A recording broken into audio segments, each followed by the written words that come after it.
Yo, Sade, Nancy, what up? Damn. How you guys doing? How's my mic? Is it all robotic? Are we good today? I'm hoping we're good today. Otherwise, I'm gonna actually punch my monitor. Hi, Sensei. What up, Sim? How you doing, dog? Alright, let me run some ads. Let me take a leak, and then we'll get this show on the road, alright? BRB.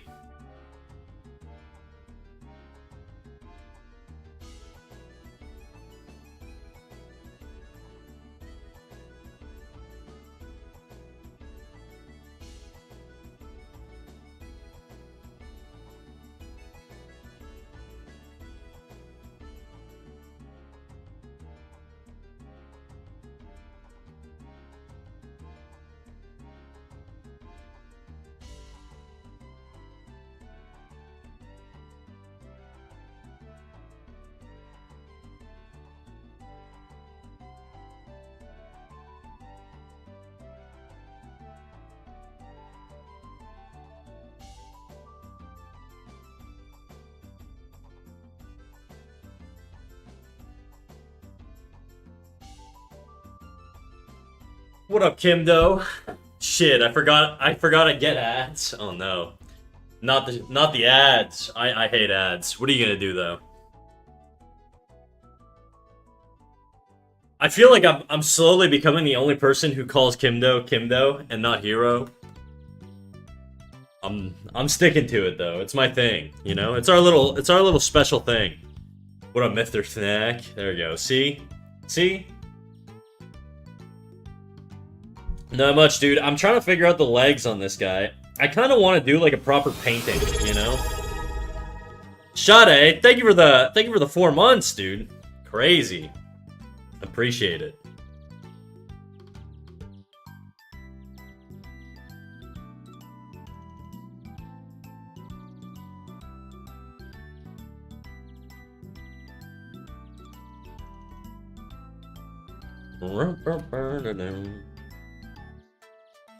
There's something, I don't know what it is, dude. Saturdays, I'm telling you guys, there's just something so good about fucking Saturdays, you know? It's probably because I don't have work tomorrow. I didn't have work yesterday.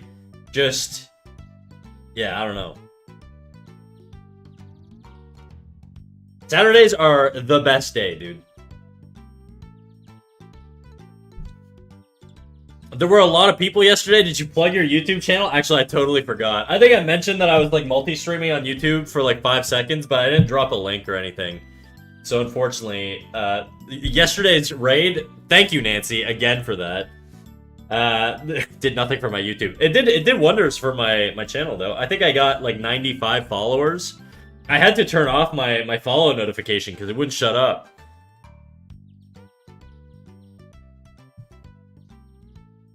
And there was no way I was going to read through all the names of people that followed me. Normally I try and catch everybody that follows me, but not yesterday. It is genuinely crazy how many fucking people, like even just, like, Nancy, you must have, like, when you got, like, the raid with, like, 8K or 6K or whatever, how many people joined in or whatever? It must have been so crazy to read chat. Like, there were, like, maybe 300 people here, and I couldn't keep up with chat, dude. It was insane. Crowdoodle, how you doing, dog? So a Crowdoodle is just, like, a rough sketch? Is that what it is? I was trying to figure out what a Crowdoodle was. I can't believe I missed that. Yeah, it happens, dude. You know, it happens. I think the last time I got a big raid, I actually think I offended the streamer who raided me. Because I think they were like a big furry streamer, and I think I called like being a furry like part of it. I was saying I didn't want to be part of the cult, and I think that pissed them off because they were like, "K," and then they just left, and I was like, "Oh shit." Sometimes I be yapping, you know.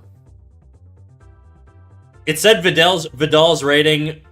It's Vidal. I looked it up online. It's Vidal. I was calling them Vidal all day yesterday. I kind of want to just keep going with Vidal, but it said Vidal is raiding with a party of 8K, and basically my whole stream glitched out. Yeah, dude. I'm gonna be honest. Like, it was a lot of messages coming through. It was crazy. I can't imagine 8K, dude. Like, cause like when you joined my stream, it was around 8 or 700K, and then you know how it is. Like, people sort of like leave or whatever, and then it leveled off at like 300 ish. But man, even with like 300, it was just like breaking my brain. It's so hard to like. I was probably reading 1 out of 5 messages because there's just so many things going on, dude. All right, let me drop the Discord notification. Let's get the show on the road.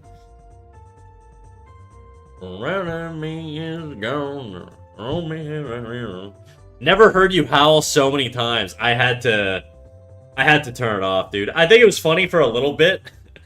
That it's all it was just like over and over and over.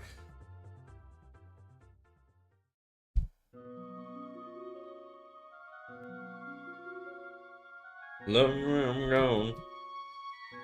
I really don't know how to do this guy's legs, dude. I want something that sort of is off balance, like he's carrying most of the weight on the stick. But I just don't know how to do it in an appealing way. It's sort of my dilemma right now. I had like the perfect reference, and then I didn't add it to any of my boards on Pinterest. And so it's like gone. I lost it. I instantly offended all 8K of them because I said, ew, AI girlfriend. That's pretty funny. I think, like, the nice thing from what their chat was saying, their chat was honestly so chill. You would think, like, a big streamer would just have a chat of lunatics, but they were pretty chill. Like, even when we got into talking about, like, AI and shit, they were all pretty much, like, just, you know, yeah, with, you know, support artists, all that shit. It was cool to see. It was cool to see. From what I understand, like, Vidal and, like, that community in general, all of the art, from what they said, is all sort of like commissioned to artists and stuff like that. There's none of it that's Gen AI. It's pretty cool. If you go to refine recommendations in Pinterest, sometimes it'll show you your post viewing history. Ah, how do I do that? Refine recommendations. Is it like one of the top things or whatever? What do we got? No. It was basically like a guy kneeling against the wall, and I really like the reference of his legs. I'm just gonna bring it on stream if I find it again. When I'm gone, when I'm gone.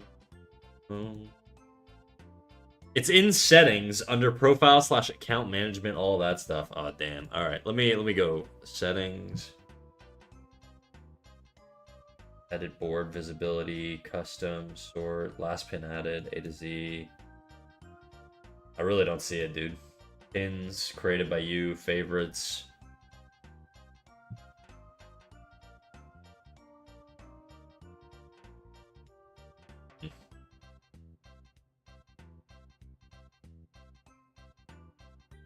Actually, there's some stuff I like here from my other boards, but I'll grab some of these just because I think they're kind of sick and they fit the aesthetic of what I'm doing. Something like this, maybe. I really want that fucking pose though. It was more the pose than anything, and like where the wrinkles like bunch up and shit.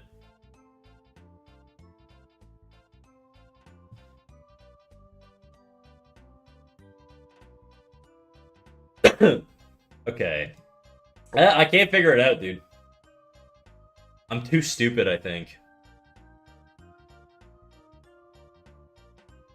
I wanna feel, I want it to somewhere real.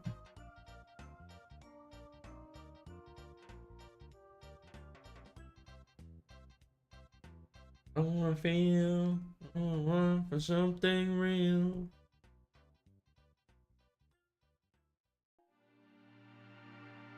Where I belong. I'm gonna have to just guess it, I think.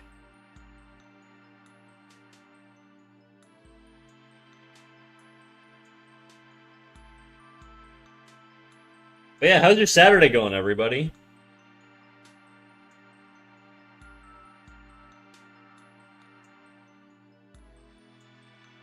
I've been trying to move my hand in a much faster stroke movement whenever I'm doing my drawings. Zach, this is what it looks like for me. Oh, are you on mobile? Let me try that again. I didn't even know there was a cog down there. Okay, I see it now. Refine your recommendations. Got it. Okay. My own. Bro, I found it. Excellent, dude. You're the best. Hell yeah. Okay, this was the reference. I just like the way his leg is positioned. I felt like it would work really well for this character. I'm gonna merge these layers. I actually just realized I was drawing the legs on that layer, which I don't want to do. Fuck it, whatever. Who cares?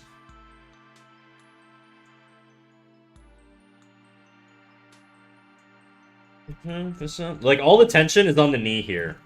And then you've got these sort of wrinkles coming from the knee. Everything sort of originates from the knee. That's sort of the tension point I'm seeing. I'm going to do a little trace over just to see where I can identify some wrinkles to simplify the process for me. My guy's not going to have his hand in his pants or his pocket, but I want to get a better understanding of the general shapes we got going on here.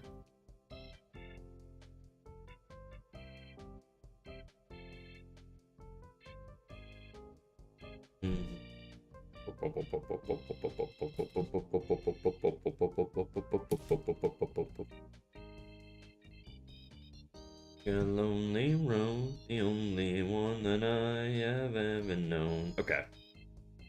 So glad it's Saturday. Same, dude. Do you work on Monday, Nancy? I remembered you mentioning how people say your name. I don't know if you knew I was in your stream. Maybe you did. The other day you were talking about how people pronounce your name and how it's weird to hear like the American version of it. Nancy. Because you pronounce it more like Nancy. My name's Nancy. I'm British. I couldn't sleep last night because I was in my bed practicing my Scottish accent for like fucking 40 minutes. I don't know why. My hello haunts the only... Nancy? You want me to speak with a British accent? I don't think I can do it, governor. I can't do a British accent at all. Like, it's the worst accent I have, probably. I did an American impression for you? Okay. What's a common thing that I should keep in mind when doing a British accent? You don't pronounce your T's, do you? You would say, like, instead of saying British, you would say British? British? Or is that just, like, the American brain that, like, treats it that way? Yeah? What could I say? You pronounce the T in T, though.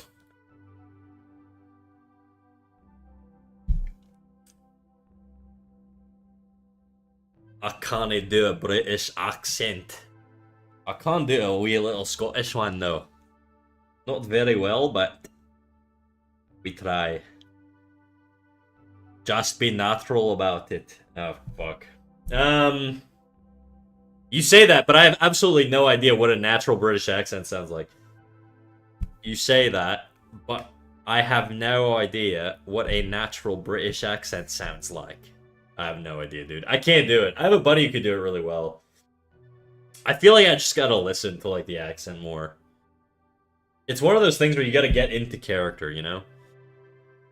I need to think of myself as a British person. I can't think of myself as anything but a Canadian. Now I'm doing an Aussie accent. It's transitioning in the middle of my sentence. To be fair, I did an American accent. I just kept saying, I like burgers. Well, I was just going to say I want to drink tea over and over, so... Method acting. That's right. Kimdo, what area are you from? Are you British? I don't know why. I for whatever reason, I assume you're British. But your name's also Hero, so maybe you're Japanese. I don't know. I live in Asia. Very broad. Let's keep it that way. Hunt's the only thing that's me. Ah, fuck! I drew it on the layer. God damn it. Okay, whatever. Hey, Mally. Is that what we call him? Sweet Molasses is Mally? Aussie accent is what I like the most. I actually, no offense to like the Australians out there, it's like one of I'm not a big Aussie accent guy. It just doesn't it's not as appealing to me. My favorite's probably Irish. I do like a really good Irish accent. It's like elegant. I don't know how to like explain it, especially on a lady. I just like a soft like Irish accent on a lady.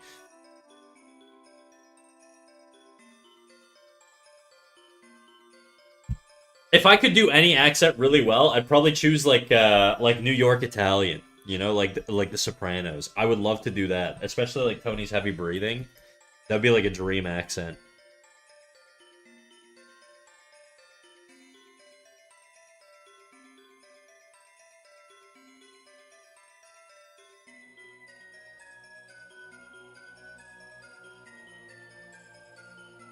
Dang, that makes me want to watch Boondock Saints again. Do it up, bro. I haven't seen that movie in years. I don't know how to do Canadian, but I get excited when you say A. I don't really have that much of a Canadian accent, do I? I feel like I'm pretty urban, so like I live in the middle of a city, so the odds of me having like a stereotypical Canadian accent, vague. A lot of Canadians say bagel instead of bagel. It's also hard to do accents when I have headphones on. Bagel.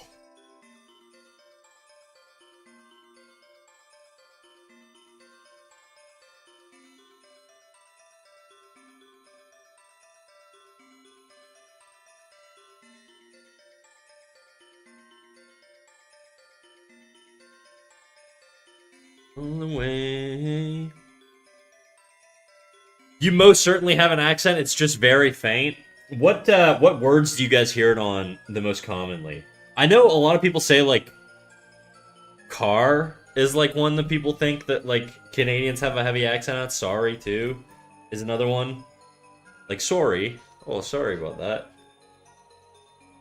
When I think of the Canadian accent, I think of like shithead, like fucking like white trash dudes that I knew growing up. You know, they're like going out for a fucking smoke, bud. We're gonna take her out for a rip, you know, just fucking cruising, you know? Just taking her out.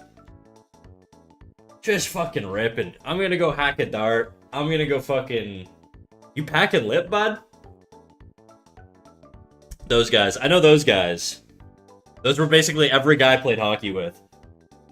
Just fucking car guys. And, but other than that, it's really, really difficult for me to know, like, where the differences are. The one thing I know is, like, if ever I go to, like, the US, they can clock it, like, instantly. It's, like, fucking weird. Collective noun for bagels. A bagel of bagels. I say bagel, I think, the American way. You know, out of spite, I don't know if you guys have noticed this, whenever I spell words, I do it more like the colonial way. So instead of doing, like spelling the word color, instead of spelling it like this, I always spell it with the U. I do it because I feel like it makes me feel more Canadian. I try and say Z instead of Z. I have a bad habit of like saying Z though. But I try and say Z as much as I can. So you spell it the right way? That's right. I'm very British if you do agree. My Commonwealth partner.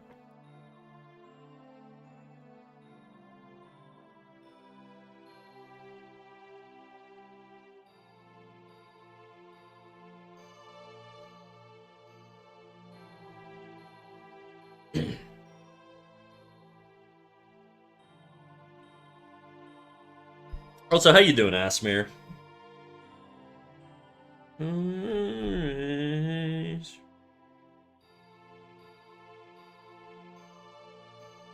You mean the pompous way? Uh-huh. You guys are the ones who changed it. It's always been like that.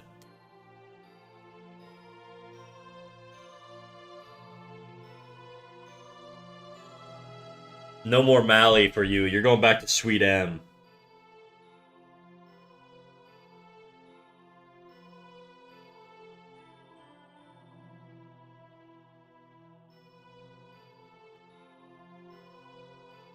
I just got this account unlocked after dusting it off from 2 years ago. Follow the swarm here and to Nancy. Damn.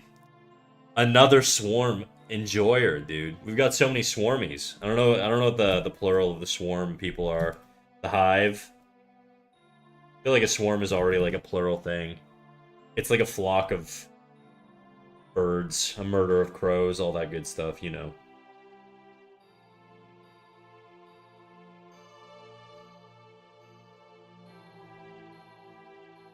Hello, Asmir. Thank you for following me and my man Snack Attack. I wonder what I should call you guys. One of my buddies said I should call you guys Snackalites. Asmir, thank you for a little follow. Welcome in, big dog. My homeboy Snacky Wacky. Am I that crazy? I am sipping coffee right now. I'm about to go crazy. Blah blah. Good reason to believe in.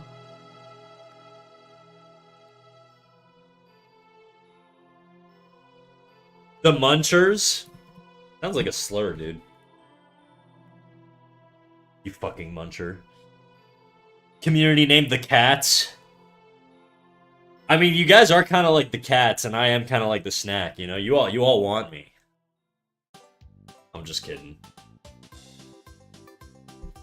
Mouse Eaters. The Swarmling sounds better. I mean, I'm talking about my community. The Swarm 2.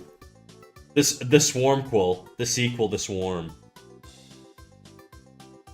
Okay, I think my gesture could be improved. Right now, I think having him flow a little bit more like this would be more appealing. Also, I'm going to switch my headphones just because they're a little heavy and they're giving me neck pain. Just a sec. Snack fans? That's kind of like on the nose, don't you think?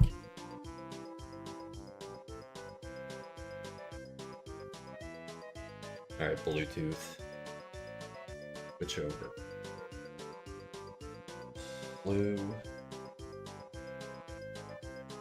Only mice?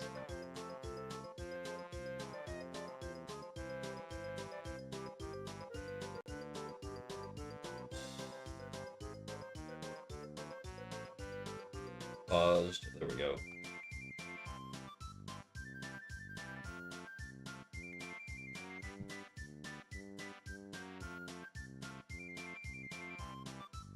I don't know. I feel like it's very original and would make for a good username or something. Alright, I didn't mean to offend.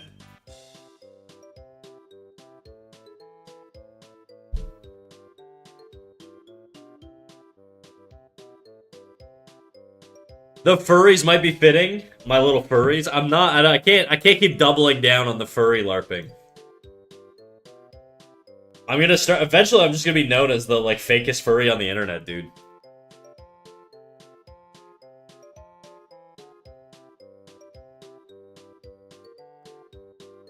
Good reason, can't find hope to believe.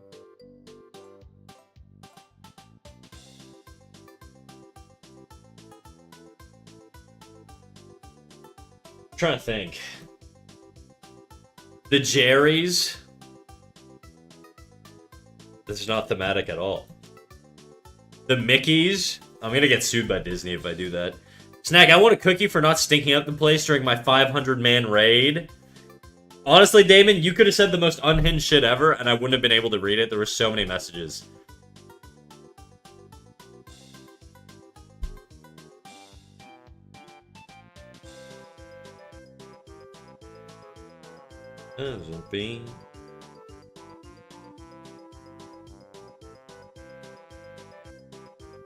I think this works a little bit better. See how, like, the heel lines up with the curve there?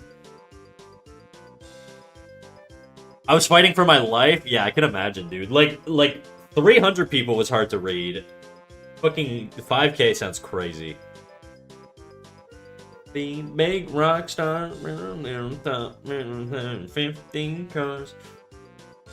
And a separate smaller cookie for not doing the same around the 250 streamer mark.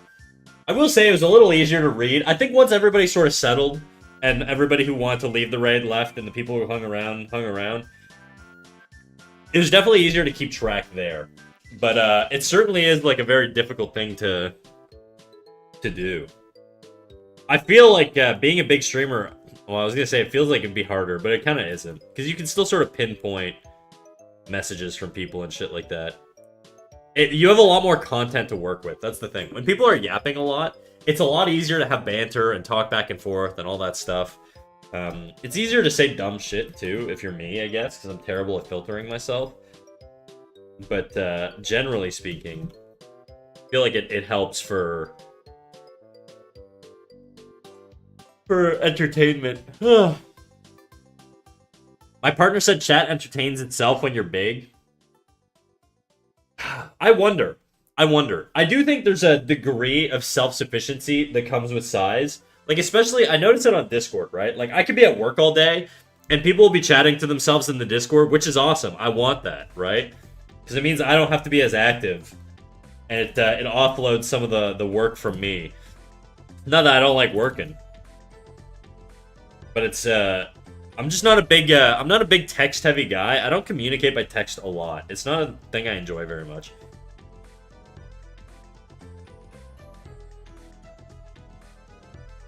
Yeah, a hundo is the mark where chat becomes the faceless blob. I don't know about that. I feel like 100, like you would need more than 100. Because the thing is, like at 100, you could still get into a rhythm where people aren't like yapping as fast. You know what I mean? Like even when we were at 300, I could read most messages. I think. I mean, I probably don't really notice when I'm missing messages, but generally speaking, I feel like I was able to read most messages that were popping up. You know.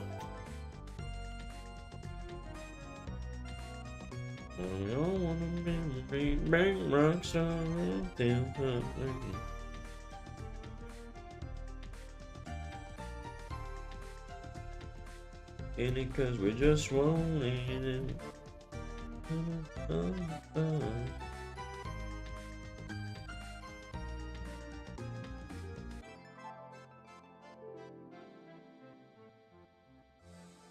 I feel like if you're at 1,000 though, that's probably where shit gets crazy. Also forgot to say thank you for lurking in my streams. I appreciate it. Don't worry about it, dog.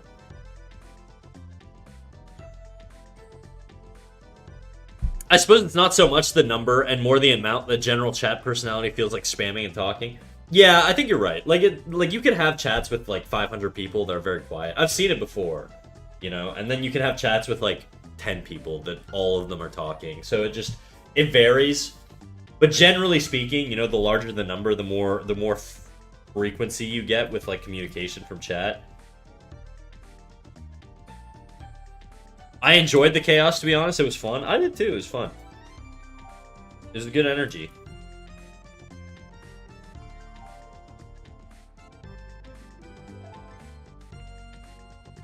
It's also fun to see everybody sort of live react to things you say really like real time. Because sometimes it feels like, you know, you get like one reaction from people, but when you like crack a joke and you see like 20 messages just spamming lol or something like that, it's like, alright. Yeah, we hit that shit, you know?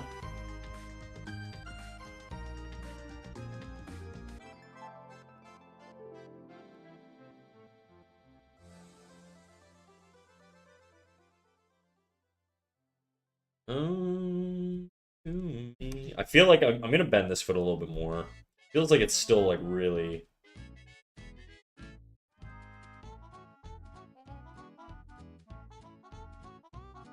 Stat got a taste of the good stuff. That's right. Well, I said guy, AI girlfriend, and a wall of chat saying no. I got a wall of chat telling me to wash my hands after I piss. That's okay.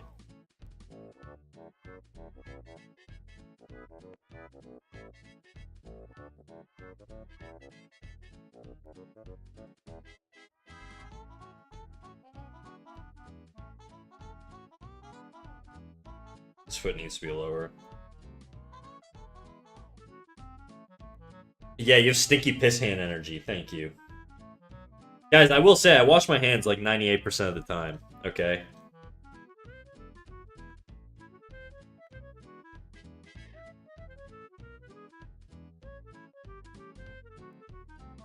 I think that's good enough. It's good enough for human survival.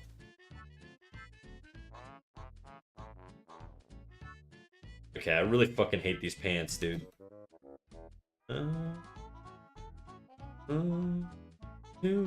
Me. I don't. Based.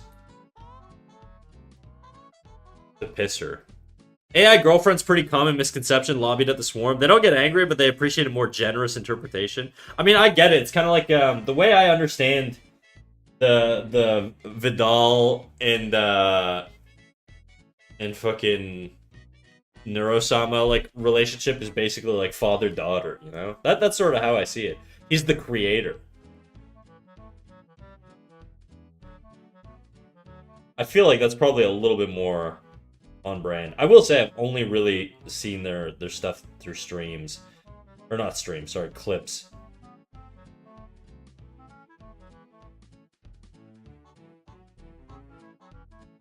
That hand is a little weird. It's not that it's a bad hand, it's just in the bad spot. I don't like that position. I don't really like a whole lot going on with this piece, but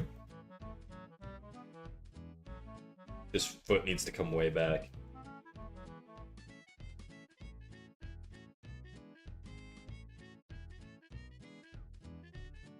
Your Mena wash your hands?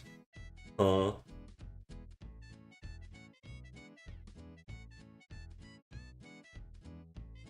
I've never heard of him, so sorry. That was my first impression when I saw AI and Anime Girl together. No, that's fair. I knew who they were like ahead of time, just not like intimately, I guess, to the point where like I've consumed a lot of the content. But I'm active on LSF and things like that, you know, so I kind of know what's going on in like the larger streaming sphere.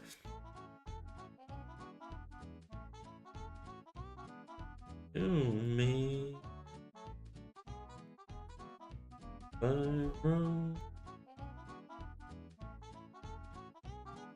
This looks so fucked.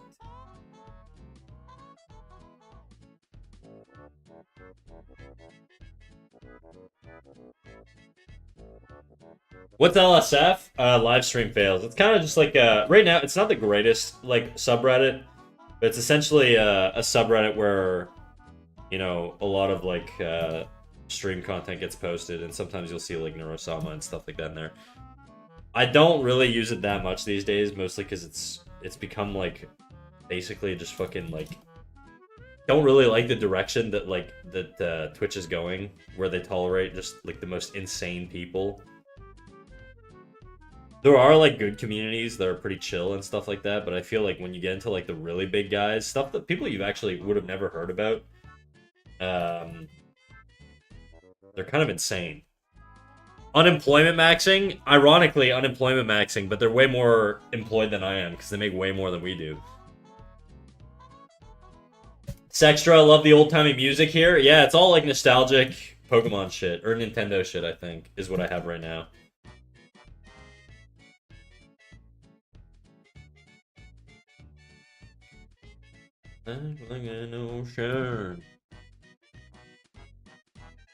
Whatever you do, do not go to the TCOAAL community in Reddit. Okay, I won't.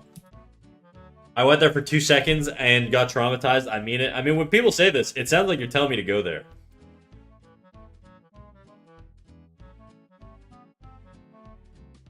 Well, no matter what you do not click on this link. Why? Why? You don't want to know. Alright. The most horrifying 3 minutes of my life. That bad, huh?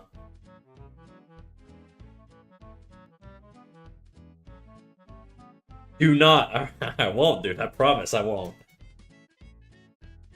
I'm not even gonna ask what it means.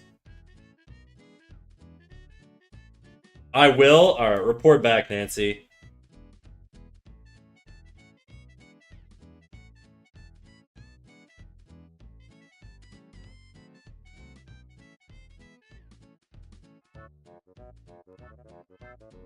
I'm heading there right now. Enjoy watching your sick-ass porn, dude. Incest, eh? Is that what that is? The incest game? Alright.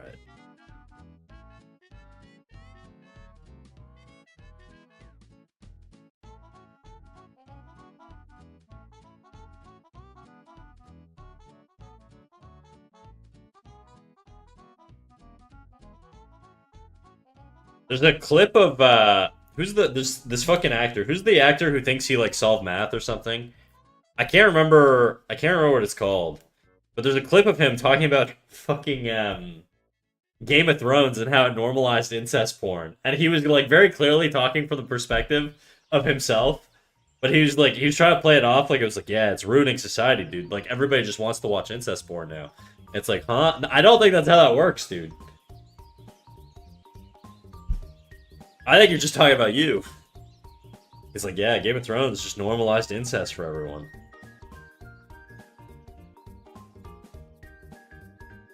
Self-report, exactly.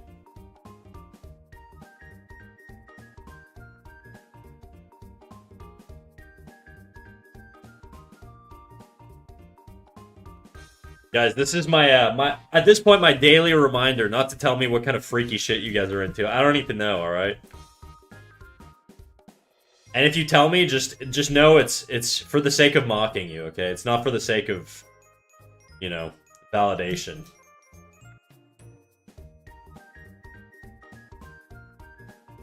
Oh my fucking god, dude. What layer is all this shit on?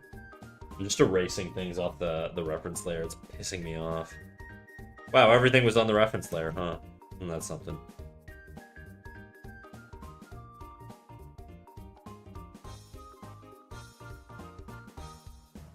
Haha, ain't it weird how everyone looks at feet? Society loves the goon to feet, right? Right.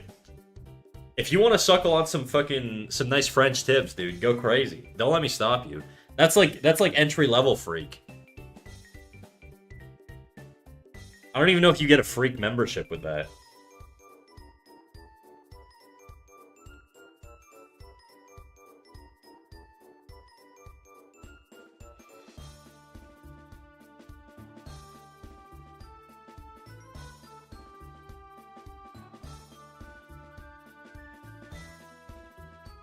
What's the base concept for this specific drawing? I'm loving the general gesture design. Yeah, that's kind of the idea. It's just kind of like a jester dude. I had a reference for his actual jacket somewhere. No, that's Chris Bumstead. I might have erased it, but it was like oh, it's this. So these were a lot of sort of the inspirations to start out. I just like the head, and he had sort of like this mischievous elven look, I guess. And so I was like, you know what? I'm gonna build him into a jester of some sort. But I'm terrible at figuring out legs in complex poses like I am right now. Like the foreshortening is eating me up. And so I honestly I should probably just one-to-one this. I'm just gonna draw in the negative shapes.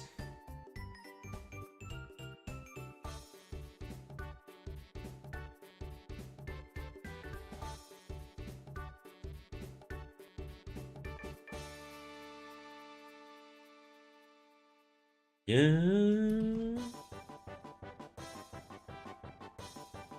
Let me go.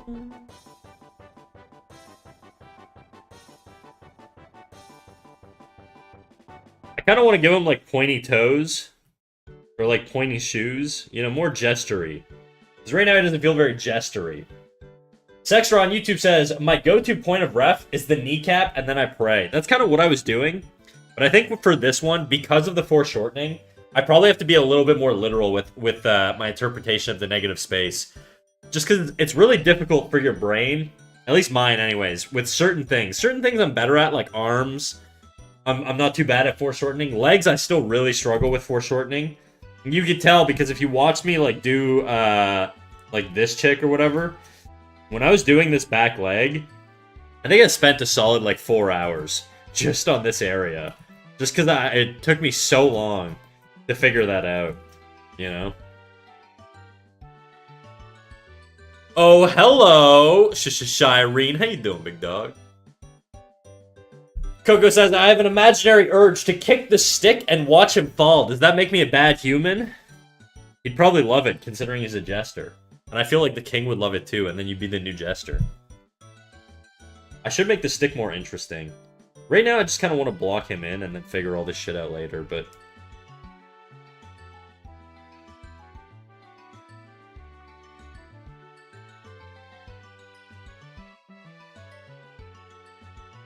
You want to doff his feet with a fresh pair of poulains? Nice. Let me look up poulain online. Let's see. Poulain. My PC is really far out for you. Poulain. Assuming it's a type of shoe. Or I'm about to look up the most horrific thing on the internet ever, but I doubt it. Poulain, chaussures à pointe effilée et allongée. Okay, let's see. Okay. Yeah. That's kind of what I'm going for, dude. Hell yeah. I can't believe you just fucking name dropped the drippiest shoes ever. I don't know if I want the toe curl, but I will definitely be pulling up a reference of that. Let me see what I can find here. Blend.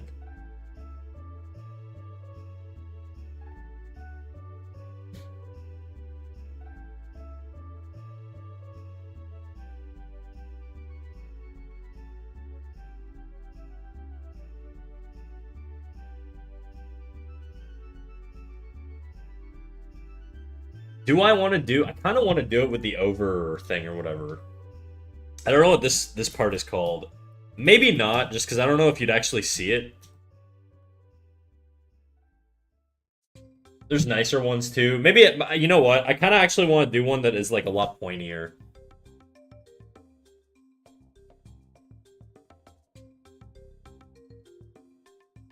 Like some classical, like stereotypical shit, you know?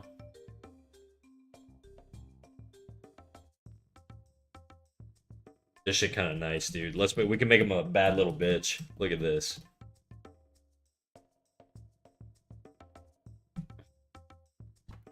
Let's go with that. Something like that, anyways. We'll do a mix. The shoe cover things are called spats. Oh. Yo, Day. Yo, Night. How you doing, Sextra? What are you saying over there? Crazy, I got 3 concurrent viewers on YouTube right now. I'm famous. Insane. My YouTube's popping off. Wow, you actually came back? That's crazy. Where would I be? Where would I go? Yo, Mouseman. Yo, Oak. O-A-K.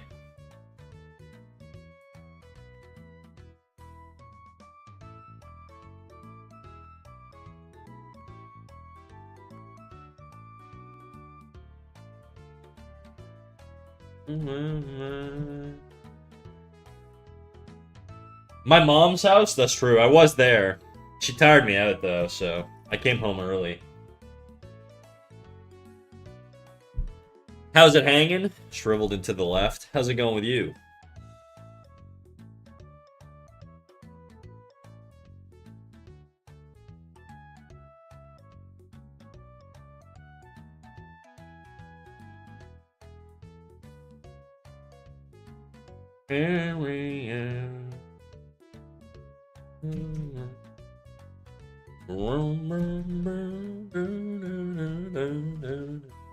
Grown man licking other man's ear. No man on earth would ever need to see reference for that. That's true. Because I could just do it from imagination. Let me merge these layers. We kind of did. Sort of. We started it. I don't really like this guy's face or hairstyle. It was just kind of like a placeholder. Good man. Moving a bunch of shit for a friend, so it's been a while. Oh, it's been long.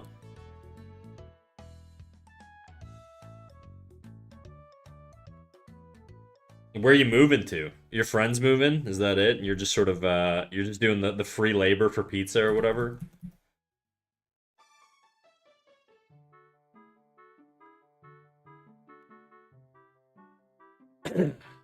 So you're doing more of a Krakow then? Let me see. Krakow. We'll find out, I guess, as I Google it. Yeah, kind of, actually. I like more of, like, the whimsical feel of it. You know what I mean? They are stiffer, though. Like, I feel like I'm doing it too fabric-y. I feel like I need to give a little bit more oomph to the fabric. When I say fabric-y, I just meant loose fabric-y.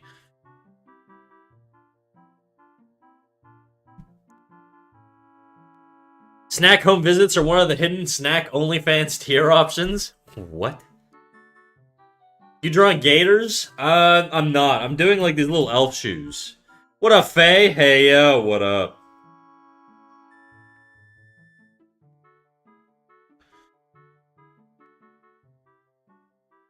Let's do a little...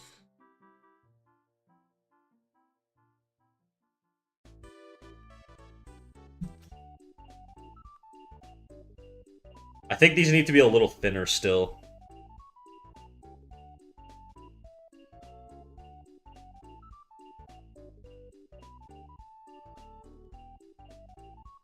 Doing feet from this angle is very, very difficult for me.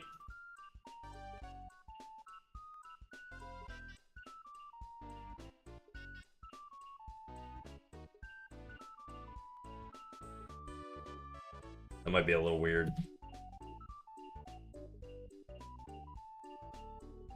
What if I have it pointing at us? And it's still kind of weird. You know about medieval patents? Patents? Like, I assume not like patents, like a legal patent. Like, they're like little wooden shoes the posh people would wear. Oh, like clogs almost? They can be mad fancy and point. Right now, I think I'm hard committing to this, what did Ashmere call them? Krakows? Probably more along that line. But maybe on a future drawing. Maybe if we draw this guy as a full-on aristocrat, you know? Per Champion Bob's request.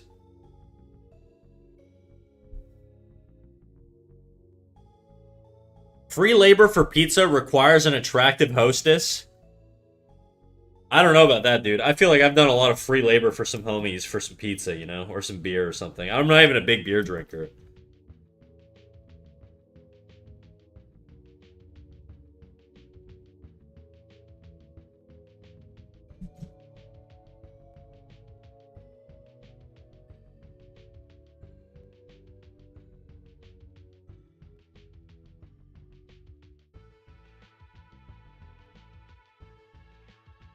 Lurk. Alright, Deathbat. I appreciate you coming back, dude. Have a good day. Thanks for popping in. We love the Swarm, dude. I swear. Honestly, there's something really nice about having a big, like, mass of people coming in and everybody being chill.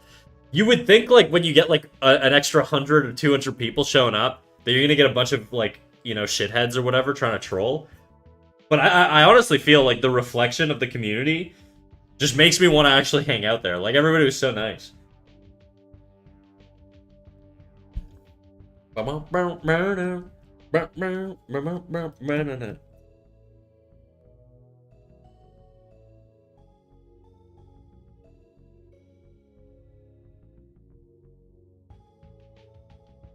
like this shape ain't it, dude. There's something off about this shape.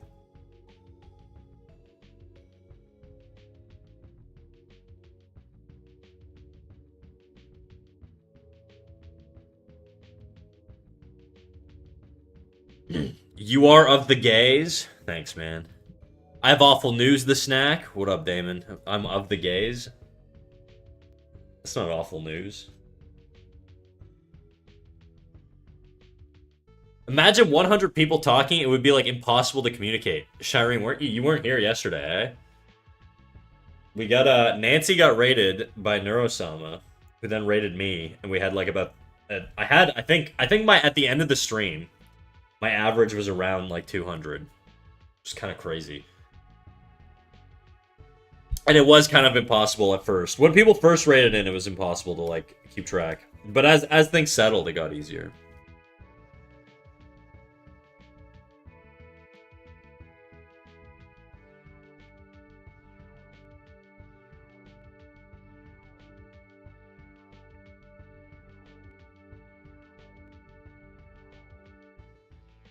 I left around 400-ish.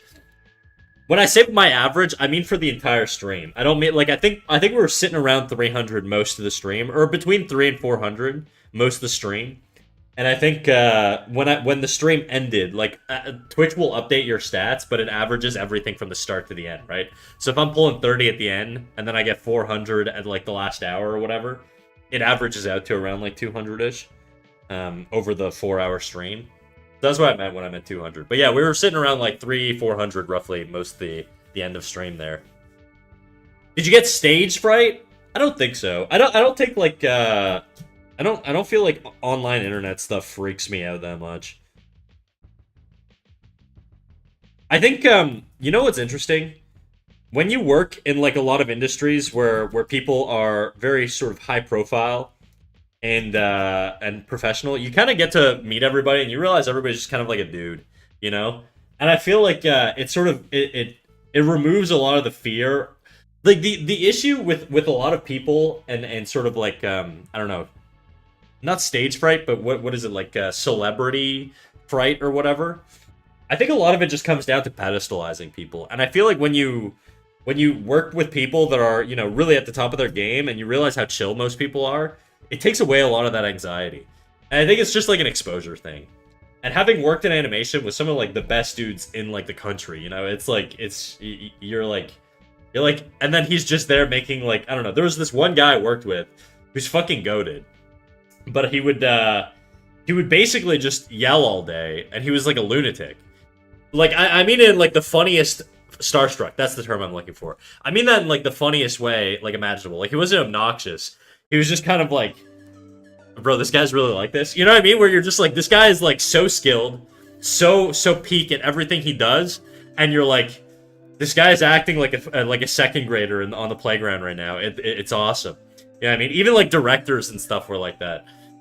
And so like and when you work in like a studio, you're basically shoulder to shoulder with directors. They're just walking around talking to people and stuff.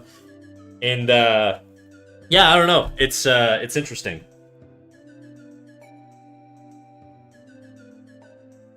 I was about to say that's kind of wild. To be fair, there were moments where I'm like working and I'm like, oh my god, dude, I need to focus right now. But generally speaking, I would wear like noise canceling headphones. I would just like listen to podcasts and shit if I was in the office. Most of the time I work from home though. At the start, Snack was trying to read Nancy's message and it got drowned out. Yeah, so okay, so there's a thing like when it comes to raids. To me, I feel like raids, I try and treat them as like this sacred thing. Because it's you know, you're taking like every streamer sort of takes a chance when they raid somebody else and they share their community with them. And I think the most important thing to me when you get raided is to really give the spotlight to the person who raided you. Yeah, and it's so I was trying to read her messages. I think at some point I tried to like scroll up and I was like, this is just not fucking happening. And but yeah, so anyways. That definitely happened. I was like, fuck. The nice thing is though, I kind of know Nancy, so it's not like it was a complete stranger or something. I would have felt like a lot worse probably.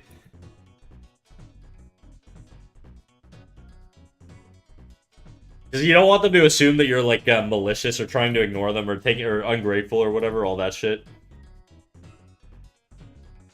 You're a good mouse snack. Damn, ooh woo. Are there no, like, tech or comment filters you can use? Jadu switched things to slow mode, which actually helped a lot. I didn't actually realize how much that would help. Because it gives you, like, enough time to actually read a message before it shoots by. I don't really know how slow mode works, though. Does it, like, delete messages? Because if you're getting, like, 1,000 messages, let's say, but it's only showing you 10, and then it shows you another 10, it's basically picking and choosing which messages you see.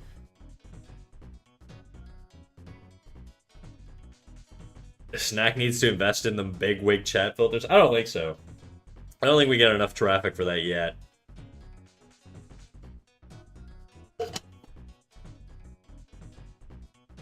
Nah, it stops people from posting. Oh. I don't know if I like that, actually.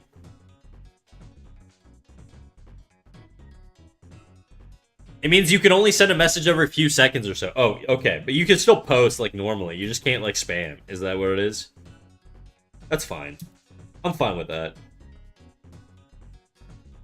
Dude, these heels are fucking drippy. Look at the shape. You got, like, this thing going on and this.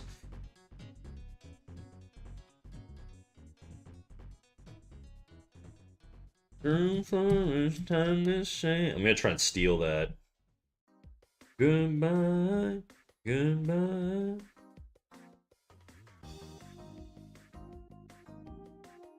It only makes people have to wait between posts like 10 seconds. Ah, that's not too bad. 10 seconds does kind of feel like an eternity.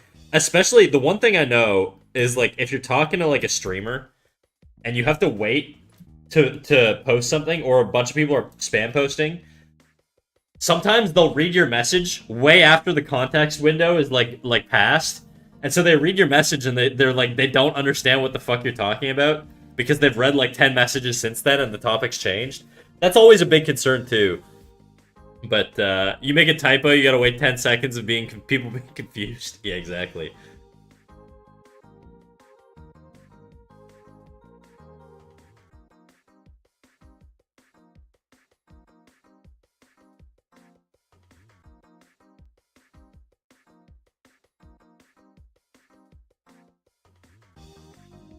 I do not like that. I don't think I got that perspective right.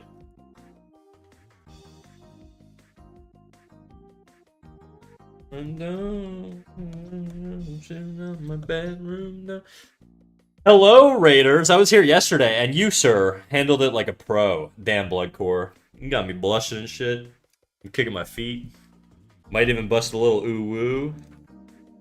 Who knows? Who knows? If you're lucky. How you doing, Blood?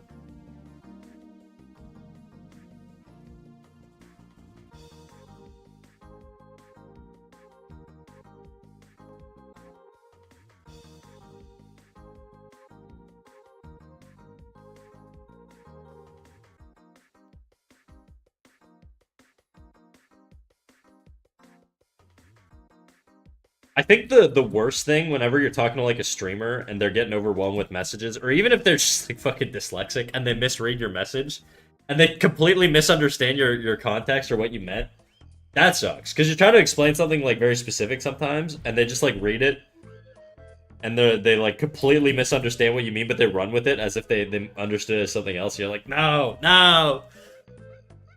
Oh my god, does anyone in chat love Kirby? I just love Kirby. The fatter the better. Thoughts, thoughts. Put your penis away, Beanois. None of that shit here. Oh wait, you're a subscriber. You can jerk off. It's okay. I take it back.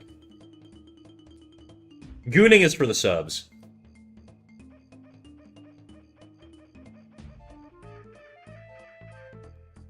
Oh, it's the pointy shoes. It sure is.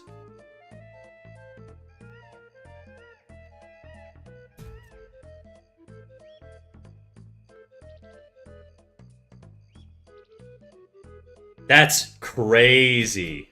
Look, man.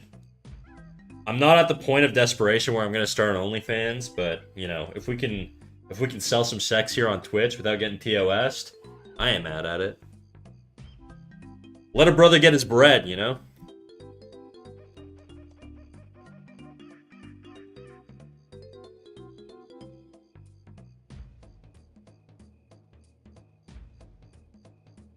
I'm the bait. The master bait, dude.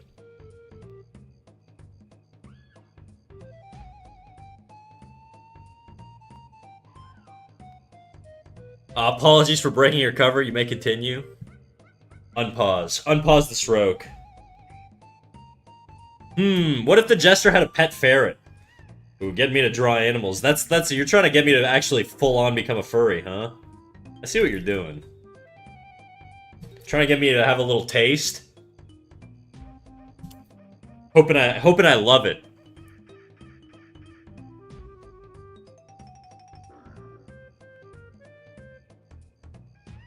Okay, that foot looks alright. I'm definitely gonna do about 20 million more like tweaks to it, but pets are cute. They are. I'm not very confident in my pets. I can give it a go though later. I gotta figure out him. I gotta figure out how to draw him like proper first.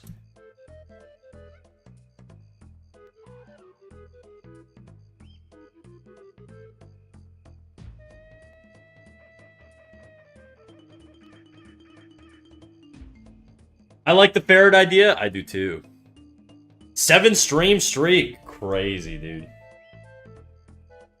The most I've ever had on a streak is 25. Ever. And then I fucked up and I forgot to show up to a stream.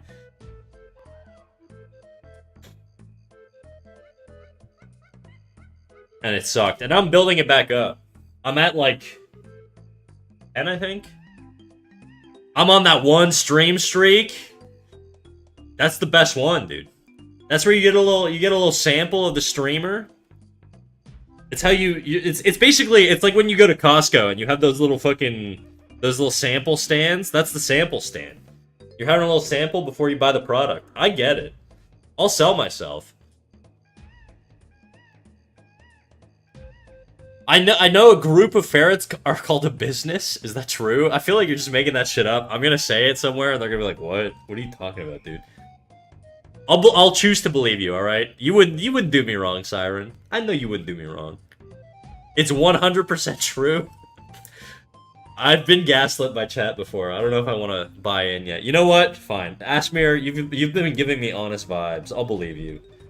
Over my very loyal chatter, Siren.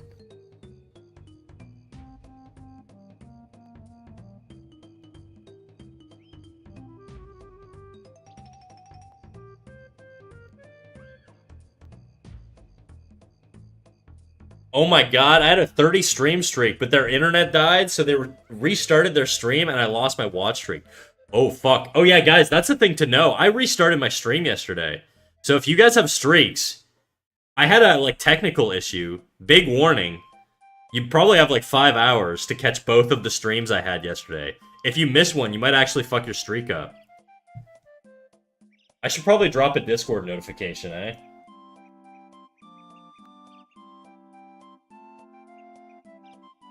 Warning. Yesterday, I restarted stream. I wrote restarted. Like the bad word. Restarted stream with because of a technical issue. Because of a technical issue.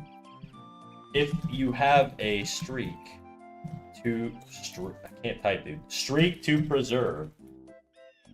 Make sure you watch both, in all caps, both of yesterday's streams for safety.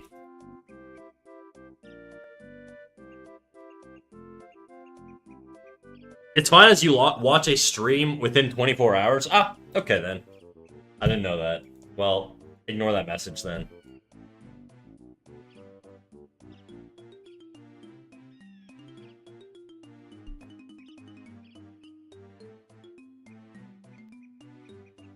Reason why shady businessmen are ferrets in suit? True. Snack, does that to lock you in? Snack does that to lock you in. I thought you were talking to me. Restarts to force you to stay. Can't leave. That's right.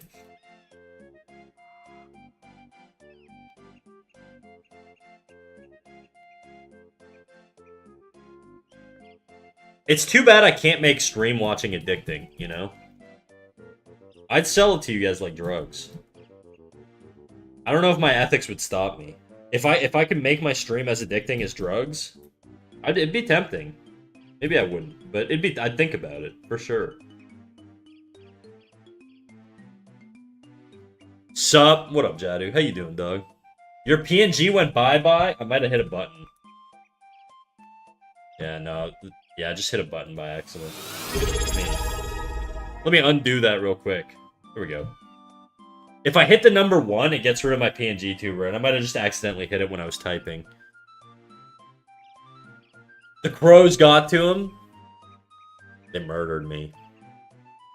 Thank you for the sub, dude. Thank you for the 7 months. Crazy.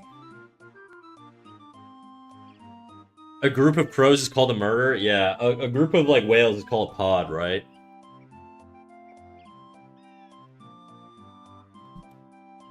I think I want this to be a little bit flatter.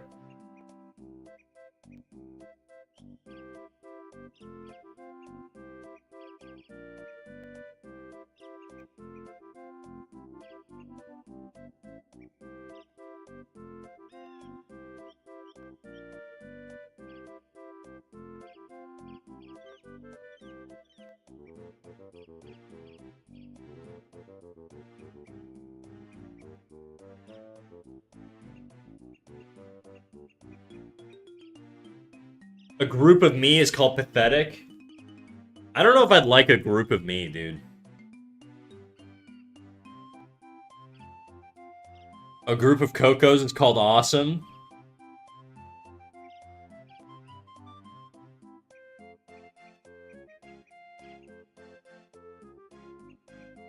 I'm not doing these shoes justice, bro. I could do so much better.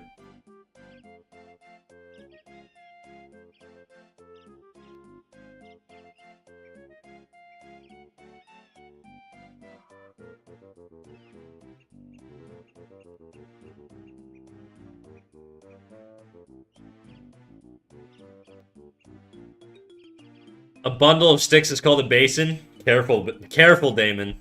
Careful.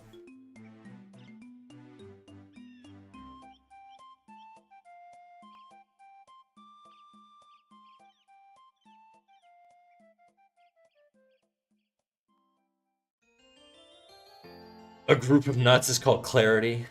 Thanks. Sadorako. There are many names for a group of humans, such as a crowd, gathering, committee, audience, staff, team, or family. True. Or a gang. Seize up. Thank you, Grok.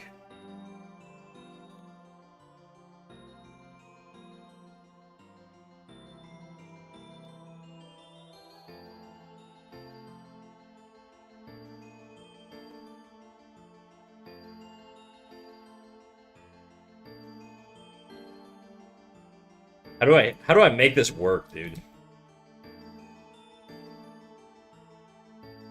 A group of toes is called a dish? Why do so many of my chatters want to suck on toes, bro? Nancy, Coco, Piss. They're mostly women, too. Not you, Coco. I know you're not a lady, but...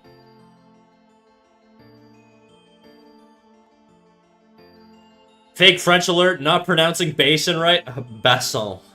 There you go.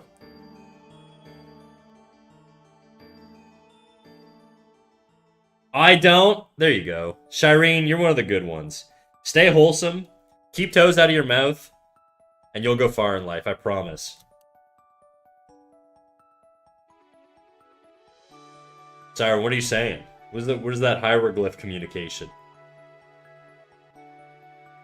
Pointy-toed gesture shoes are actually so hard to draw. Yeah, I'm starting to see that, dude. I'm really struggling here.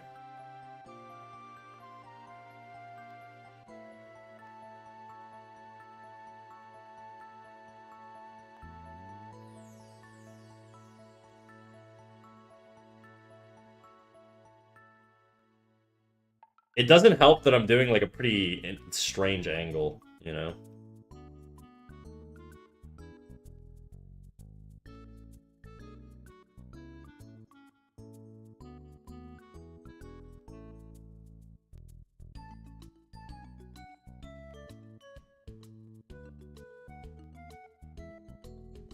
Those are a calorie-free alternative to lollipops.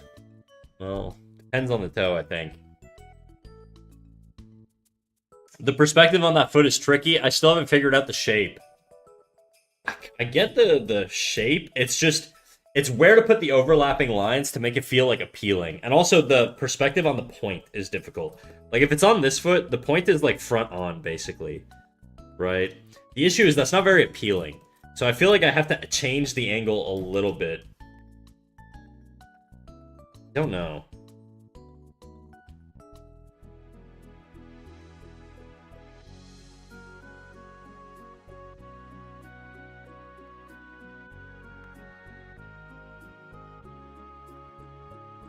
Very, very tricky.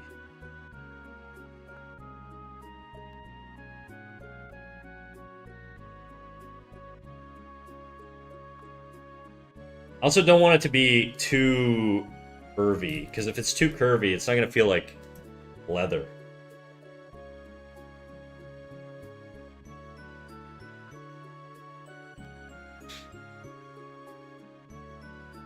If you want to make it more appealing, shape it like a banana. How's that going to work?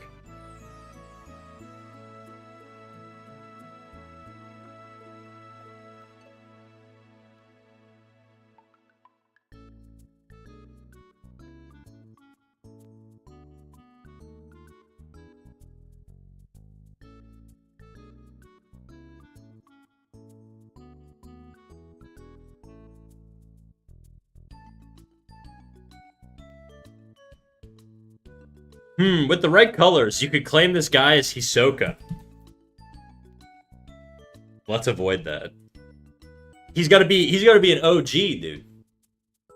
Morning, Snack Pack. What up, Noxley? Thank you for the raid yesterday. How you doing?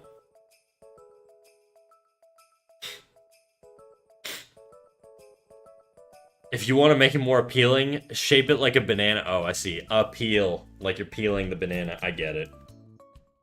Thanks, Dad. I was telling PK yesterday the dad jokes are bannable. They're on the level of saying a slur in chat. I don't know if we're okay with it. I haven't decided yet what my policy is. No, I feel like Hisoka looks maxes more than this guy. Damn. Incel Kim, though.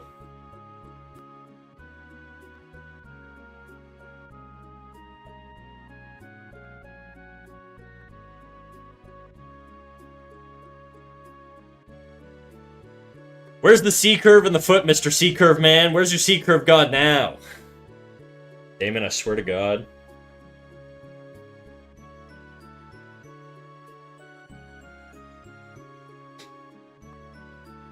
Come on, that one's good. Dad joke lovers.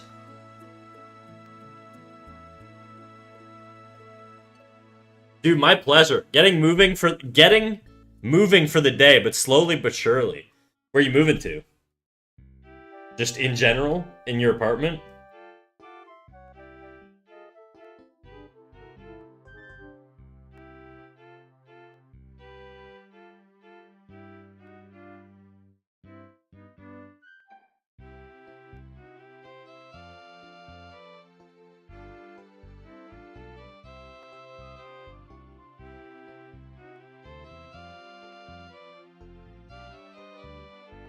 You know what? I'm just gonna ignore the foot for now. And this is gonna take. I could do this honestly forever, but I think it's gonna work better if I can line it up to an actual like design right now. Because right now it's just not working. We might not even go with this sort of shoe design just because of the difficulty I'm dealing with. Honestly, this perspective is kind of what's fucking me, but.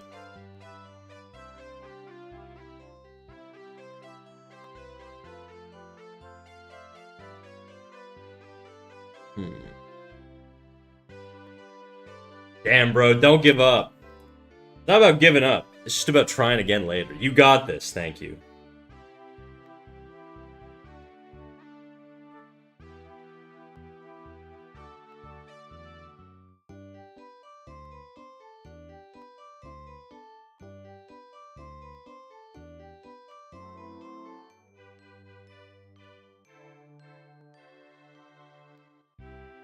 I think sometimes I just kind of want to cut my losses, you know, if I'm really struggling with something.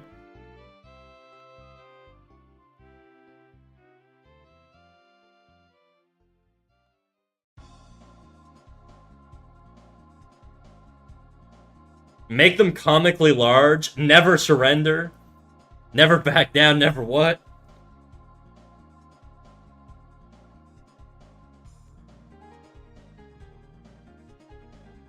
Make the point comically large. I considered that.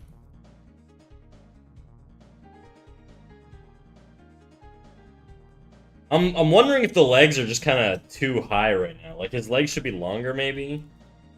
This one, I think, should be in a different position.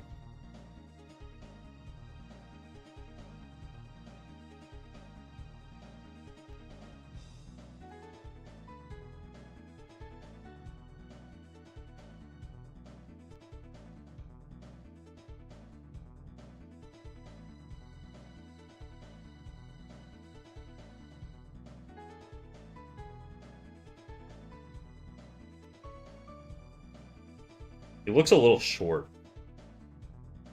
If the legs are too high, you shouldn't have given it so much weed. Alright, ban this guy. You're lucky you're a mod. I'm gonna give him a little bit more length. Everybody likes a little more length. And then we're gonna move this back in space.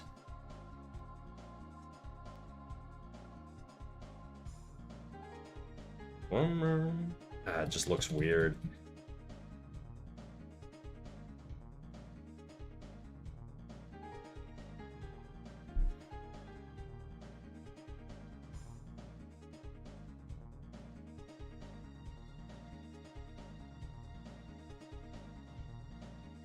Bye-bye, shoes. We're gonna come back to you. I need a fresh slate. Right now, my brain is fighting me on this, so...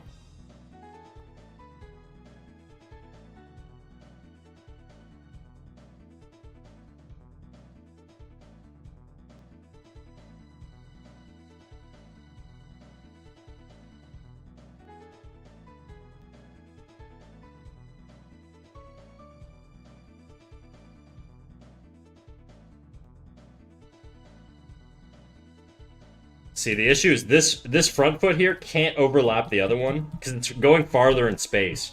If you look at the actual leg angle, you've got sort of this cylindrical like relationship where this cylinder is kind of like this, and then the other one is going farther in space. And because of that, I need to maintain that. Ugh.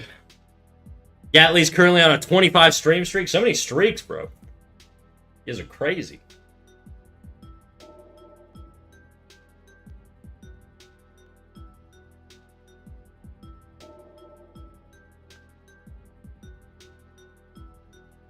Do you think I have to go back and watch the VOD? Because it does say 66 for me. I don't know. Probably not.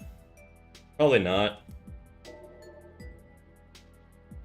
You're probably fine, to be honest. Everybody was saying earlier that it's actually not necessary, because it's so long as you just watch the most recent stream.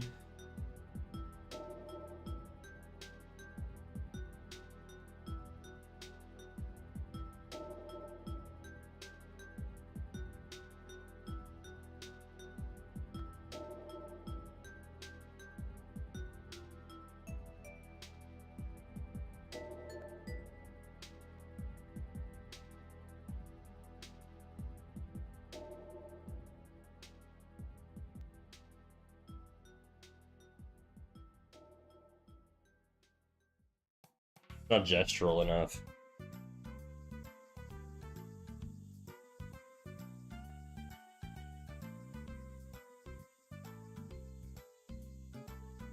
Watched you 25 times in the Glad only stream in the time Glad streamed 5 times.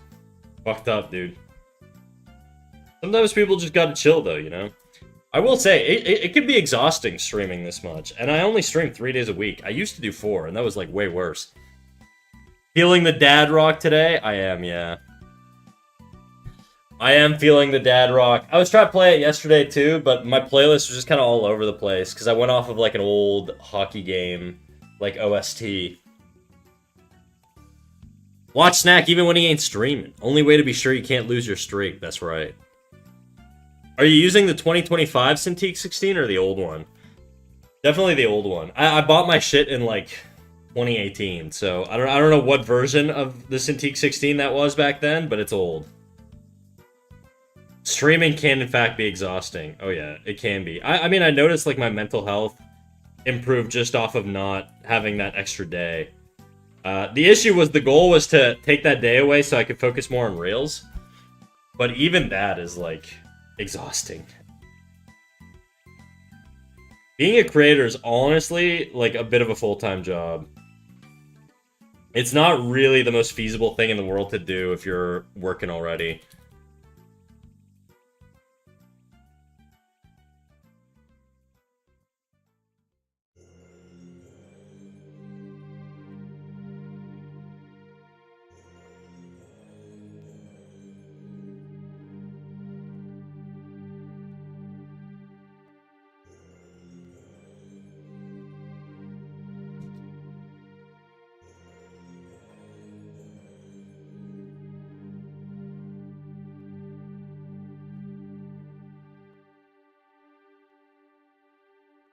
Like, again, this needs to be farther back in space, while this one should be farther in front.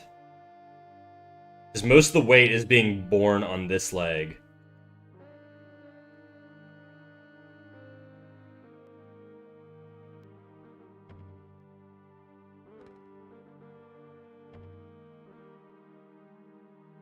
I guess drawing and streaming makes you not focus as much, which can slow you down. Saturako, yeah, dude, 100%. So, I'm gonna be honest, 90% of my completed works have been done off-stream.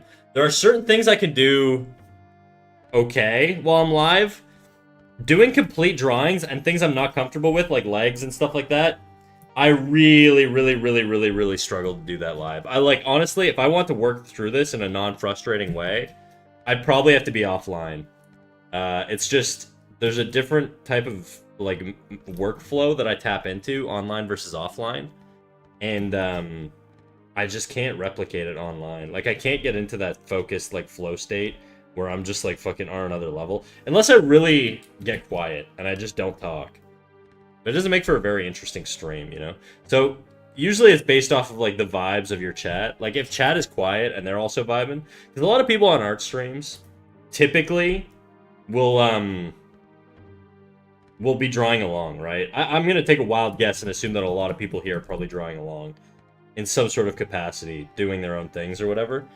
And I feel like, you know, sometimes you hit an energy point where you could tell everybody's just sort of doing their own thing when people get quiet, and it frees you up to do that a little bit.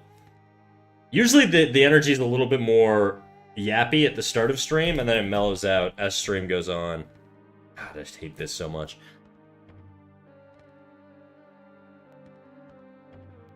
I would not suggest trying to imitate this pose in real life. I fell and whacked my noggin trying to figure out the mechanics. Oh, with the stick and stuff? Yeah, I'm vibesing it out a little bit, you know? But I do want some sort of realism.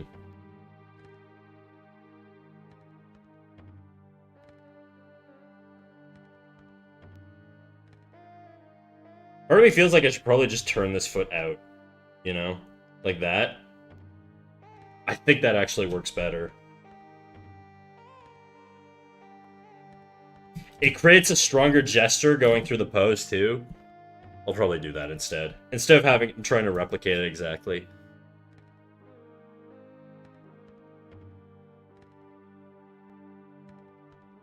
I think if chat was a text-to-speech, it would be easier. Yeah, but then no, I don't think it would be. Because then I'd have to actually just hear, like, TTS all the time, you know? Part of, like, the music I listen to and stuff like that when I'm offline...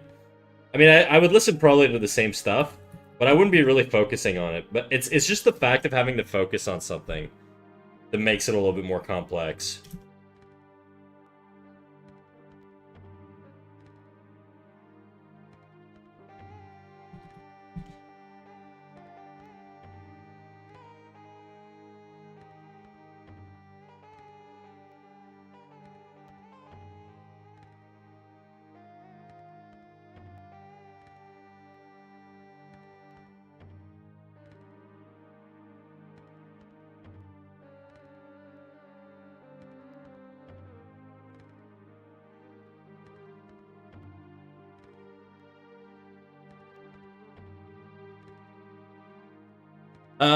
Streaming can in fact be exhausting. It absolutely is. My coworkers at all my jobs have always asked me how the fuck I balance it all. Honestly, dude.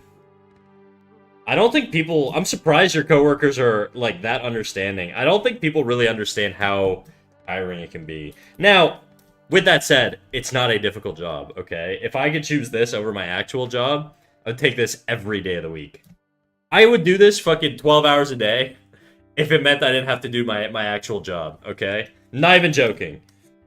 It's certainly exhausting, but it's nothing compared to, like, you know, the fucking daily grind. That said, though, doing both is a different beast, for sure.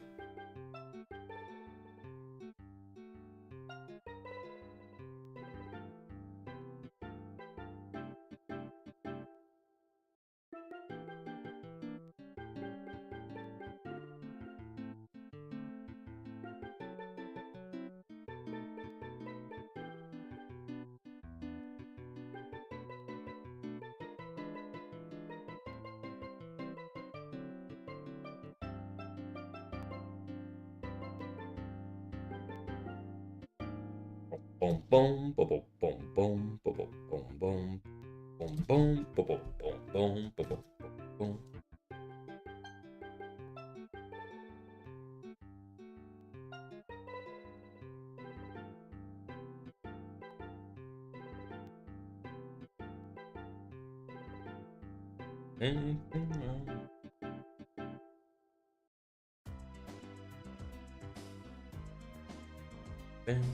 Sweet Louisiana.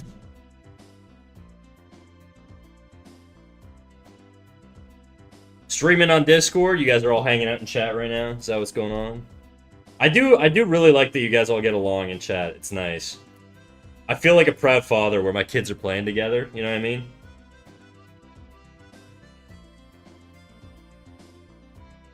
Whenever I see people hanging out in chat, or in voice chat in particular, it's fun. It's nice for me. We should change that by what? Fighting with each other? Don't do that. I will punish you all. Especially you, Beanwa. If you start doing, like, talking shit, Beanwa, I'm gonna visit your mom twice as many times per week, okay? Somebody ate my lunch that was in the fridge. It had my name on it. Well, in my household, you gotta be a survivor, dude. You gotta fight harder for your food. I'm gonna start lacing it with laxatives.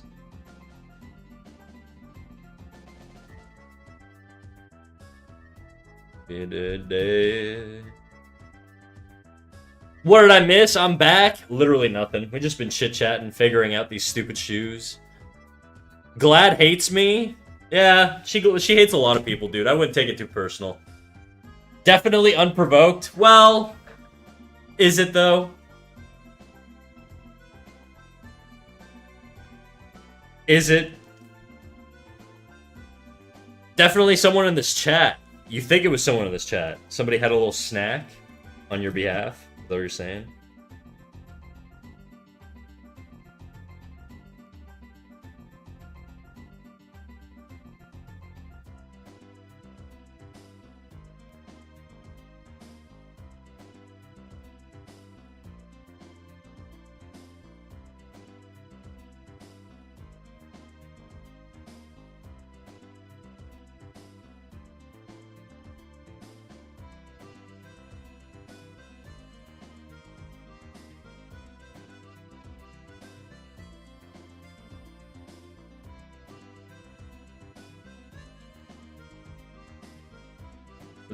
California, rest in peace. I'm back. What I miss? Not much, dude. We're chilling, talking shit. I'm telling chat how much I'm gonna bang their mom. Nothing really out of the ordinary. It had a soggy hash brown with a sunny side egg that got cooked fully because of the steam with warm ketchup. Eggs and ketchup, guys, is gotta be one of the biggest crimes ever. I don't, like, honestly, if you tell me you want ketchup on your eggs, if ever I go to like a diner and we get eggs and somebody's like, "Do you guys have any ketchup?" All I picture is like a toddler drooling who likes to eat dino nuggets. That's who you are. If you need ketchup on your eggs, dude, your palate is that of a toddler.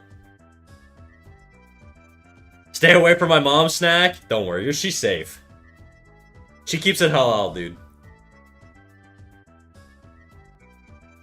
Can't believe you'd insult dino nuggets like that. What up, Bob? How you doing? Look, I'm just saying, for whatever reason, putting ketchup on eggs is the nastiest shit to me, dude. I'm not even a big ketchup hater. But on eggs, bro, what are you doing? You can't just enjoy a little bit of butter, a little bit of salt and pea, you know? What about omu rice? I'm not Japanese enough for that, dude. I only eat Western breakfast. Sausage, bacon, eggs, toast, bread. Butter. Maybe once I become a little bit more Nihonjin, then maybe we could talk about omu rice. But for now, I'm very much gaijin. You know, I'm what's the word for white in French? Or not in French, in Japanese. Shiro. I'm Shirojin. I don't think that's probably not in Shiroi. That might be black. No, that's Kuroi. I don't know. I'm white Jin. All right.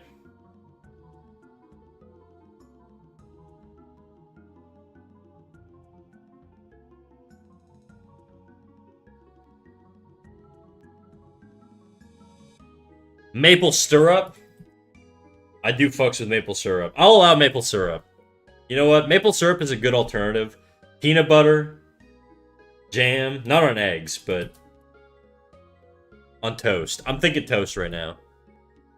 Kokujin. Guy Kokujin. That's right.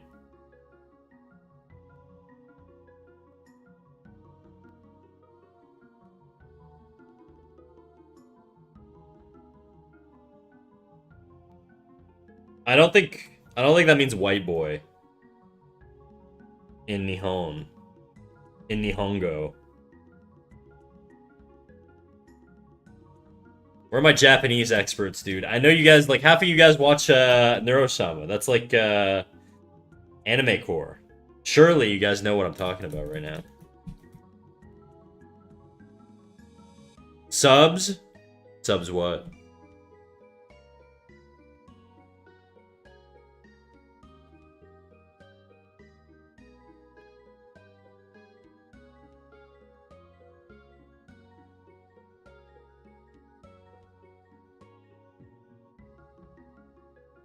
Half?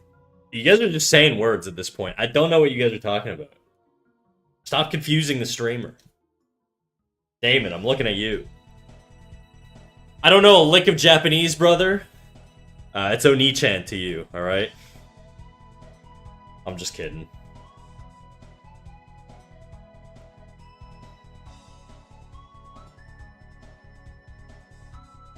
It's working, chat. Keep going. Don't, please.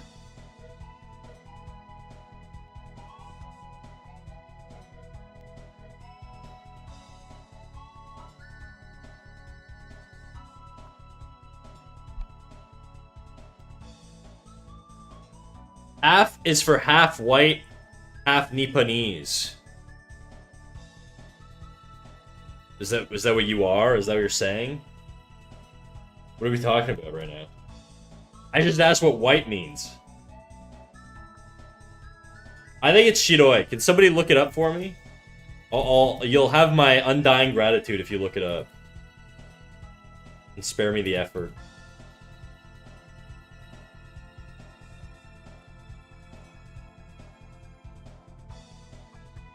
Shiro! Shiro no Hito, dude. That's me. White's person. That's what I just said. But, you know, just pretend I said it right. Thank you, Asmir. That helps so much. Just drop the kanji. What are those? What a bumbling archivist. They're, apparently... Somebody said it earlier. Asmir said it earlier. And I totally forgot what the hell it's called. Crack House. That's what it is. And then, alternative title, which is probably a completely different thing, is Hulen.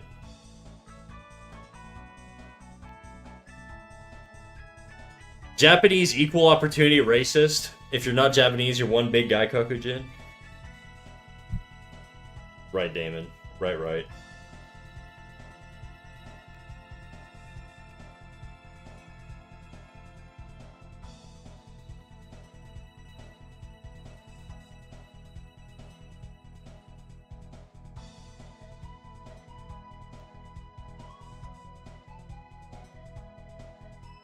Bro.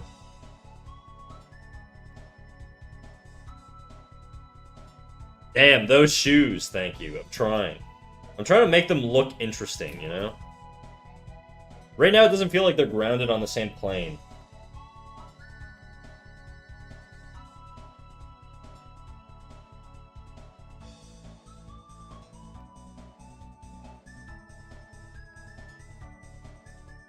Snack be right? Yeah, don't you know it. Would you like a shakshuka? I don't trust you, Beanwa. I've told you that I was gonna bang your mom too many times today to trust what a shakshuka is.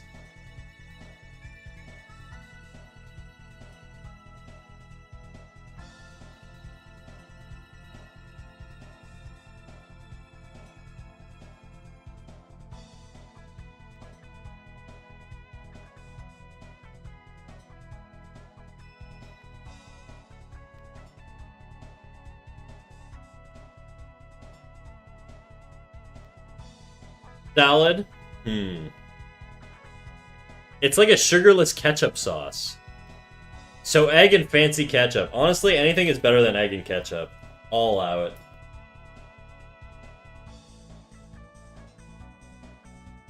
Egg and ketchup is just nasty, bro. I don't get how you guys like that stuff.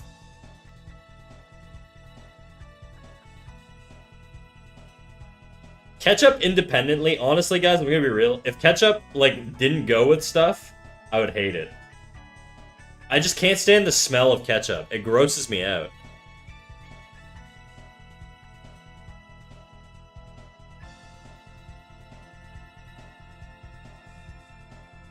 Let's just eat many men. Wish death upon me. Many men.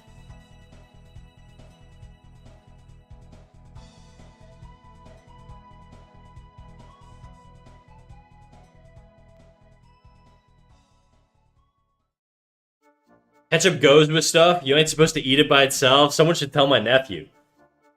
Dude, that reminds me. I had this girl when I was in like grade 1, okay? This girl, her name was Sarah. All right? I'm not going to give you her last name, but her name was Sarah. And Sarah used to take like pizza slices and she would peel the cheese off and then she would lick all of the sauce off of the bread and then put the cheese back on and then eat it. And it was the most disgusting thing to me ever. She's a very nice person though, and like she grew out of that, I think. Maybe she still does it as like a 30-year-old woman, but when we were 6, she used to do that all the time, and it was fucking. I remember it being like very gross to me. Doesn't Pikachu eat ketchup by itself? Yeah, but Pikachu lives in the woods. Pikachu's a homeless person, okay? We're not gonna go by Pikachu's standards.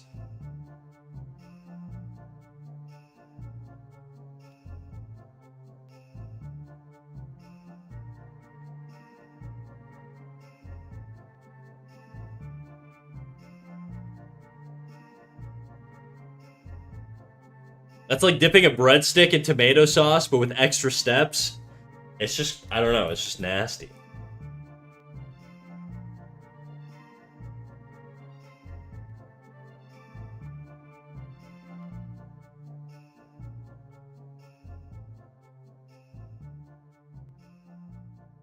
To be fair, I use strawberries as a spoon when eating yogurt. That's just smart. I don't have anything wrong with that. There's no problems with that at all. If I spill pizza sauce, I'll clean it up with the crust, you know? Like if I drop it on my plate or on my shirt or something, I'll just sweep it up like the bready part of my pizza is like a utensil.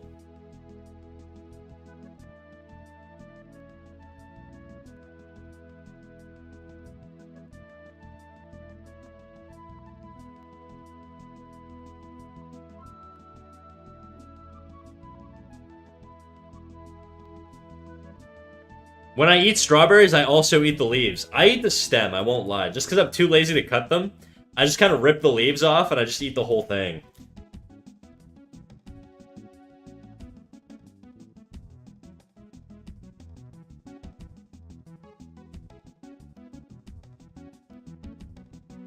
You eat the leaves? I mean, you can. You totally can.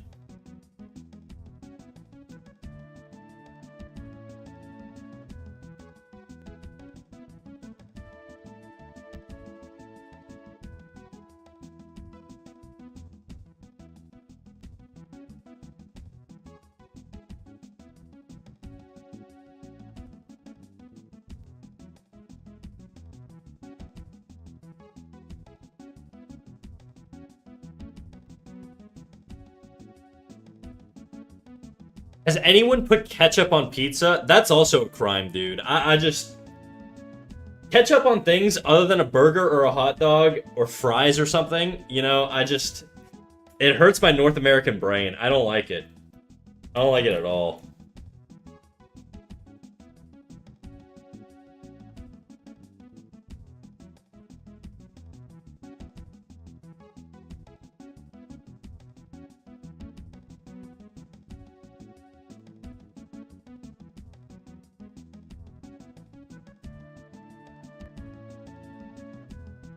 Ranch on pizza. Ranch in general is the most disgusting condiment that exists.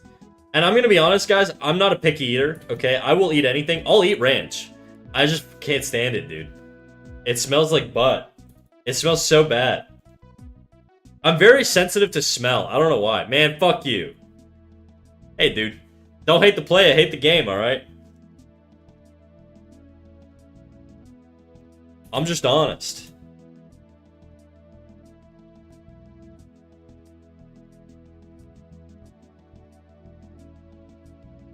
What about Wingstop Ranch? I don't even think... Does Canada even have Wingstop? I don't think I've ever been to a Wingstop in my life.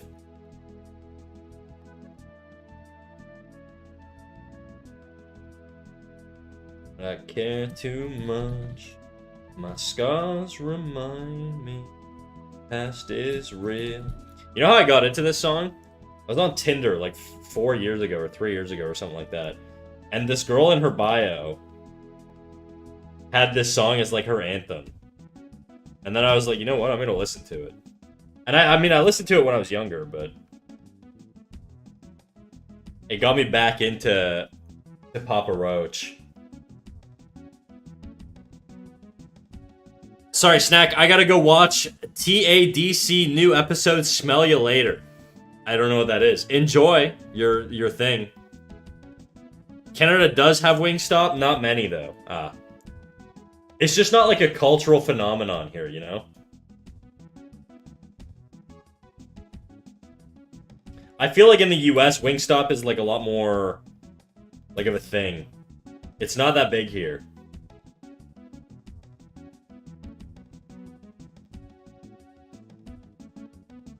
The Amazing Digital Circus.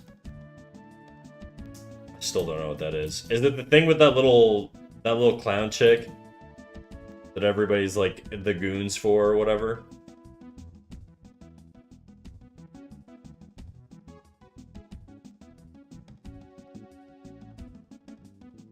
It's the thing with the clown chick? Alright, now I know what you're talking about.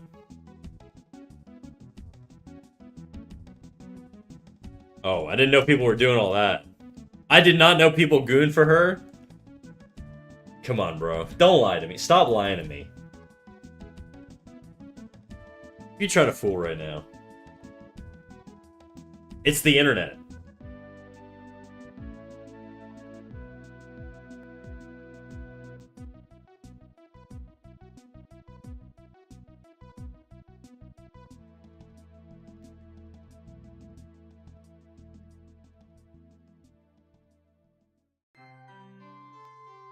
I only knew people gooned for the tall purple one and the teeth man. That's almost worse. I don't even know like who any of those characters are, but they sound like descriptively way worse. I'd goon for Gummy Goo though. Alright, I'm looking this up to know what kind of man you are. Gummy Goo. Okay, I mean he is basically just like made of fleshlight material. I could see that, I guess. Alright, that's valid. Whatever. He's a little sharp on the teeth, but... Wait, I'm not a furry? Whatever you say, dude.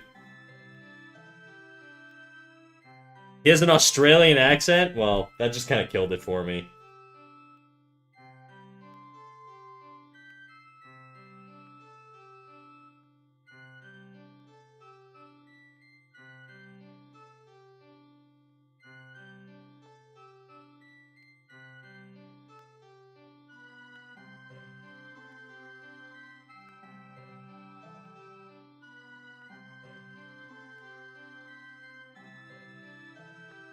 I'm gonna get a little creative with these wrinkles here.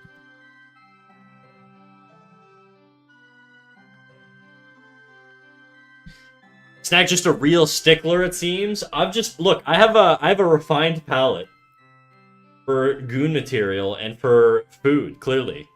I think you guys are too sauce heavy. I like to live in the organic feel and taste of the food, you know?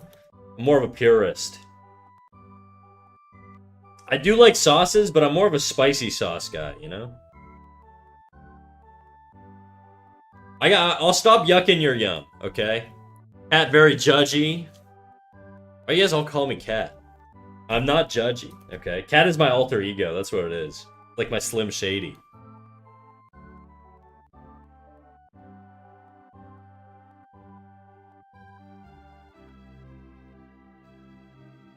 You know what? I don't like cheese on my hamburger. Could you be more offensive?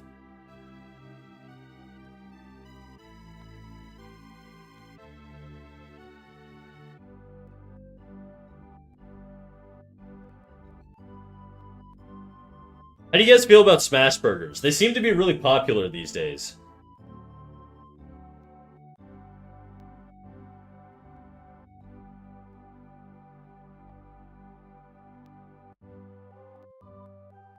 I like most burgers. That's kind of the answer, dude. Honestly, there's no wrong burger. Even like the most hipstery artisan like burger ever is still pretty freaking tasty. I'm not gonna lie. I don't like burgers. Oh my god. What am I gonna do with you?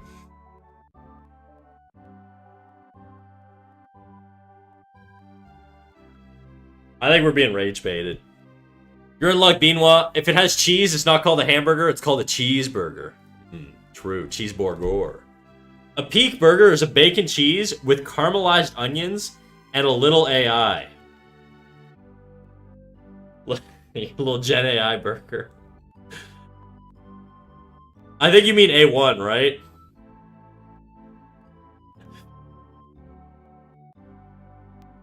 Yagoon. You said AI, dude. There's no capital for the number one.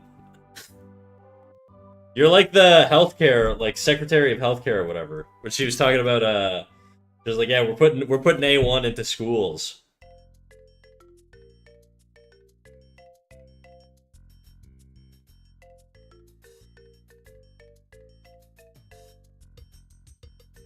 Yagoon. Did you know goon is a very bad thing here in Canada? Very insulting thing, especially in prisons. You do not want to be called a goon in prison.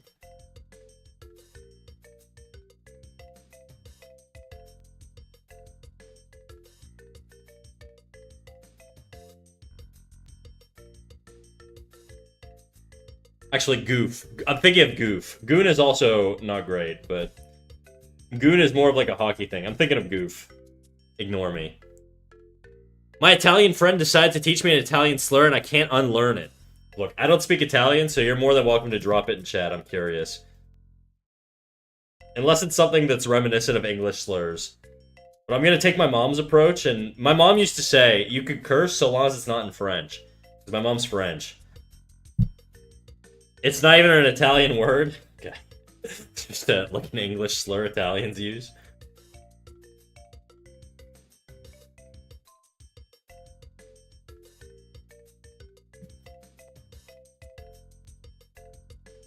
You know those little mushroom guys in Mario? The little brown ones? What are those called? Fuck,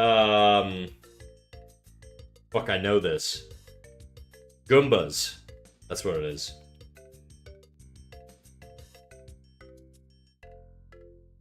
I come for you. Nickelback.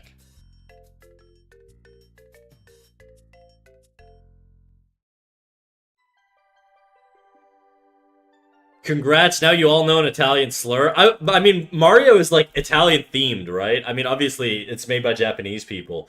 But I feel like they probably put those Goombas in there as the villains intentionally, if that's the case. Wouldn't that make sense?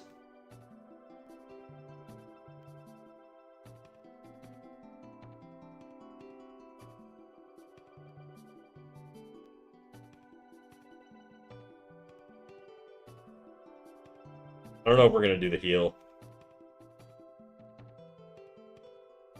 That's part of why they're never referred to by name in the Mario movie? Is that real? What are we drawing today? We're drawing this guy's legs, and probably this hand. How you doing, Solo? You still want that critique?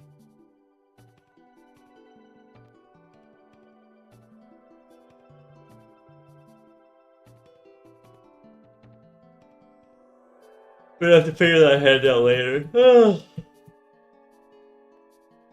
Honestly, I don't even think the hand's terrible. I just think the angle of it a little off.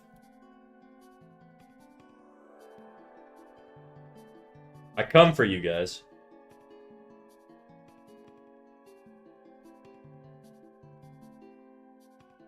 Do you think they knew what they were doing when they wrote those lyrics? They must have. A bulge in the pants? He's just happy to see you guys. Little hungover, but haha, sure, why not? Well, you can always come back to it when your brain is functioning and you don't feel like throwing up. Just run through it. Actually, there's one thing I want to do here. Oh, yeah.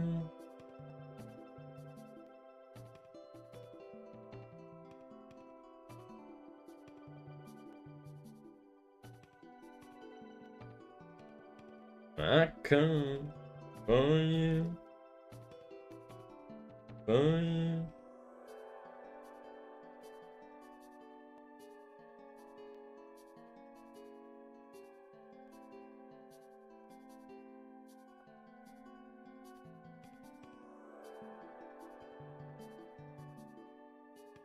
Okay. You're just a gooner snack? Nuh-uh. I don't have a good comeback to that. Let's jump into the revision and draw attention away from me being a gooner. Let's do that. Give me 2 seconds here. That would be if I'm hanging out my ass. I'm just groggy, really. Oh, gotcha. Okay. This is your illustration. I mean, generally, proportionally, I think everything works fine. The gradient is a little much. I don't know if it's like a screen capture or if it's just because you're looking at a phone. What I would say is I would watch your line integrity. Like, what I mean by that is the quality and the line confidence. So you kind of got like a little bit of a... If you look at these, it's... Let me do this on another layer. If you're looking at a lot of these lines, there's like a wobbliness to them. And I think having more line stability... And the way you could do that is just by moving your hand faster. If you move your hand faster, you're going to get less of your pulse coming through on the line. Whereas if I go really slow, my heartbeat, like there's a pulse, right? So you're going to get this wobbliness. And it's nice if you want to have like a textured feeling or sort of like a rustic feeling to your art. You could totally have that wobbliness. But I think when it comes to hair and stuff, I tend to go faster a little bit. Or, you know, a bit more line confidence. I drew it on my phone with like a soft plastic pen thing. Well, I mean, this is gonna carry you into more professional illustrations, right? So, even if you're using like a medium or a tool that's not like the best for producing this, the line quality stuff, still keep it in mind, because it is something to work on. The eyes. Okay, so the eyes, you have this sort of angle here on the eye.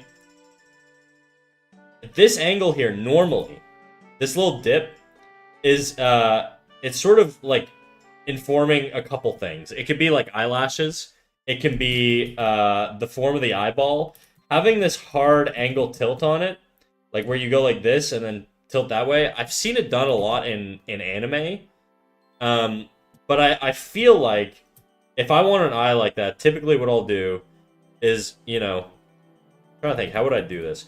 I would have that straight line like that differentiator line, like the change of angle here. But what I would do is I would have the eyeball internally a little bit more defined. And then that way you could still sort of feel that it's part of an eye, like the eye is in here. It's tough. I'm not very good at giving advice on like anime stuff. You probably like heard me yesterday during stream. Anime eyes and stuff are a little bit difficult, but generally speaking, you've got a lot of three-dimensionality when you're doing an eye. The eye exists inside of like a socket, and so all of these lines here, they're actually like a thickness of skin keeping the eyeball in. So if you have like an eyeball, let's say you look at the eyeball from the side is going to be this sphere, and then over top of that, you're going to have this sort of, this lid, but the lid goes past the eye a little bit. And what you're actually seeing when you do these double lines here, like this plane here, I'll do it in blue so it's a little clearer. What you're actually seeing, and what these lines here are capturing, is this line thickness from the eyelid going over top of the eyeball. I didn't color pick the right thing. Right? So it's this section down here. Because the eyeball exists inside of the eye here.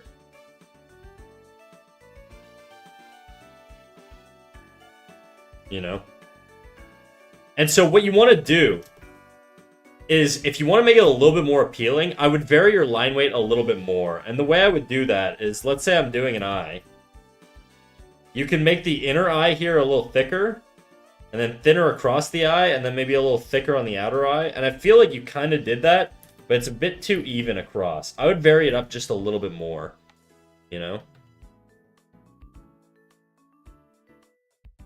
I like to do a lot of 3D like lines to indicate sort of the forms inside the eyeball. Sup, big dog? What up, Guarana? How you doing over there on YouTube? Generally speaking, also, my top eyelid is almost always thicker than my bottom eyelid. And yours are kind of even here. There is a little bit of a line variety, but it's not quite what I would do. Like, notice how thick this region is here, or thin this region is here versus this region up here, right? I think that helps quite a bit when you're drawing an eye. Okay, I sent one with an actual reference so you can see what I'm trying to mimic. Okay, great.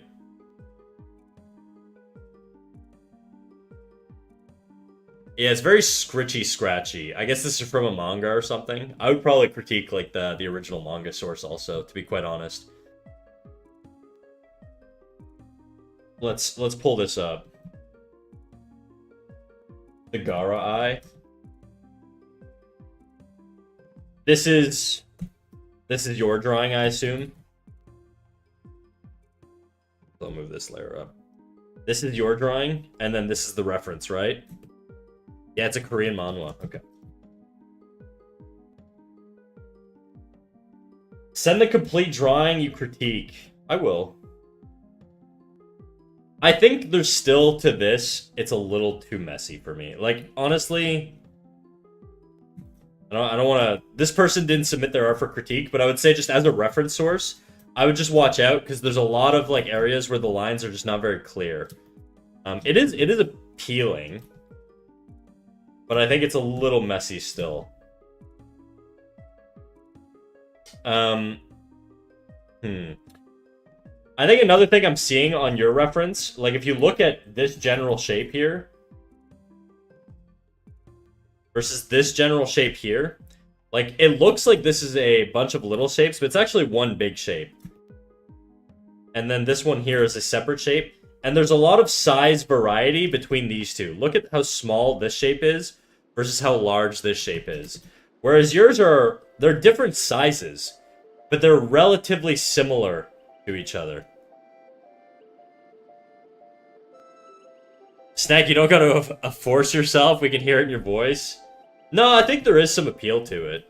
I just think the lines could be cleaned up. I would say this is a good rough, but if I were like an art director, I would say this needs a cleanup. But maybe that's the style they're going for, right? So I don't want... Anyways, they didn't submit their art for critique, so I don't want to go over that, but even here, like, and also on the eyes, you're not showing the roundness of the actual eyeball, whereas this person kind of is. You could see more... I gotta thin my brush out here. You could see more of a curvature. Whereas yours is a little bit less obvious. There's still a curvature, but it's not quite the same. The inner eye here doesn't have a line. Yours is fully connected. That tends to flatten out an image. When I'm doing a 3/4 eye, or in this case, a profile eye is basically just a triangle from the side, okay? And then if you want to connect these like this, I would sort of do it, but halfway. I wouldn't go all the way, you know? I would just make sure they don't really fully touch. And then I would do something like this. That's how I would do sort of like a profile eye. It's meant to be messy because he's properly pissed. That's fair.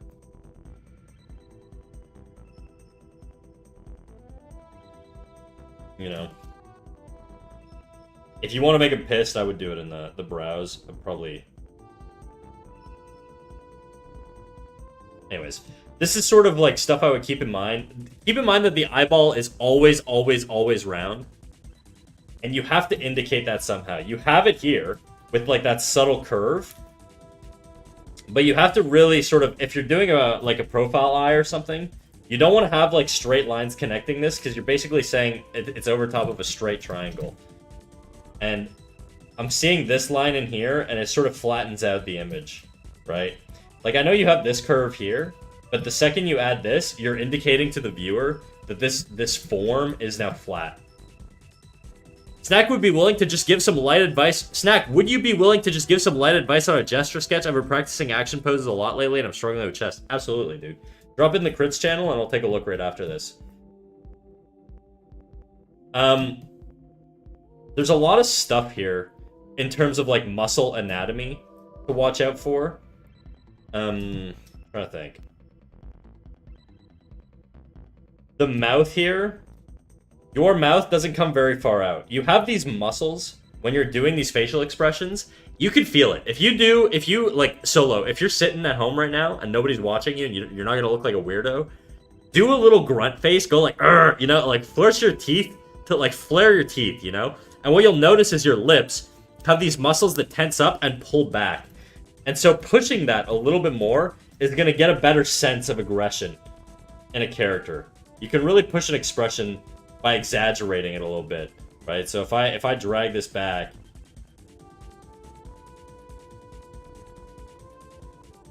you also have to sort of flare up at the nose.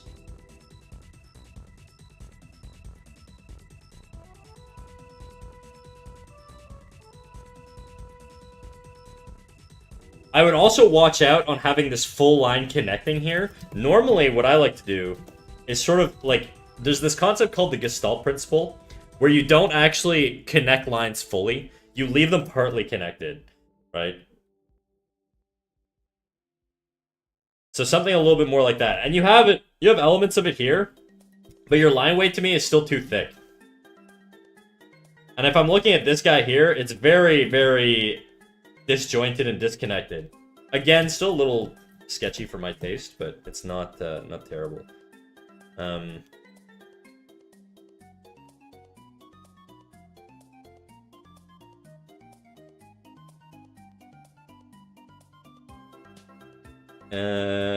Chin.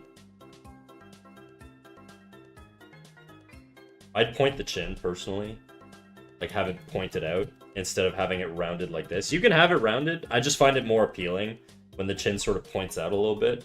It creates, there are certain shapes that elicit certain emotions. Triangular shapes tend to convey a lot more aggression because of the sharpness. Think of like a knife.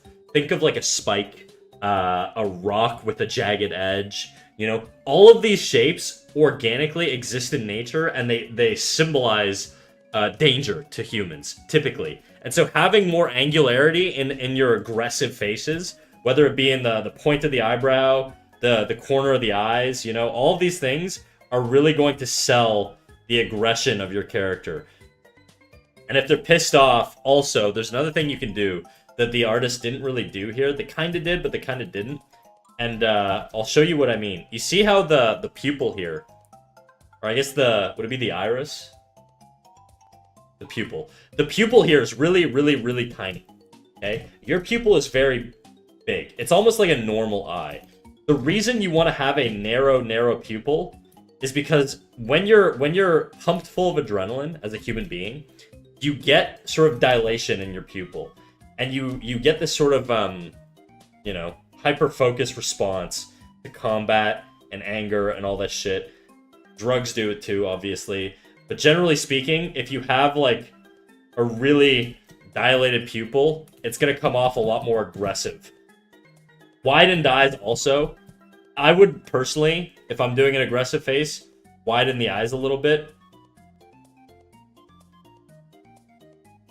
And I feel like you'll get a little bit more of an aggressive face. You could drop the eyebrow a bit.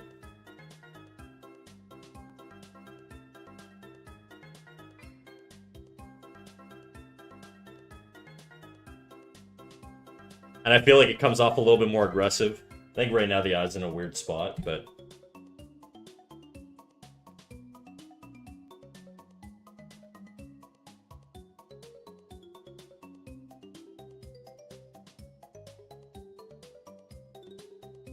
Why can't I erase? Why don't I make a folder here? What the fuck? I dropped some more examples of the artwork. I'm an anime to get the hang. The art resource, but thank you for your points. It makes good sense to me. I'm telling you, the shit is important. It doesn't feel like it is, but as you get more experienced, conveying sort of the emotionality, you're gonna have to really sort of start to understand what happens, like, chemically to the brain, and why sort of certain things happen, and why certain faces get aggressive, or why pupils dilate and all that stuff. There's just different emotional states. It doesn't mean you have to go, you know, super duper wide-eyed or whatever. But I think, like, you know, having a more narrow, dilated pupil is going to help convey that. As well as, like, the ads. Okay. I'll wait. I'll wait. I'm going to go get some water while we go through the ads.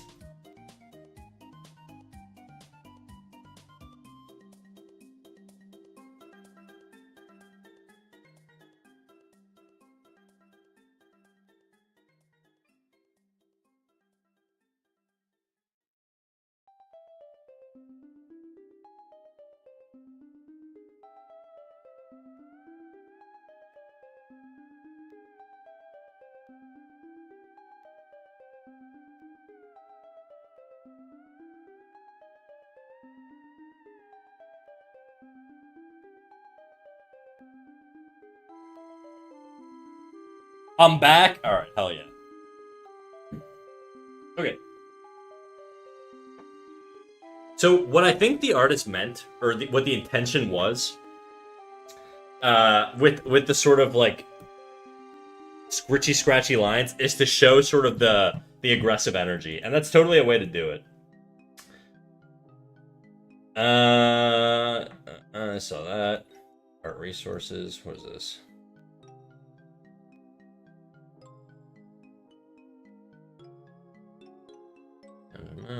Okay, I see you posted more references. Got it. Okay.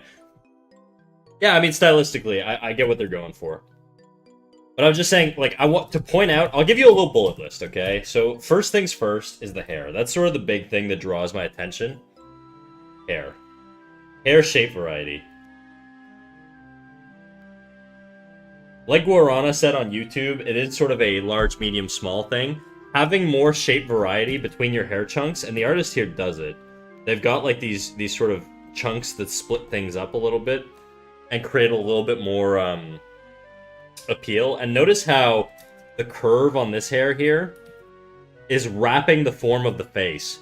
The face is like it's got three-dimensionality to it, right? There's like, if you were to draw like a wire mesh over top, it's got this sort of form to it, depending obviously on the skull structure and all that stuff.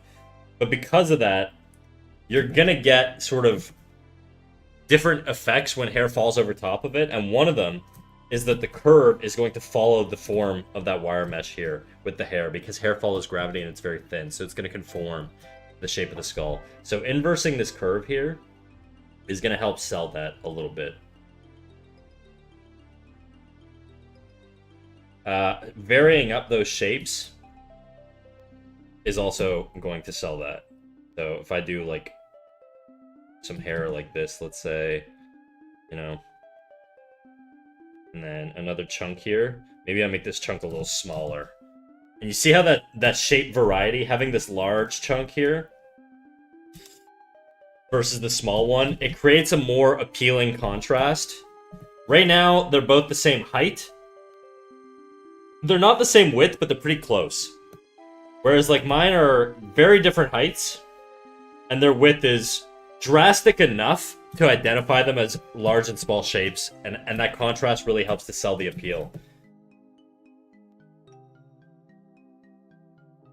Okay, and then, like I said, with the other chunk here, just gonna have it contour sort of the face. Again, I'm having it on a different plane, like height here. I could push it even more. I notice how yours is like way lower. I could totally push it more, so long as it's not like a symmetrical form and shape to the previous chunk. Practicing getting variation in your designs is really, really important.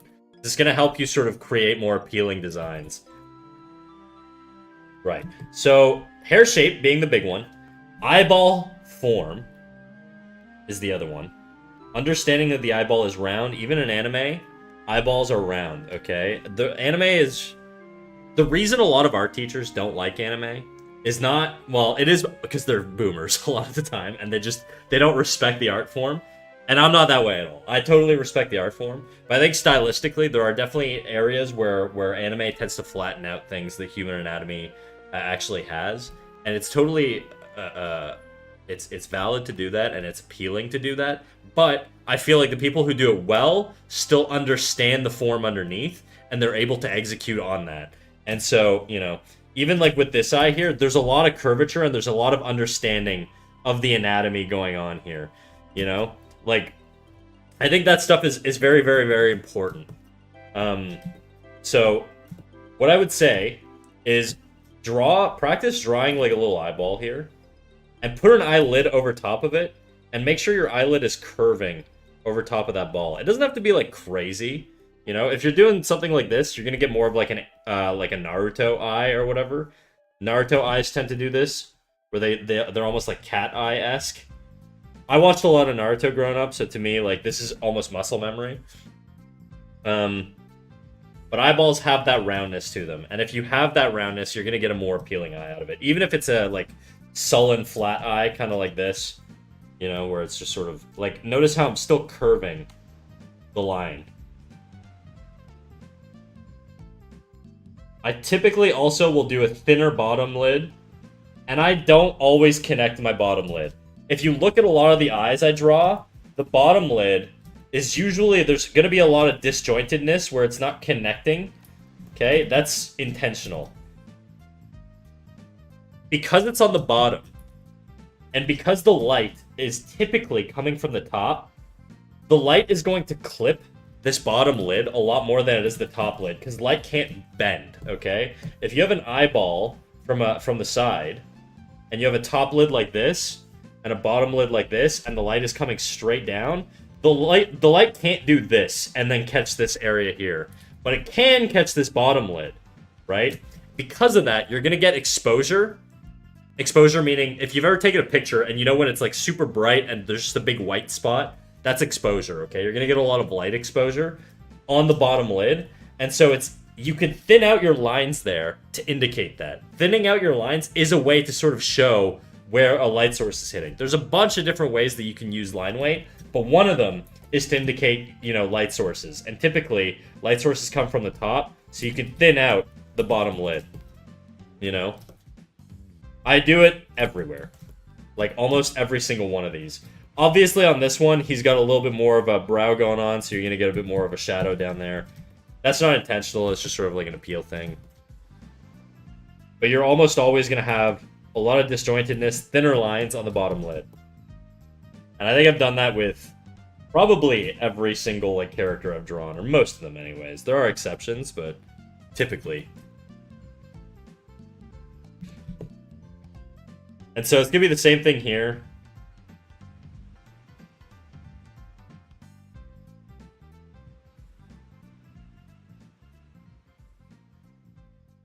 You're the reason I stopped worrying about making all my lines touch. It's a strong impulse for a lot of artists that start out, or even if you're like a late beginner or early intermediate. Knowing where to disconnect your lines and not connect your lines it's a skill you really need to develop on its own. It's partly intuitive, it's partly just sort of observation when you see other artists drawing things, but it is going to make your art feel like it's on another level when you execute on it properly. I do, however, always like to thicken my touching points when they do connect. That's totally fine. I have a habit of also like creating sort of thick connecting line weights, you know, stuff like this. If like, let's say you're doing a shoulder, you know, you've got like thicker line weight here. Line weight can be used in a bazillion different ways. I'm just giving you one example of how I think about it, okay? But it doesn't mean you can't have a style where you have a thinner upper eyelid and a thicker bottom eyelid. There's a lot of like, you know, if you want to make a character that looks like maybe a little depressed or something, you could totally do that. And I feel like you'll get sort of that tired effect. There's a bunch of different ways you can use lines. I'm just giving you an example, and I'm generalizing a little bit.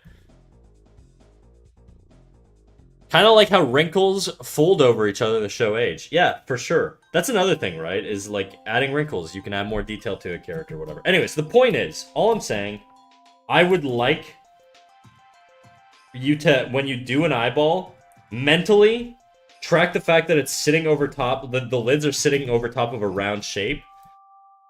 And I have a TikTok on this. I don't think I've actually posted it to my Instagram. But essentially, when you draw an eye from the front, you're going to get a certain width to it, okay? If you draw that same eye from a 3/4 angle, the width is going to get more narrow. I'm shooting a lot of information at you right now. I don't expect you to absorb a whole lot of this. This can also just apply to other people who are watching also. But, like, let's say you're drawing a front-on eye, you're going to get this width here, okay? The more 3/4 your eye becomes, the smaller this line becomes. So, a 3/4 might look like this. So, front. 3/4. And then profile is going to be even smaller. That's all you really need to track when you're drawing your eyeballs. Determine what your perspective is, and then, you know, if it's front, 3/4, or profile, which are the most common ones, you can then adjust your eyeball according to that. Right, so this would be like a 3/4 eye. Same eyeball, but it's just 3/4 now.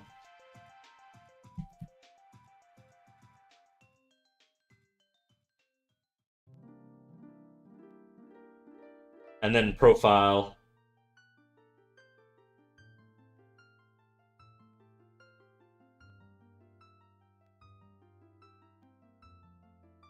You know, I made them a little small here, but you get the idea.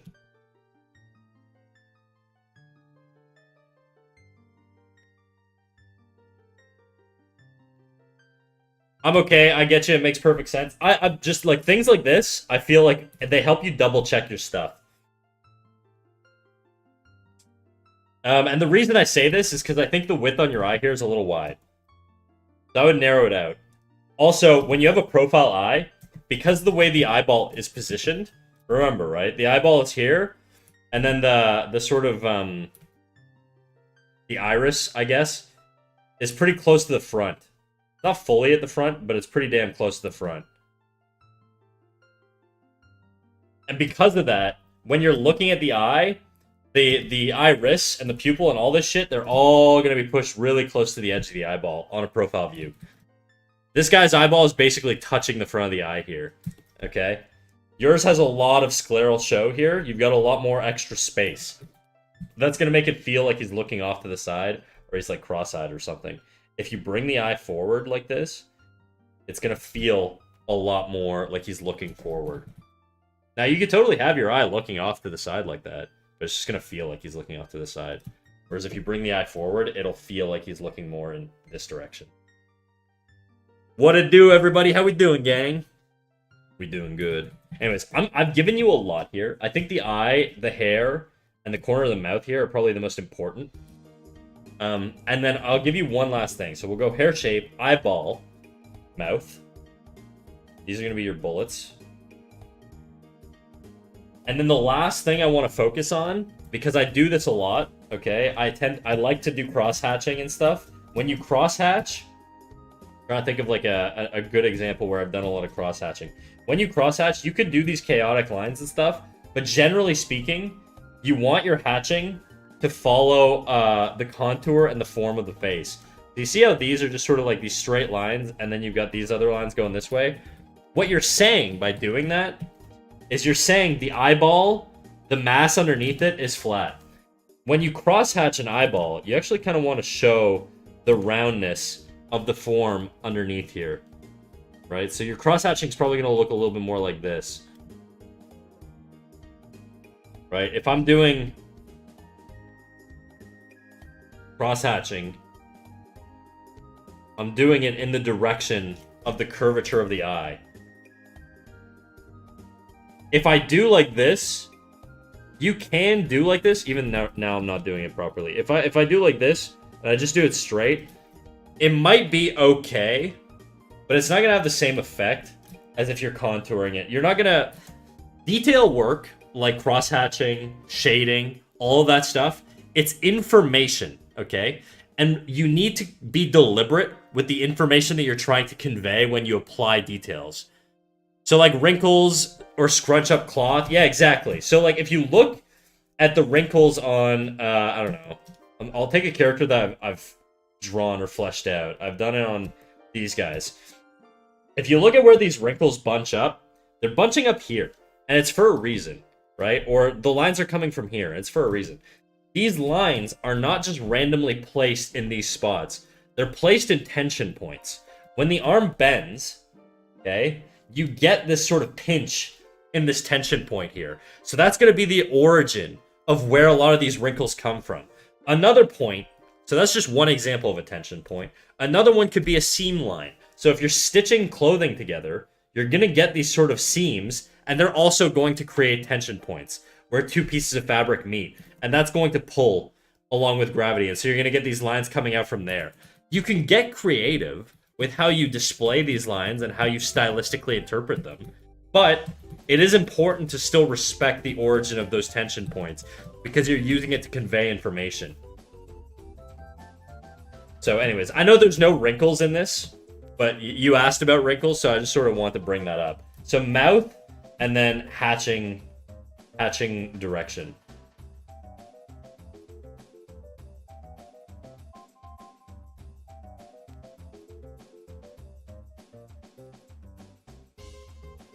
That's sort of where I'll leave you with. I'm not gonna keep going too crazy with this. I'll send you this as a screenshot in the Discord, and you can go on your little merry way and make your changes with that, hopefully. And then I'll jump on to Nox. Will be the next one. Black Knight. So Snack, mind giving advice for your fellow beginner artist? Can you be... If you give me something a little bit more specific, I could totally give you advice. If you're asking for general advice, that's very, very, very, very broad. It's tough for me to give advice on something so broad. I'm nervous. Don't be. I'll be chill. Don't worry. I'm just gonna clean up a little bit.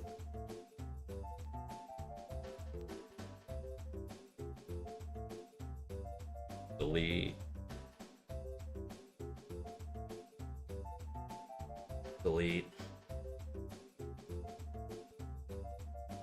I will be honest, Nox, your pose is fucking crazy difficult. It's a very, very, very, very difficult pose. So we'll pull out Nox's drawing here. Put it in an area where if I reduce the opacity, we can get a little bit more of a... Okay. What I would do... This, to me, is like a very complex pose. There's a lot going on here. I'm gonna be honest, I would struggle with this pose. I think most artists would. I'm just gonna clean a lot of this up just to get rid of all the extra shit here. Just so we can focus on the pose a little bit. Create a bit more space.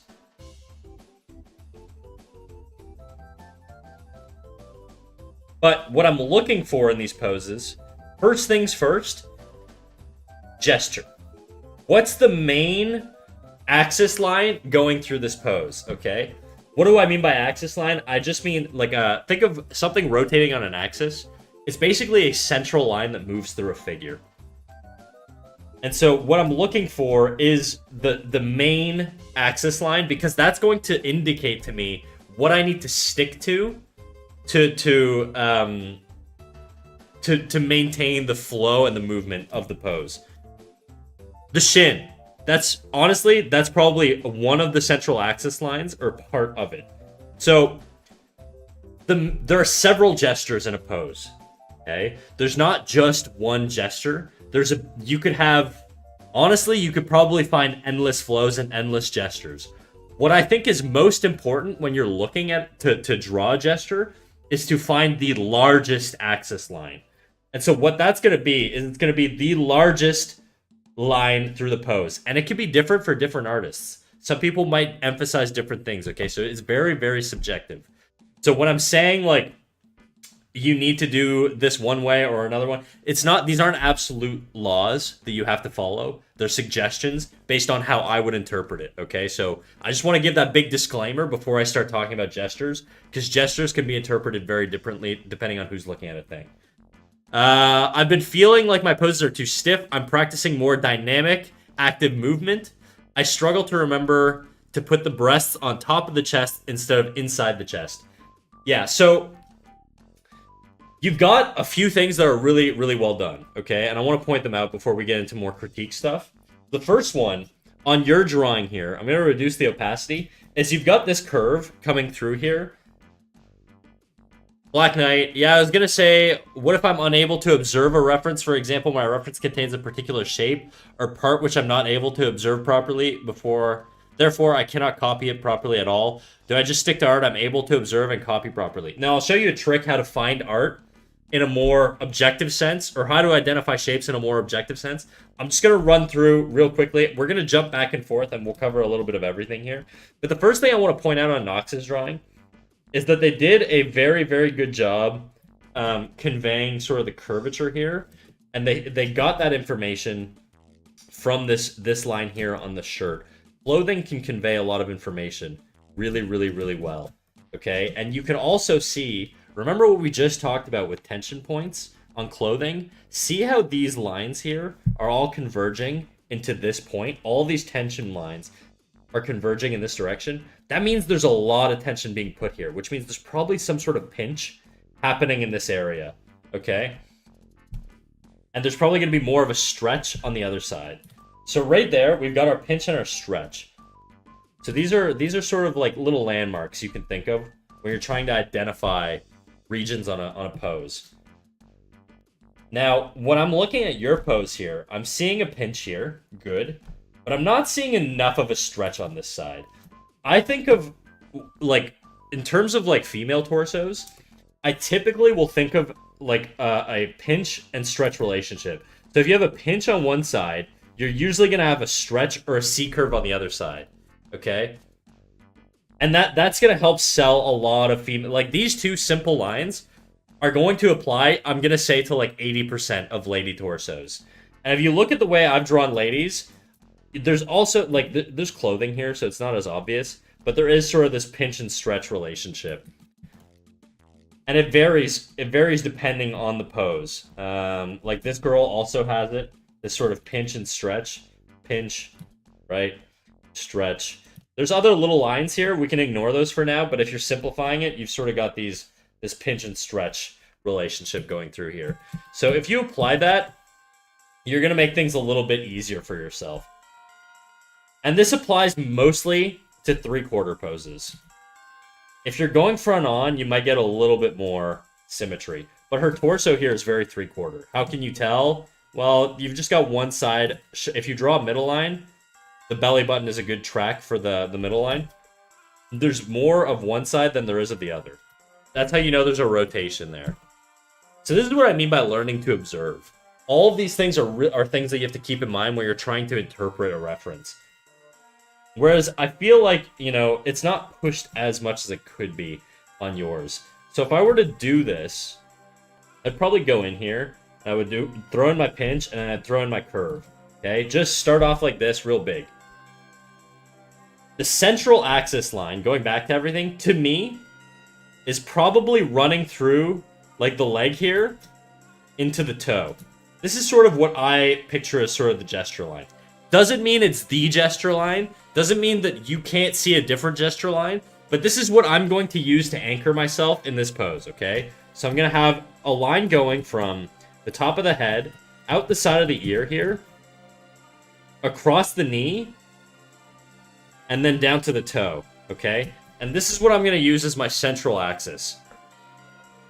And it's going to be sort of our reference line. So if I'm doing this, I'm going to do my line here. Now, I know, based off of this line, that the head is on this side of that line. And it's a gesture, so I'm going quick and rough, okay? Next is, you know, the neck is also on this side of that line. The knee also on that side of that line.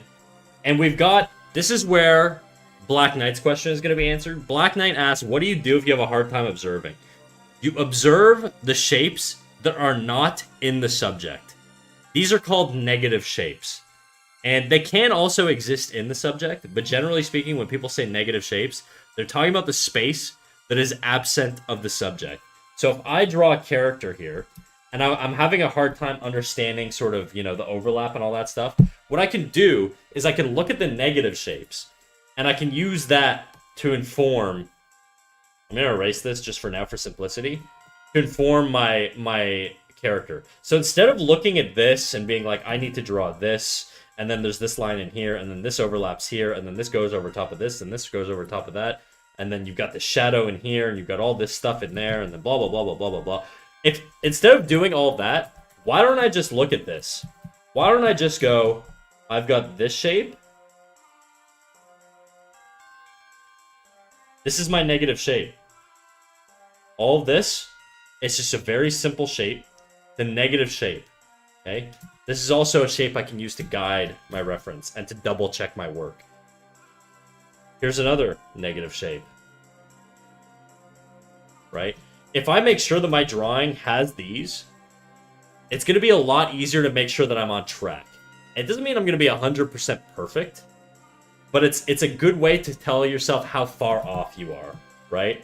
If you're coming in here, and now I'm looking at, like, let's say Nox's drawing, and I'm noticing my negative shape has sort of a little bit, like this curve is less angled. It's a little bit flatter. This tilt is not as extreme as it is here. It's a little bit more, like, subdued, you know? So now you can go in here and you can say, oh, well, maybe I need to pull my leg out more. Maybe I need to rotate my pelvis more. So maybe I would do something more like this, and then bring the leg out a bit more like this. And I'm using these negative shapes. Instead of drawing the subject, I'm drawing the negative shape, which is a simplified form.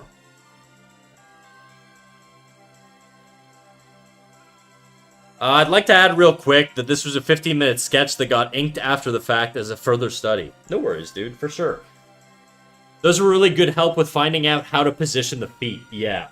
Yeah, so negative shapes definitely help, like, and like, you're also using, like, reference lines, so, like, how far out does the knee come? If I draw a vertical line straight up, there's a little bit of space between the hand and the knee, right? Whereas if I draw a line straight up here, your hand goes past the knee, right? So that these are little tricks you can use to anchor yourself and to double check things, you know? And if you've ever seen, like, an artist doing life drawing, and then they stand, they close one eye, they stick their arm out in front of them fully straight, and they hold their pencil straight in front of them when they're looking at a subject, okay? The reason they're doing that is because they're using their pencil to track these relationships. That's what they're doing. When they hold their arm out in front of them, straight up, with their pencil straight up, okay, arm fully extended, fully locked out, okay? You don't want your arm bending because then you can get weird relationships. You want it fully locked out so it's a consistent distance from your face. When they're looking at a subject through this perspective, they're using their pencil to gauge these relationships. These lines here are essentially what their pencil is doing.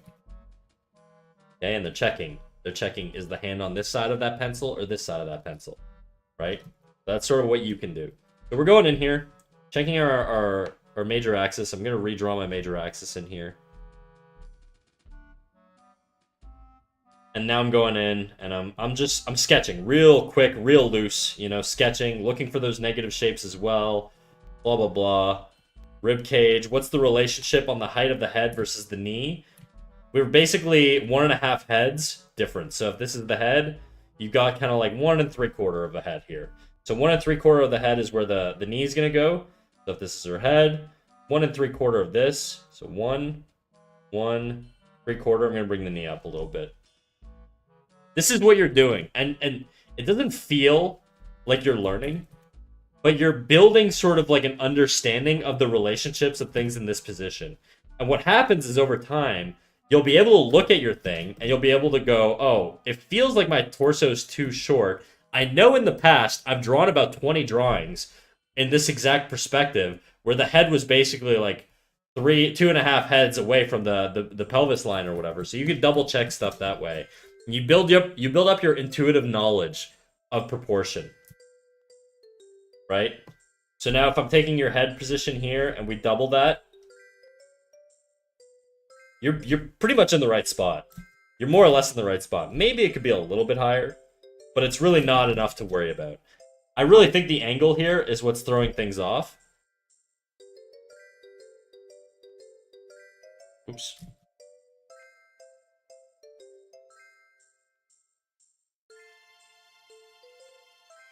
I'm looking at this negative shape now. If I'm simplifying it, it's basically just a triangle on this corner.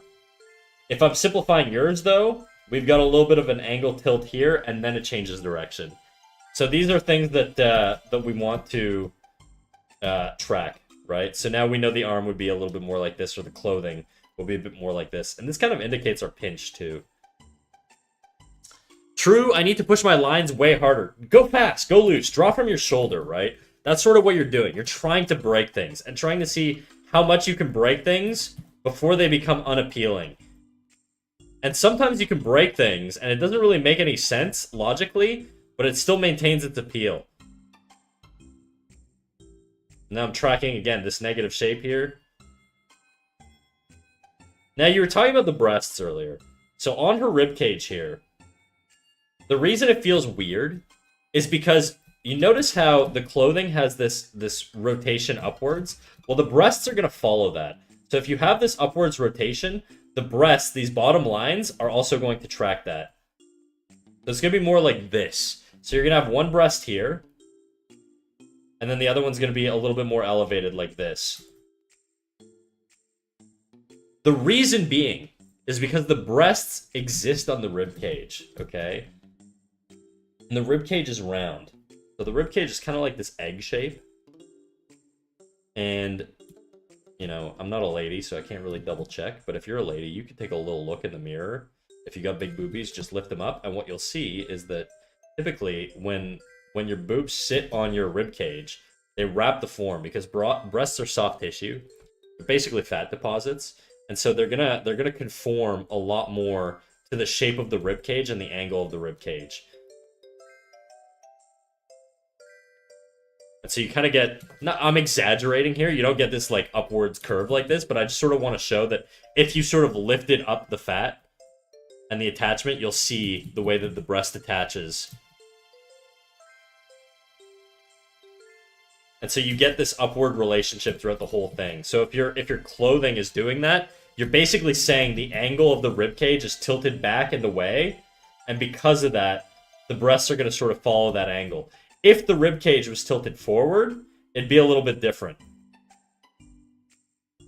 Right? So if the rib cage was tilted forward, keep fucking up my color pick there. If the rib cage is tilted forward like this, there's going to be different forces of gravity influencing the breasts, right? So they're not going to be pressed against the rib cage. They're going to be hanging off the rib cage now. Depending on the size, obviously. Right? But generally, they're still attached to the rib cage. So they're gonna always have that relationship with the rib cage.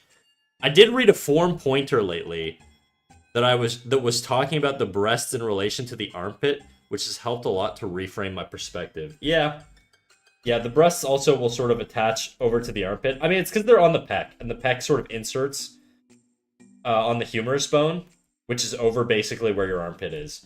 So your relationship between your pec muscle, right? If this is your pec, it's going to attach to your humerus bone, like around here. And it's also going to attach around where the bicep is going to attach. And then the deltoid is going to attach to the humerus bone also, but it's going to go sort of behind the pec like that. And this relationship sort of forms the armpit. The lat also attaches back here, and that's sort of where you get that armpit look. But anyways, there's no actual such thing as an armpit. The armpit is not really like, it's not like an anatomical body part. It's just where a bunch of attachments join. And that joining of these attachments forms what we call an armpit, essentially. And so because the pec attaches to the humerus bone, and the breast attaches to the pec, you're going to get sort of this relationship between wherever the pec moves, it's going to influence the tilt of the breast. Okay? Anyways, I just wanted to point that out. That's why your breasts feel a little odd, is because you're not showing the rotation as much on the rib cage.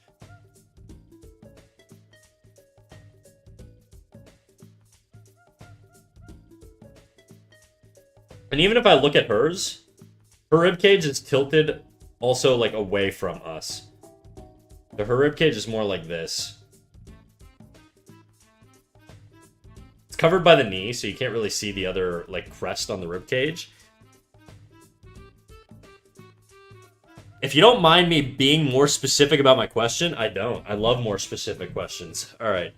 I was taking reference from a clothed figure. I was trying to copy the creases the form on the sleeve, which happened to be very challenging, and I thought maybe my level of observation is too weak to be able to read the shapes and interpret in my copy. Is it really the case, or am I just not trying hard enough? You're never, ever, ever, ever going to be able to easily observe things that you haven't done a lot of observation for, okay? Like, not being able to easily identify tension points, tilts on rotations for, like, rib cages, hips, all that stuff, is not going to be easy the first time. And that's not an indication that you should focus on something else. It's actually an indication that you should do it more and start to find similar poses and try to find the commonalities between those poses. So if I want to study sort of a ribcage at this angle, maybe I would find a lot more examples of a woman whose ribcage is tilted up like that, right? And then what's going to happen is over time, what you can also do is you can trace it. Okay? Tracing is not a crime, guys. You're not going to go to artist hell if you trace for the sake of study. So what I'm doing right now, all of this stuff, this is basically tracing. Okay, so what I would say is you go over it, you trace it, you find the relationships and you find the commonality across all of those poses, and you will get better over time. So to answer your question, don't move on to other things. Use that as a little beep beep beep radar test to know where you need to actually study more, because you've got that knowledge gap. So not being comfortable with a thing and not understanding a thing should be an indication to you that you need to learn more. Don't move on, lock in. Exactly. But Nox, all this to say, like, I think we could push the ribcage a little bit more here. Just because I did trace her ribcage, right? So I know that you've got sort of this relationship with the ribcage where it's tilting off this way. And that's going to influence the breasts also.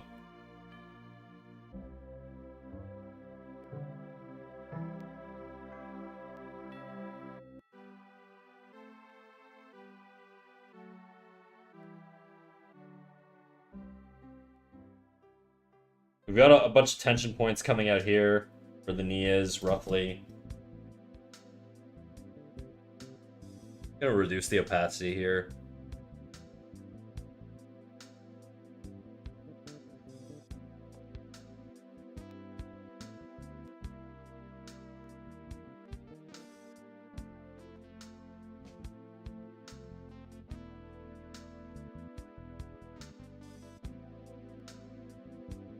So we got our pinch on this side.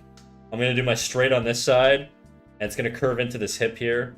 This hip also has a pretty extreme rotation to it. This is a very challenging pose. It's not like... It's not a very beginner-friendly pose, I will say. But doesn't mean you shouldn't challenge yourself every now and then. You got to keep things fun, right?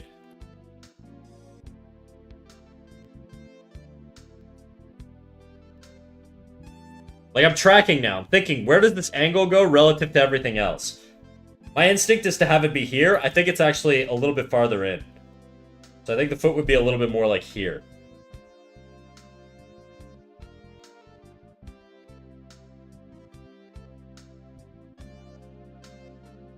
Do not jump into complicated poses if you can't draw a person standing straight. I don't agree with that. I think the most important thing is that you draw the things that you enjoy, because you want to maintain your enjoyment of art, right?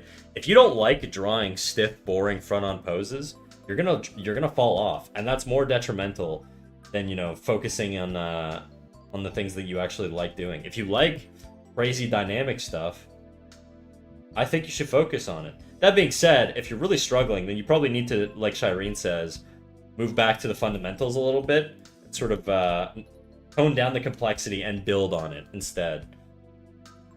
So what you're saying is not wrong, Shireen. I just think you should prioritize your enjoyment, right? But right, so something like that. Now I'm looking at the relationship on the arm here. You've got the angle pretty good. It's something like this. This is the high shoulder. So this high shoulder is going to be up here, roughly.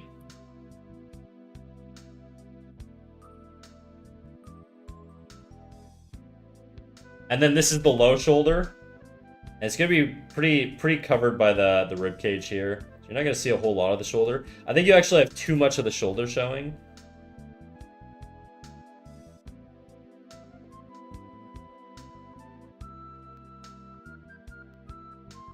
Whoopsies.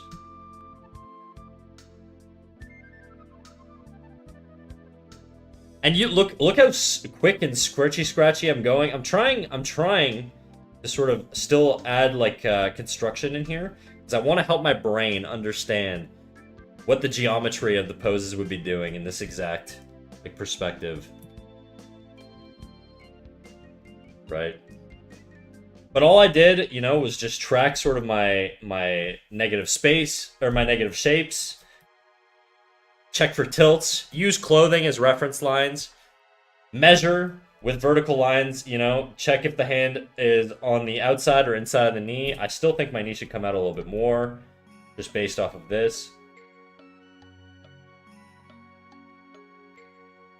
Can't really trust your brain. You have to really, you know,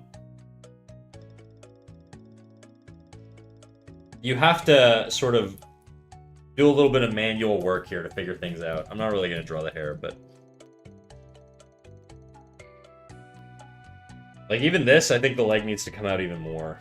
Like, I'm looking at this vertical, and this hand basically comes straight down the middle of the foot.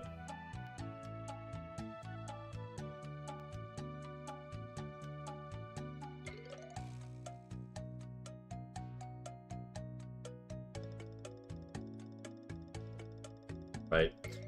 So anyways, I hope this sort of gives you like a little understanding on how I would approach doing a 15-minute study.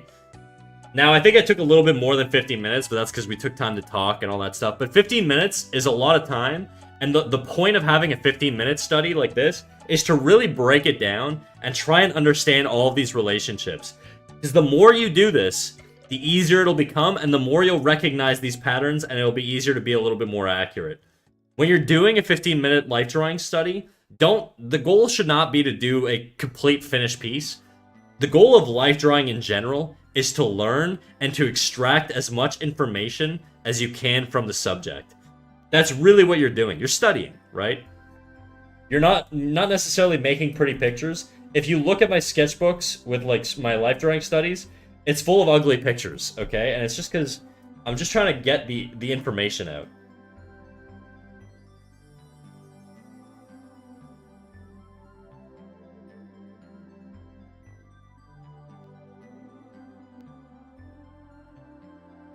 I don't say do extreme poses understanding anatomy, and extreme poses is more difficult than standing poses. Yeah, for sure, dude.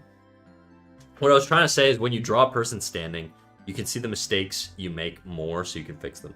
Yeah, and to add to what Shireen's saying, it's a lot easier to understand the proportion of human anatomy if they're standing pretty straight or three-quarter, rather than if there's a tilt to them, right? Like if I have a character that's standing like this, it's gonna be a lot easier for me to understand the proportions or to learn the proportions than it is if I have a character that's like this, you know?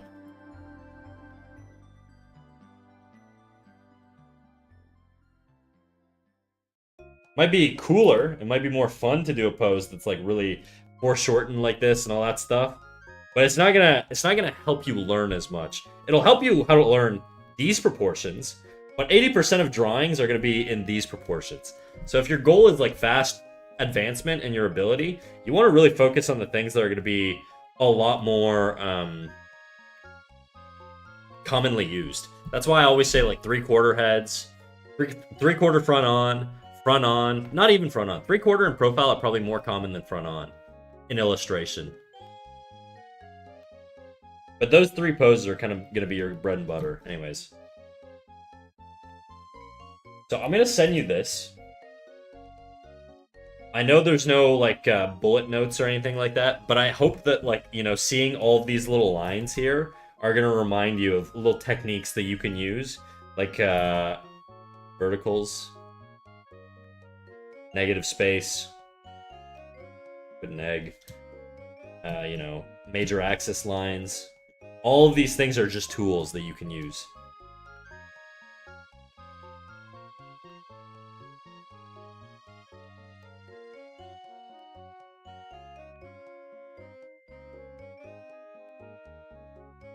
Now you could take that into your next study and you could apply a lot of these techniques and help you sort of, you know, orient yourself a little bit better. And by the way, this stuff is going to be incredibly painful to do while you're actually, like, doing it. But it gets easier, right? And you'll find your own shorthands, a way to simplify things and all that stuff. But... By the way, did you see that video I sent you about critiques? I haven't had a chance to take a look at it yet. I did see the video you sent, though, for sure. Thanks. I took some notes while you spoke as well. Hell yeah, dude. The first step is being good at something is fucking it up real bad. Yeah, pretty much. You'll find your groove, dude. Just keep trying, you know? Don't give up. And even when I'm doing, like, these legs, right? I'm looking at all this stuff. I'm looking at these negative space. The reason I know how to do, like, these sort of positions, because I understand sort of the negative space. I understand the relationships. I'm tracking my major axis going through here. All that stuff. If anything, I feel like I can make these belt lines track the major axis even more and add more form to this character. That's probably what I'm going to do.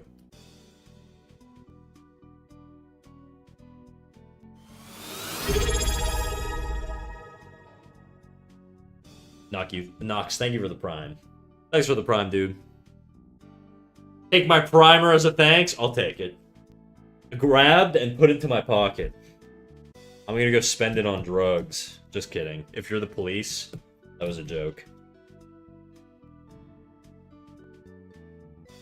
Okay, I'm gonna clear this stuff out.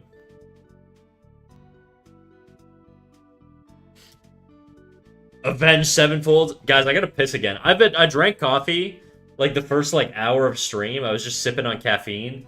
So I'm my penis is like a big water balloon right now. I'll be right back.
Got myself a couple little carrots here.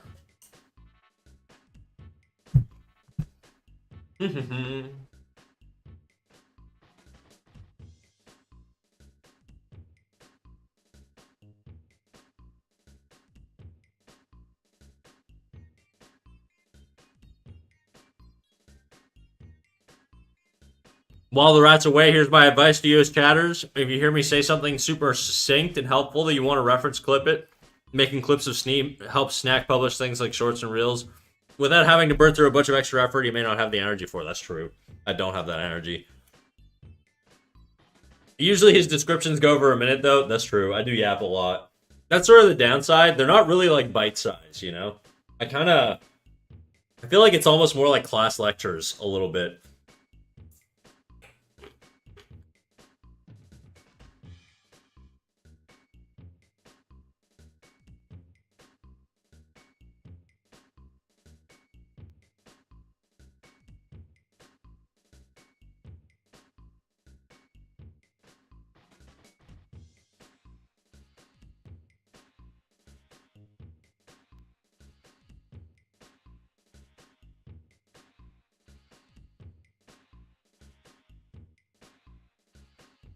Hey man, if you guys want to help me, I'm never gonna say no to that. I will absolutely take the help.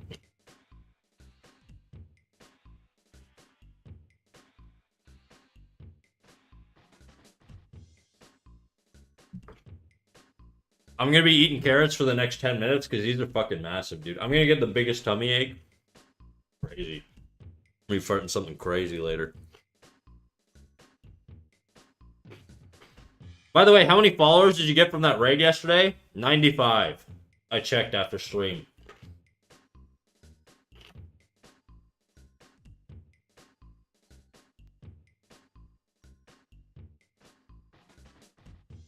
I had to turn off the friggin' like notification sound, dude.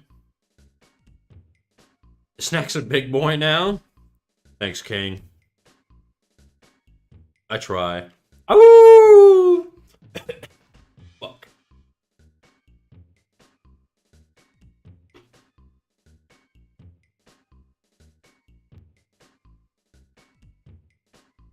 I don't know how the gaming streamers do it. What do you mean? Do what?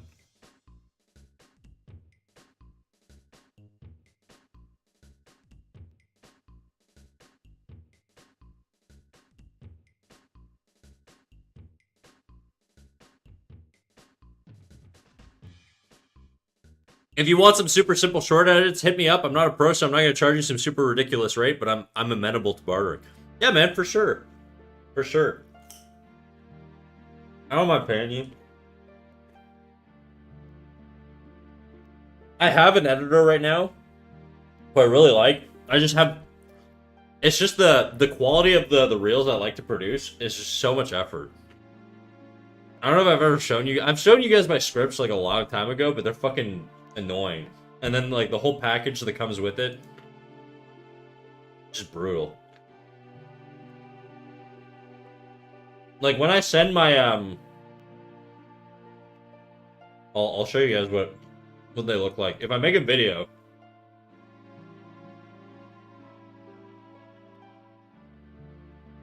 this is sort of what I send to the editor. I send them a photo. This was my the folder I sent them for the silhouettes video. I should probably make sure my name's not like in it or something. Give me a second here. Yeah. So I send them this massive package. Okay, so it's got all my clips. It's got sound effects that I want them to use. Okay, sound effects. It's got like different versions of the overlays. Like I prepare all of this stuff. I give them extra B-roll as well. Like audio extracts, and then a script. And the script is basically like followed one-to-one. So this is what my script looks like. I'll show you.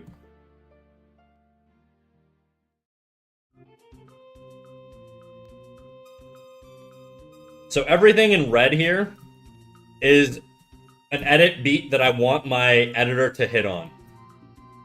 So, can you tell who this is? Flash Silhouette 1, okay? And then if you look at the actual folder, you'll see...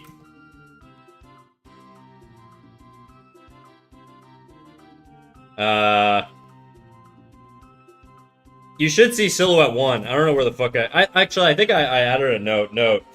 3 images may take a while to wait, blah, blah, blah, blah. Anyways, there's just a bunch of notes. Like, what's a silhouette? You can think of a shape signature, blah, blah, blah. Maybe use third silhouette here for more grab. I think I had also I added them into my my Google Drive, but I had labeled silhouette 1, 2, 3, and 4, whatever. And, yeah. So this is sort of like how my thing goes. It's broken out into chunks, so you got my intro, which has, like, the hook, then substance, you know, where you're breaking it down. And then all the red parts are basically edits that I want them to make. Ding ding ding noises or whatever, maybe Jeopardy winning soundtrack, I don't know. Optional confetti explosion animation. Interrupt celebration with record scratch, maybe whoosh sound. Like, it's very detailed. It's just a lot of fucking effort. So I don't like doing it. Yeah. But it does end up creating, like, pretty decent reels, you know? The issue is just fucking so much work. It makes the editor's life way easier, though, I will say. Because then they basically know exactly what they need to do.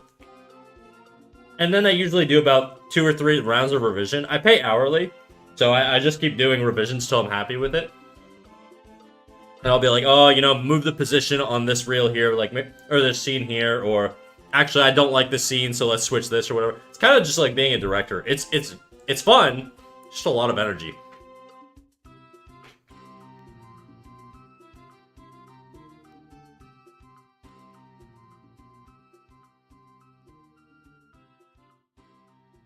What did I miss here? The amount of chat spam was impossible to follow, even when I did turn on slow mode. Yeah, I know. We swarm are like our emotes. Yeah, you guys were awesome. See, that's why I feel like doing it off the cuff in a stream will probably be better for production. I disagree. I really don't. I don't do well with like disorganization. I need structure, and it's like I need to know. I like the script. Like, I think my first couple reels were just me talking off the cuff, and I didn't like them at all. And then when I switched to the script, I was like, this is so much better. The issue is it's more high effort. But it's also, it lets me double check things, like my language isn't too complex. It lets me double check, like, that, you know, I'm using a hook, and then I'm delivering on a hook, and I'm producing enough substance. It makes sure that I know exactly what I'm going to get when I'm paying an editor, because I'm not a multi-millionaire, you know? I have a full-time job and I do okay, but I'm not like I'm not balling like that. So, you know, I have to be pretty specific because I don't want to be paying out the ass for every reel.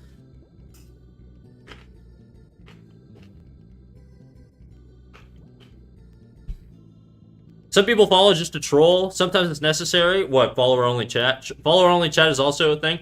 I don't really like follower only chat, mostly because whenever I'm looking for somebody to raid, if they have like a follower-only chat, I typically just won't raid them. It feels like too high pressure, where it's like, you have to follow me if you want to talk. It feels like, I don't know, I don't like it.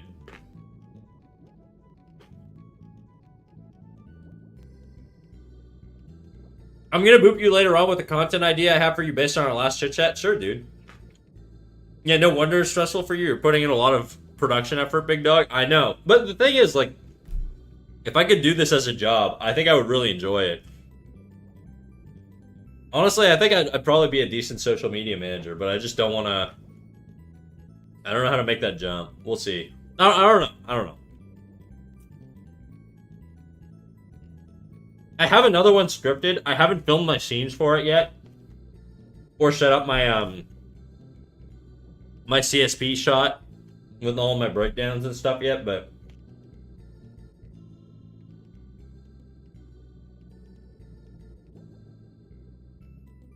I guess some of you guys probably know this about me. I am a little bit of a control freak. Not like... I'm not, like, mean or anything. But I'm very specific with things. And it's sort of, it's like both a flaw and a blessing, I guess.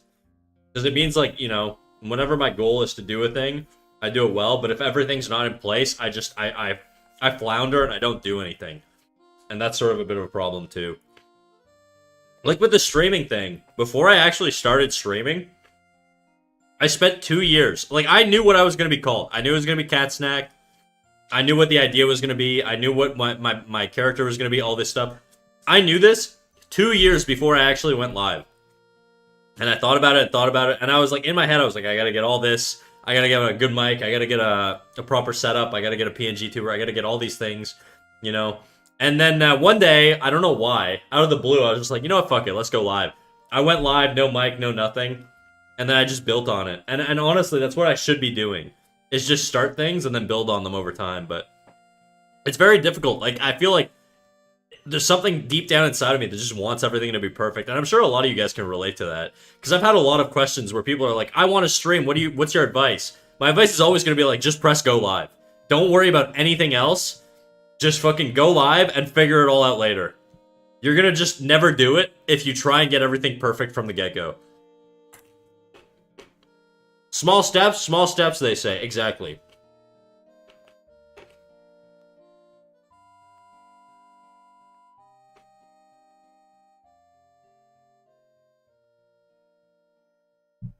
To make it in that field, you gotta have some examples, but people are pretty keen to hire whoever seems fluent in the current platforms. You could do it. I think so. Just press go live, no schedule? Nope. Just go live, dude. Go live and talk to no one. That's what's gonna happen. You're gonna go live and you'll talk to 0 people.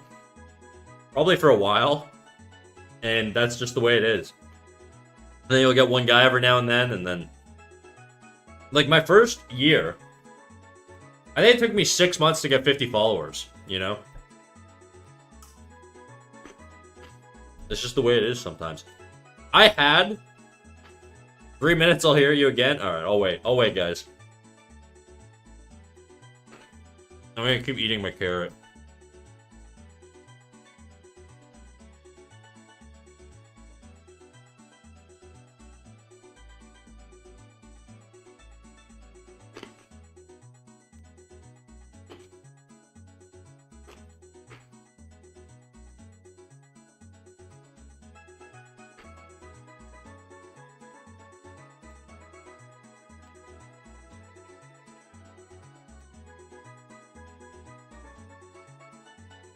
Am I crazy, or is the Spotify widget not working? Let's restart it.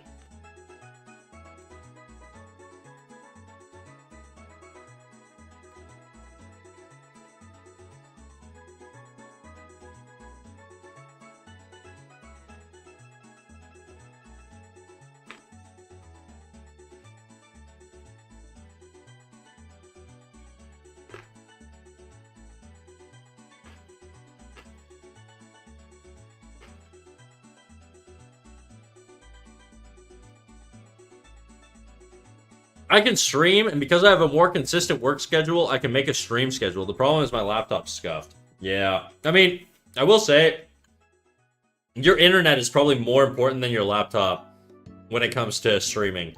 Having a good upload speed on your internet really helps. Otherwise, it'll be, like, super choppy.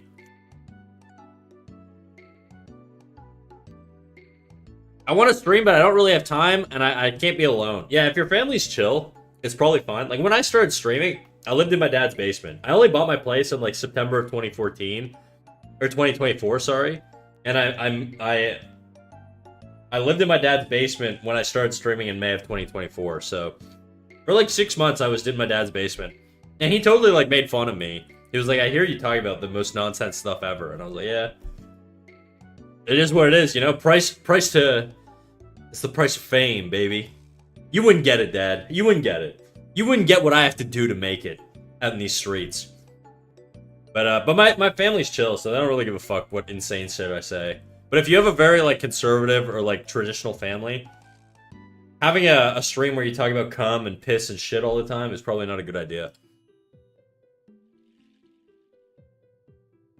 My internet's actually pretty good. It's because my laptop has an insane CPU usage. I get crazy lag spikes, and sometimes the stream's unwatchable. Oh. Yeah, I guess that's a different problem, eh? Back. I'd like to stream learning to draw, just not got the setup. Okay. Well, what do you need? You want a tablet, right? You were asking me about a tablet the other day, right, Solo? I think honestly, if you're drawing on a phone with a stylus, you're probably ready for a tablet. Plus, I don't think you're at a level where you're like a total beginner, so I think it's probably fine for you to sort of like commit a little bit if that's something you want to do. You don't need to go crazy and buy, like, the most expensive thing. I will tell you, any tablet with a screen is going to be enough. I don't really use any bells and whistles on my tablet. My tablet has one button on it. It's a power button. That's it.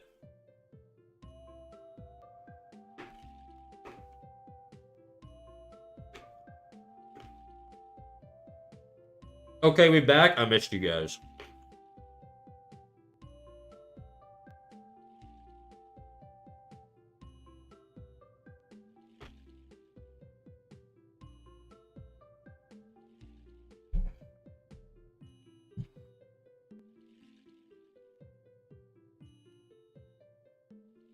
The other thing is I speak English on the internet most of the time, and my family doesn't know English, so they think I just yap. Well, then you could say whatever you want, dude, because they're never gonna know.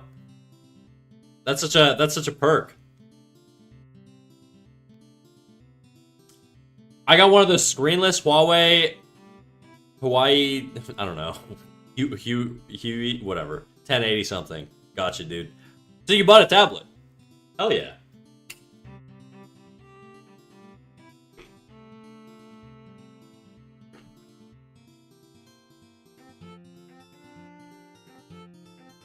Well, since you bought a tablet, if you ever feel like buying a software, you're more than welcome to use my Clip Studio affiliate link in my bio below. It doesn't offer a discount, but it doesn't change the price, and it gives me a cut, which is cool.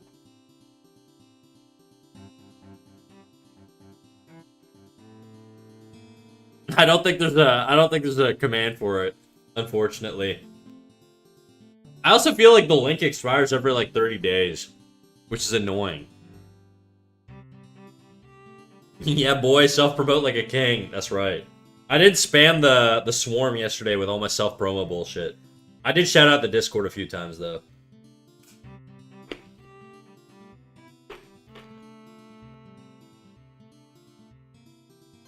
You could just stream randomly, no schedule, just go? Yeah, dude. You can just jump into it. You don't need a schedule. I know a lot of streamers that don't stream with schedules. I have a schedule, because I have a job, but if you're a student or whatever, just fucking stream whenever you feel like it.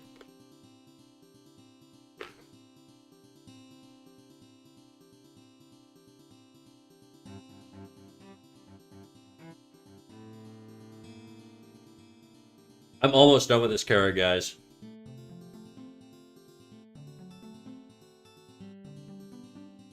It's just a bit of a chode, so a lot of chewing.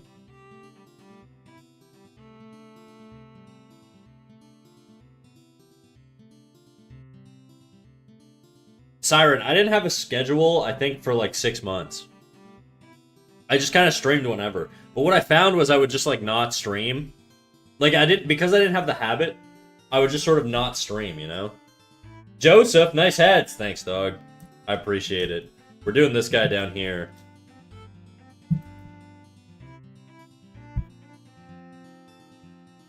I thought streamers have to be consistent. Bro, I don't think you've ever... I must be the only art streamer you've ever met. Because 99% of art streamers don't have schedules. They just kind of stream whenever.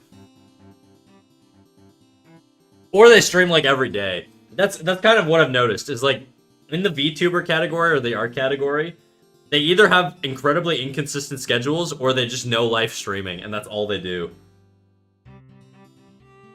Do you use any methods for head construction or just YOLO it? I've been drawing a long time, so for heads, I mostly just YOLO it, but I definitely learned off of construction. The construction method I learned was the Loomis method,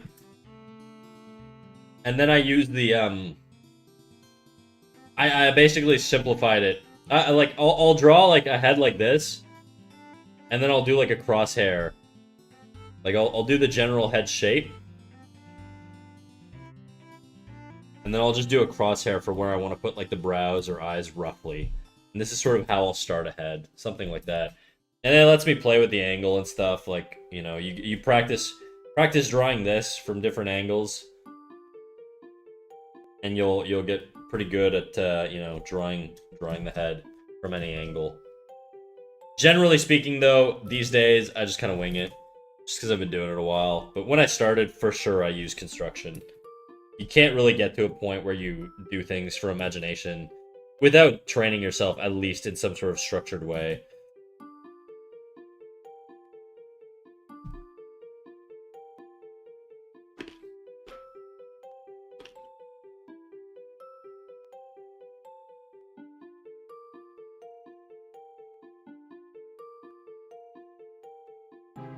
Sorry, I'll reach out, my mouth's full. Let me check.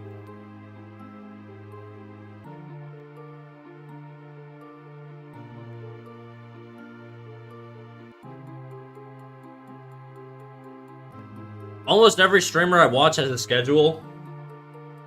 Maybe you just watch, like, Grind Bros. I feel like a lot of streamers I know don't really have schedules. Well, it's like 50-50, I think. I really don't think you need a schedule, though. Granted, if you feel like you're gonna be somebody who shows up for a month, disappears for a month, comes back, maybe it's better to give yourself a light schedule, like 1 day a week, to build the habit. I will say, like, when you start streaming, there is a lot of anxiety around pressing the go live button, at least there was for me.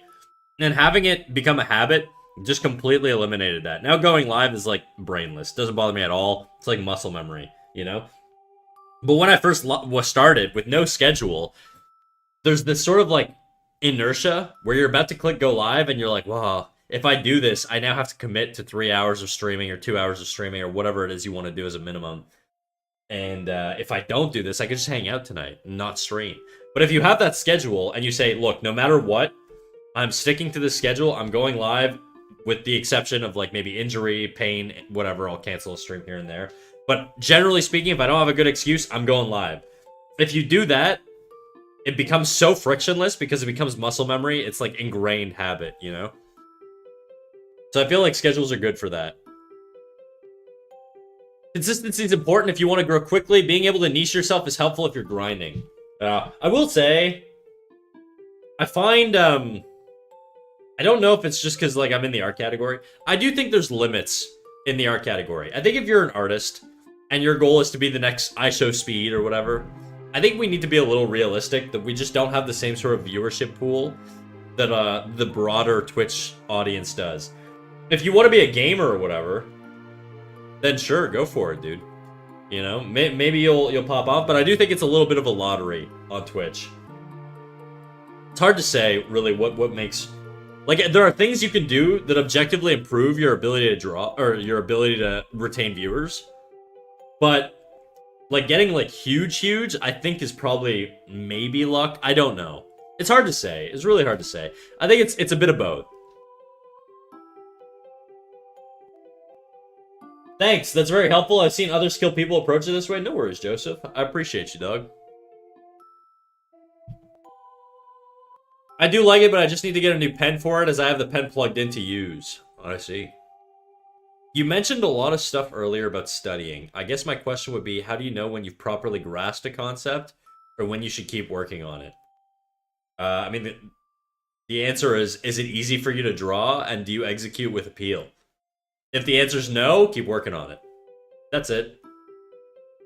If you can consistently draw a thing well, you're good. You know it, right? I'm pretty confident I know how to draw front on, 3/4, and profile heads.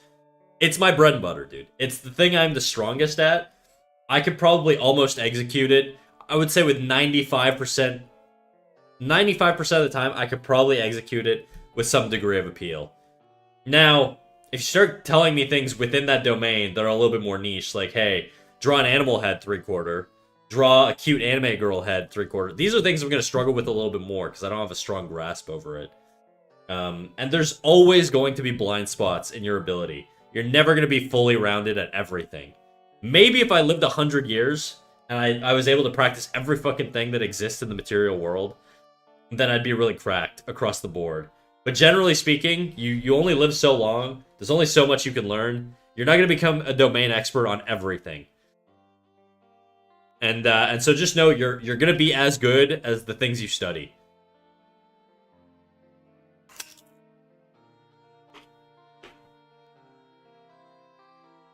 It's why professional companies have departments, okay? I mean, outside of like certain studios, generally, bigger studios are not going to have animators working on backgrounds and designing props and doing rigging and doing 3D modeling. They're going to exist in one of those departments, and they're going to either animate all day, or they're going to do backgrounds all day, or they're going to do rigs all day, and that's their job, you know?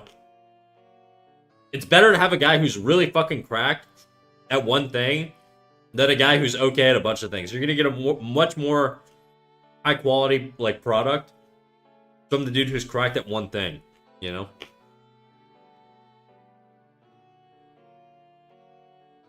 Would you rather go to a restaurant where the chef is incredibly good, like the best in the world at making burgers, and you buy a burger off of him? Or would you rather go to a restaurant where everything's kind of okay, but they can do like a million things? You know what I mean? That's sort of what it's like. People pay for the quality. If your goal's money, obviously, but... all the Discords too, and let people know if they're canceling stream that day. I kind of used to draw live on Discord sometimes. I try and let people know. Look, I don't have to let you guys know, but I do think that, you know, I don't exist without you guys. And so there are aspects of my life that I'll share, and there are aspects that I won't. And I think generally speaking, I have a lot of gratitude for the viewership I have. I know I shit on you guys and I make jokes and all that stuff, but I am very grateful for the audience I have. You know? and I recognize that it's very enriching to have a group of people that actually want to show up and hang out with me and talk to me and all that stuff. It's cool, you know. It's wild, and it makes me feel like, you know, I have an opportunity to actually make an impact on people and improve people's art and all that stuff, which is really what gives me satisfaction. I know I talk about it at length at this point, but it's because as I've gotten older and I've experienced different things, I've had different jobs, I've really found a lot of satisfaction in helping people grow as artists. And it is the thing I truly enjoy. There's just a lot of peripheral stuff around it that I don't enjoy as much, like the marketing aspect and all that stuff. But yeah, generally speaking, I'm very grateful. And for that reason, I feel like I owe you guys a debt of respect if I'm canceling stream, to let you guys know so that you can adjust your life around it. Because I know that sometimes you guys adjust your life to hang out with me and all that shit. And so I don't want to leave you guys in the dirt waiting around for my stream to start. And then, you know, they're like, where's Snack? He didn't tell us anything. You know, I feel like I owe you guys some degree of transparency with stuff, you know? And whether I do or not is not really relevant. I feel like I do. That's all that matters. What's so funny is that when I've actually hit live and get into the flow of drawing, the time goes so quickly. For me, it really depends on the conversation I'm having. There are some streams where if I'm really struggling to draw a thing, like if I'm really frustrated and I'm having a hard time drawing, or I'm drawing something out of my comfort zone, I'm gonna feel like a little meter of frustration build, and the closer the red I get on that meter, the more I want to like end stream and just stop and just disconnect. I get really frustrated with art, but it's because I also put a lot of emotional weight on my ability to draw. And so when I'm not able to execute to the degree I want, it's painful for me. But it's also like a thing that I'm used to. So it's, I don't know, it never gets easier, but it's, you know, you get more comfortable with it being around, the emotion. Solo says, animal's probably the hardest to learn, right? Because there's so many different skeleton structures. Probably. I wish I could give you a cleaner answer on that. I really don't know. You're probably right. But I mean, at the same time, you could also say that you could do like different styles of humans. You could do like caricatures, big noses, small noses, all that stuff. You get a lot of skull diversity and shape in human anatomy and stylization too, but... Aw, Snag, you making me blush, kicking my feet right now? Shit. It is true though. I do value the community we have, and I think it's awesome, so thank you. I slept through yesterday's stream. To be fair, I did sleep through a chunk of things considering I slept for 15 hours. Bro, what are you on, fucking drugs? Why are you sleeping so much? Plants are also very difficult. Buildings are also very difficult. Anything you don't draw is going to be difficult.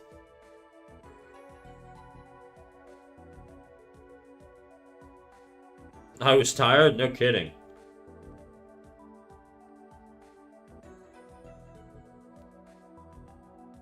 EP even? I think you've gone beyond EP, bro. You're like in a coma.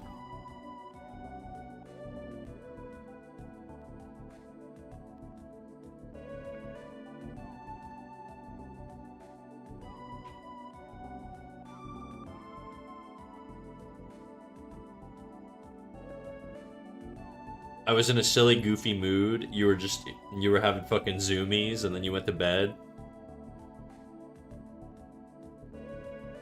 I slept like 10 hours? Damn, I'm jealous. I slept like 6 hours last night, which is normal for me. I barely sleep, but I'm an insomniac, so...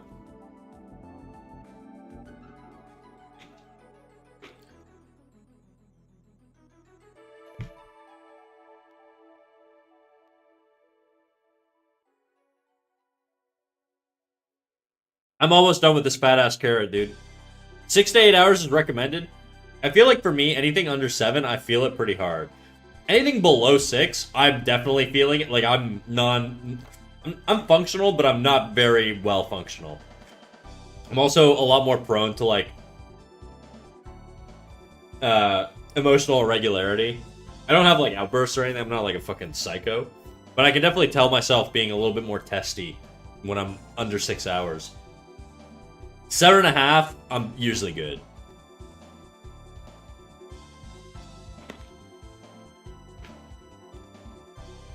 Drink more water. If only it were that easy.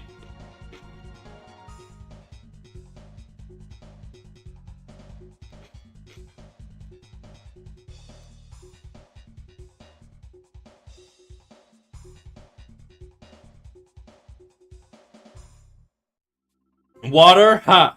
Never heard of it. Lorenzo DeBoss 2010? What are you drinking all the time, huh? Only coffee? Bro, Batman over here. Crazy. You drinking black? Or are you weak? Do you put milk in that shit? I know you're a black man, dude. And the occasional tea.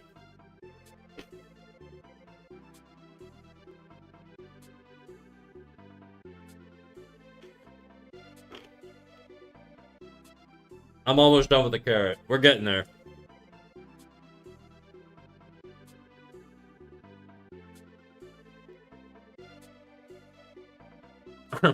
I know you're a black man is a wild statement.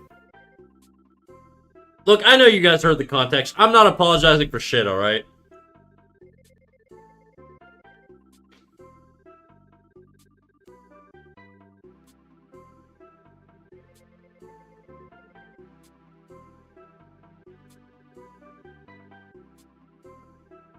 I don't like black coffee, but I do love a roast. What's the difference? Isn't a black coffee just like roast? I don't mean like dark. I mean like black meaning like no sugar or cream or milk or anything.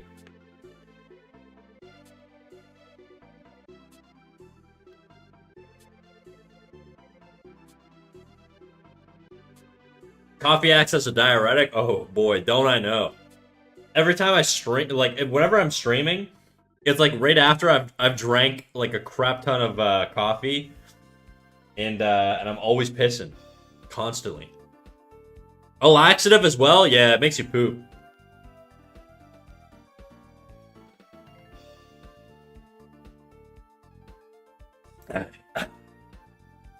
We're good, baby.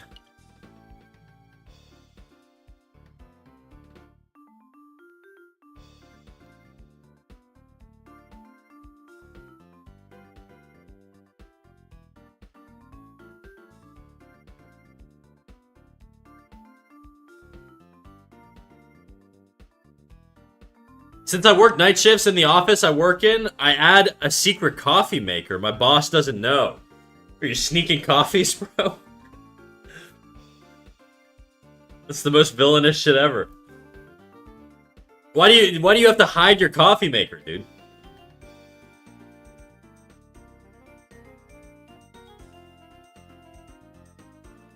What, do you work at a tea plant? You got like fucking beef with caffeine?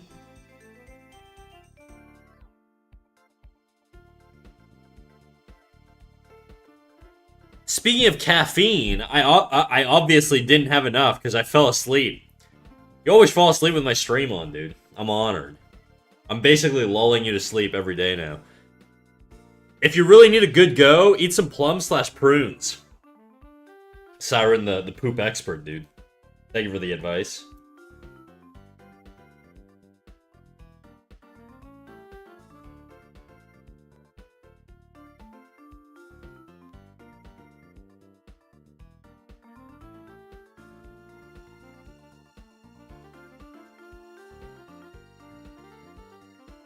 I dream about your beautiful angelic voice. Yeah? You like that shit? You like that shit? I should get the fucking PK bass boosted mic, dude. The XLR. Uig? Whatever, dude. Gives me fever dreams. Those are the best ones. It's where all the crazy shit happens. Keep going, I'm almost there. Okay, you're subbed. I was checking to see if you were subbed, if we were allowing you to jerk off in chat or not. Only subs are allowed to jerk off, alright?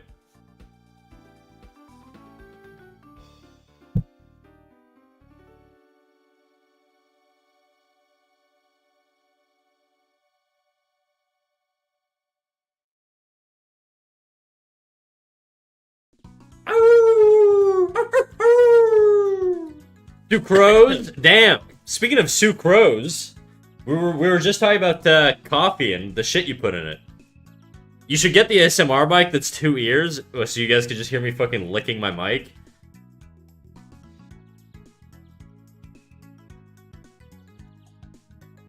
Okay, I think what I want to do is I want to take this little belt line here.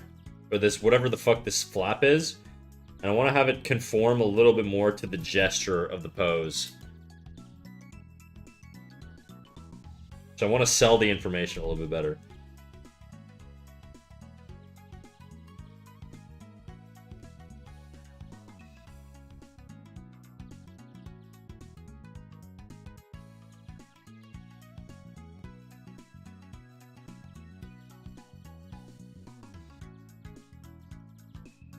This little penis flap. Lorenzo DeBoss, enjoy your lurk, big dog.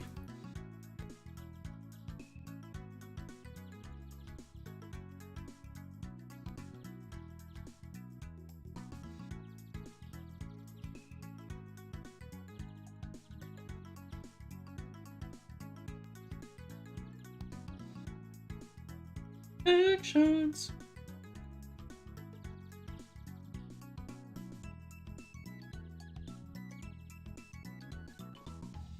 By the way, guys, if you guys don't want to listen to Dad Rock, you're more than welcome to queue up whatever music you want. We can do techno if you guys want to bump it up a little. Up to you. I'm just vibing. Sucrose. Sucrose. Binaural microphone. Do you guys think I could like subliminally message you? Like if I added just like clips of me being like buy my CSP, buy my CSP link. Subscribe to Cat Snack, and I said it really fast in like a blip like that, like something like that. Do you think it could work? I queued up 2 songs, they ain't coming up. Oh fuck. You gotta be kidding me. This stupid goddamn bot.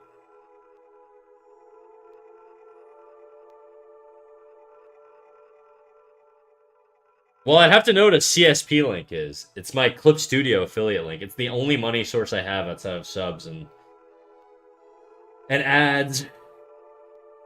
Let me fix this stupid thing.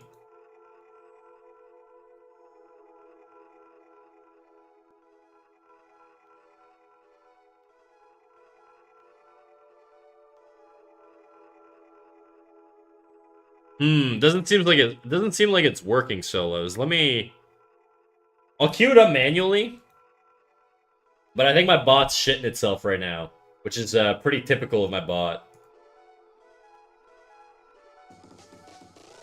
Oh, why did it pause? What's going on? Oh my god, stop.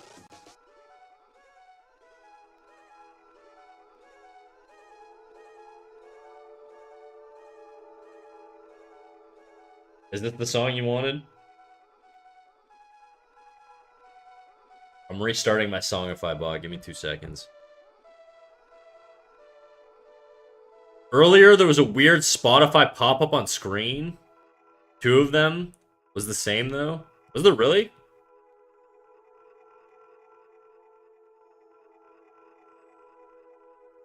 Hopefully, I didn't give you guys any secret information about me. I didn't know that happened.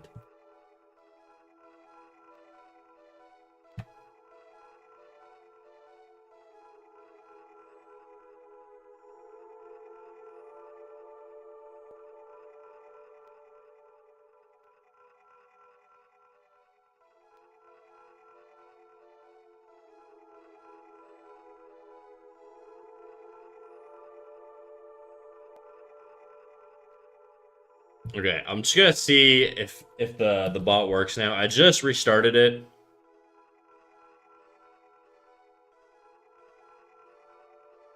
Doesn't seem like it's working unless it's just super laggy.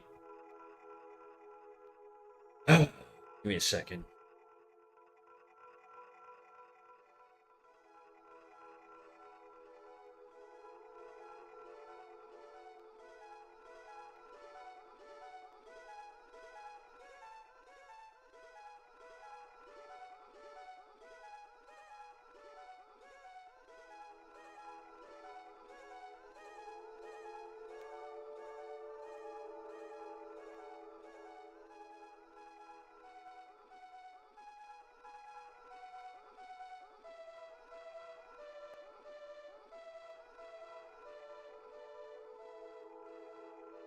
I don't think it's gonna work, Shireen. I'm working on it right now. Oh, it did. Okay, good. I restarted it. Seems to work now. This thing's so annoying.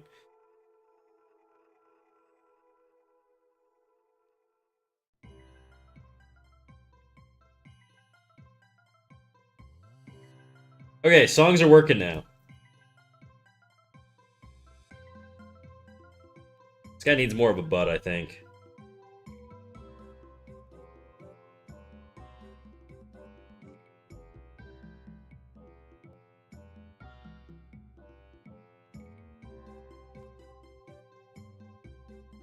See, notice when we were going over Nox's drawing earlier, I noticed in their drawing that the pinch point was on the side, on the opposing side, and that's where all the wrinkles were coming from.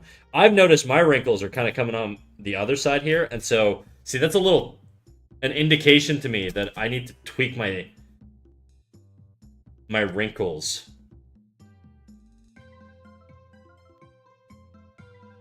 Maybe. I'm sure they can exist on both sides, but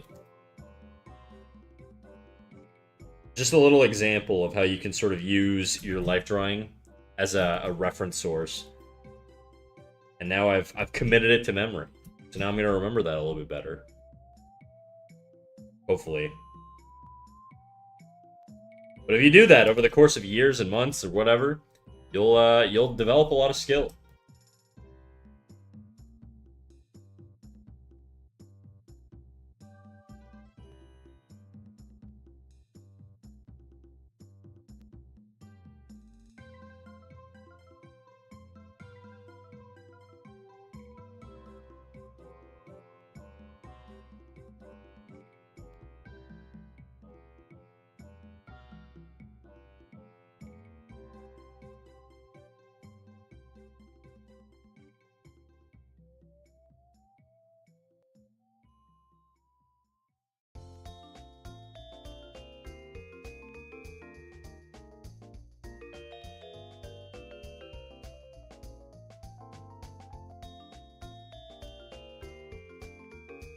You could skip this now if you want. Oh yeah, right. My bad. I just queued it up just to see if I could get it to work. Here we go. Thanks for reminding me. That was actually me that queued it up. That wasn't your queue. I manually queued yours up and then just used your link to test the bot.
I don't know if I like these dark lines. I feel like I should do them on another layer, on the off chance I don't like it. Let me do that. Work on another layer here. I'm gonna do a lot of cleanup, just because it's very messy right now. I'm gonna do it on this main layer, though. Actually, you know what? I'm gonna duplicate this drawing. We're gonna lock the other one. We're gonna work off of this. That way, if ever I fuck this up, I can always go back.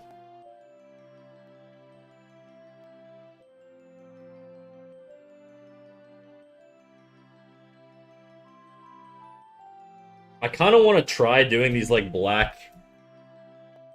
like, shadows, like, really dark contrasting shadows. I've never stylistically tried that. Like, almost like a comic book type thing.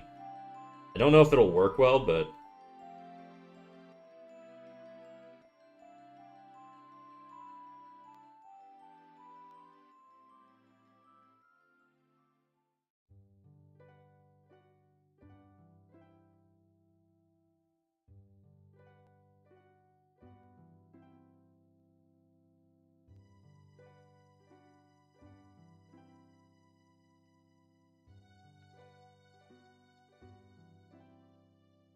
Right now it's a bit weird.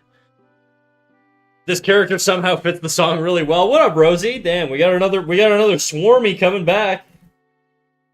They definitely listen to Baby Metal. Actually, I fuck with Baby Metal.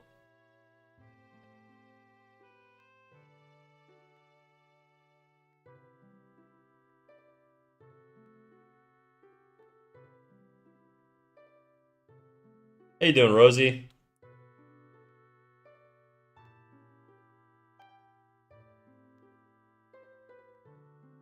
I don't know if I like that. Let's tone that down a little bit.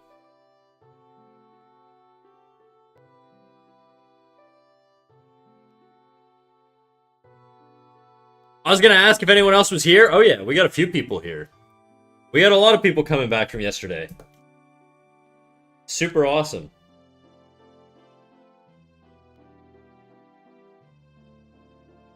Don't know how much I want to do these dark lines, actually. I wanted to use them to sort of, like, experiment.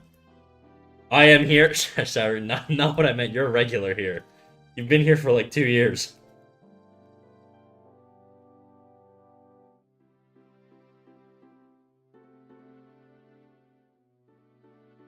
I meant from, specifically from the raid. I'm also here?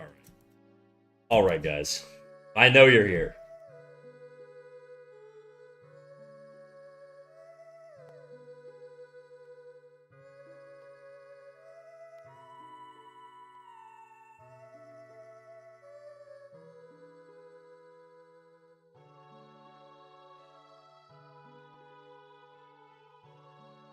Technically, I also came from the raid. Alright.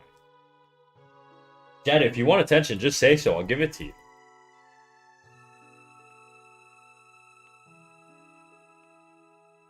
It's been some weeks since I stayed this long, and drew, and chatted. What's the difference? Genuinely, that's an honest question. I want to know. What do you think? What do you think's hooking you in?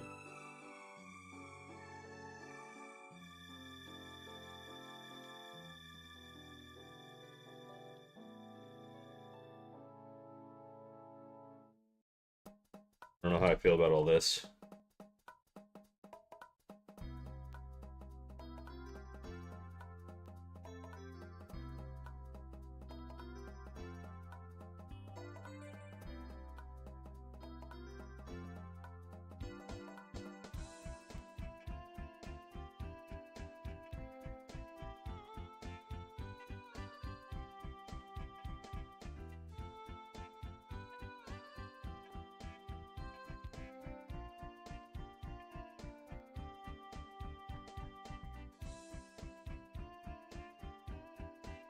They're here because there's a cute little Neuro on canvas, of course. That's right. I never actually finished her. I got distracted. I went back to drawing this guy. I kind of want to do a painting of this dude. So I want to get my line art tip-top, you know? Right now I feel like I'm doing too much, though. I'm trying to balance not doing too much. She still looks very cute. Thank you. I do think I could do better, though. But that's... You're always going to hear me say that, so...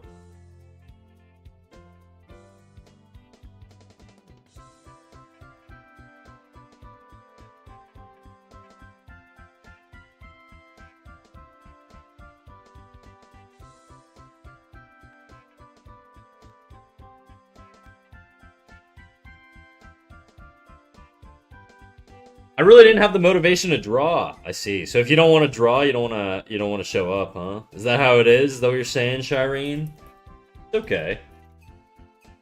Nah, I get it. It comes and goes, dude. I think, you know, there's times where I want to draw more than others, and right now I feel like drawing quite a bit. Lately it's been weird with my shoulder, so with my shoulder I gotta balance things a little bit more, but I feel good today. A good shoulder day. I don't know if it's the fucking weather that, like, influences it or what, but...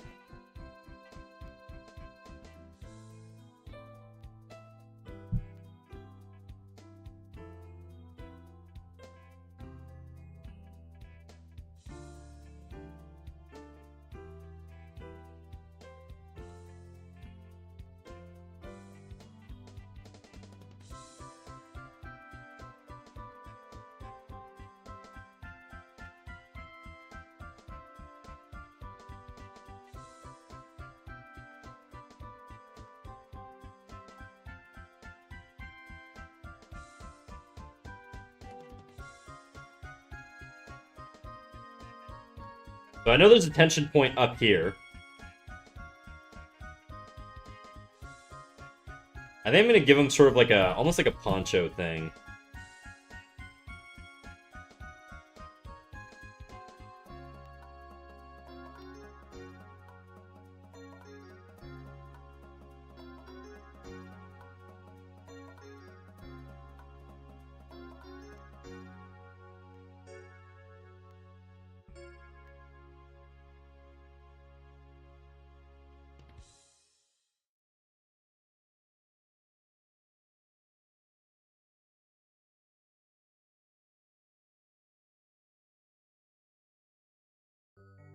I don't know how I feel about that.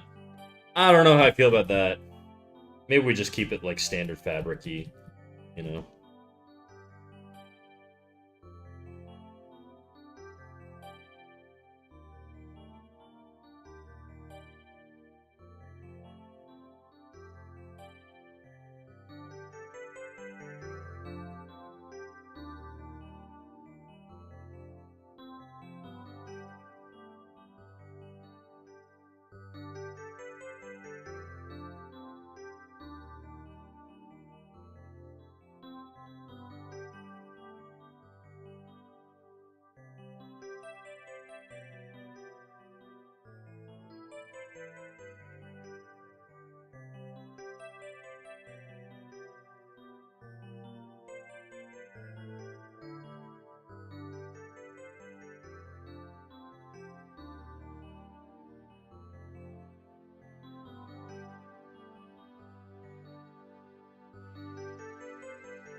If I'm not as chatty today, it's because I'm also doing the co-art grind. That's fine. I feel like the energy's sort of like chilled out.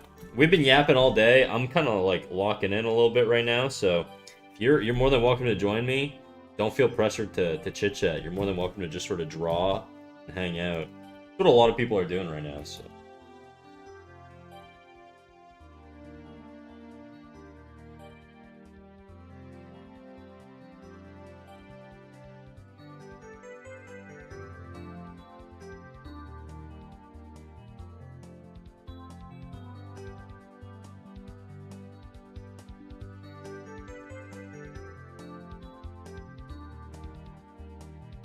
I'm just trying to find my wrinkles here and define them a little bit.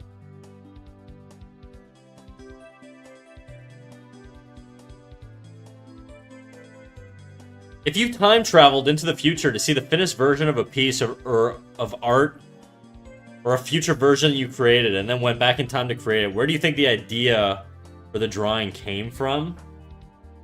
Like the same version of me jumps into the future and then the same version of me comes back to the past? I mean, the idea would come from the future, for sure. There's no... The idea doesn't exist without the future. But it does still come from me. Hi, Snacky. What up, NFT? How you doing, dog?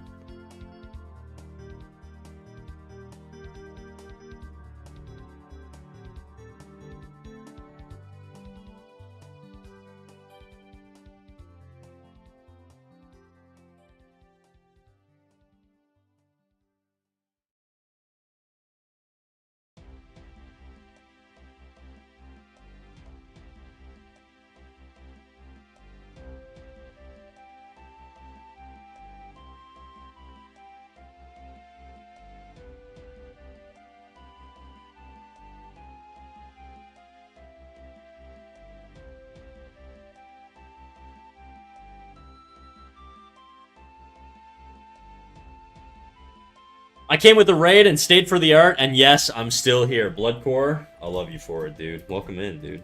I mean, I know you were here earlier, but...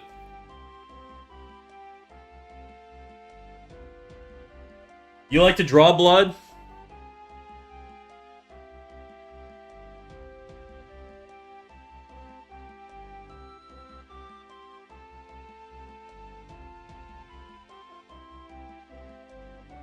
Yes, it's me, the real me. Calm down, everyone. I can give autographs to all of you.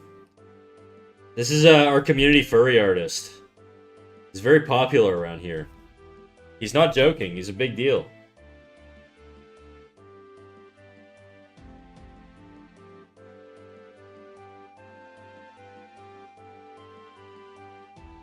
A real furry, though. Not like me, not a fake one.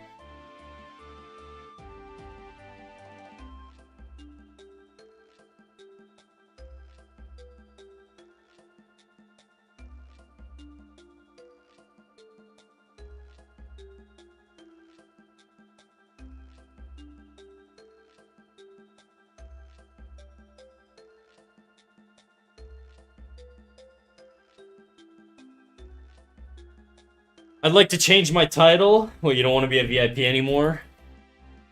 I'm not the one with the giant furry tits. Shit. But you are the one spending all your channel points on them.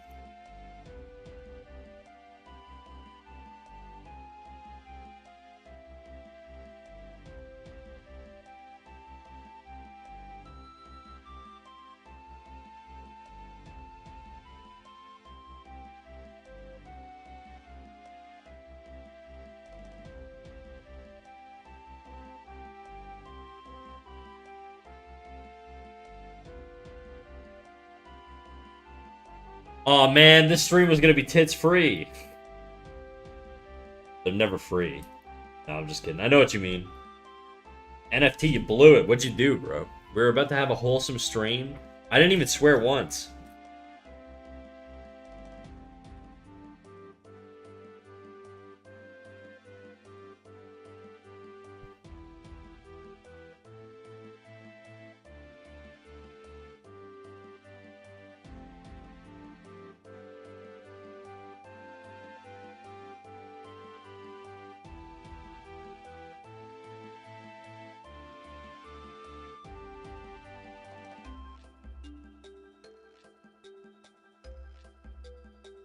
I'm doing too much, dude. I'm doing too much. I'm looking at this in the old version, and the old version's like scritchy scratchy, but I prefer it, you know? That versus that. I've done too much. I'm going back to the old version. We're gonna copy that, and we're gonna just work off the old version again.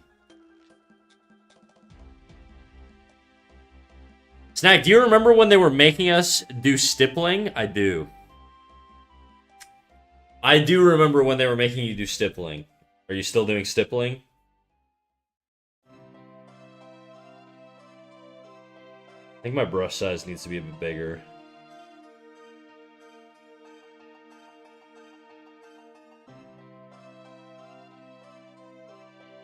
Stippling's nice? It can be, yeah.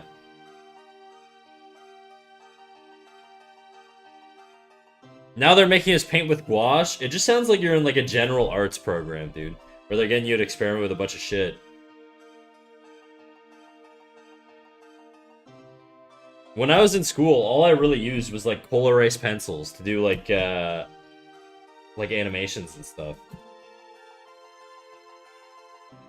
I don't want to. Well...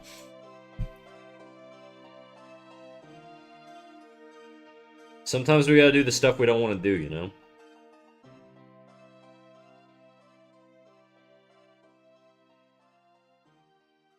Like, part of me feels like I should clean up this edge here, but I feel like the scritchy scratchy is almost like a nice texture.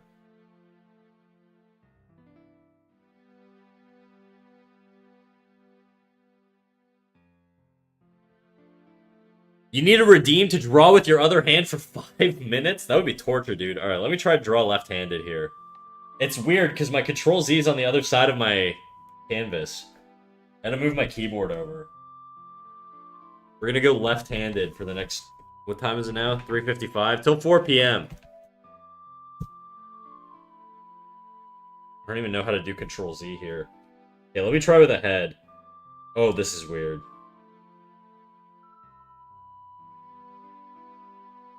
Okay, I'm going fully left-handed right now. The hard part is, like, I know how it's supposed to look.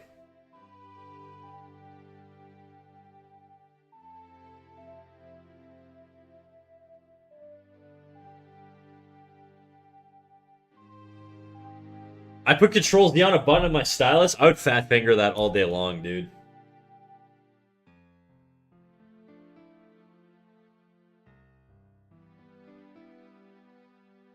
Like, my proportions seem okay so far. It's just... Whew. Oh my god, this is like weird. Hurts my brain, dude. It's so uncomfortable. Maybe make my brush bigger. I can't do proper lines. Like, I just don't have the dexterity for it.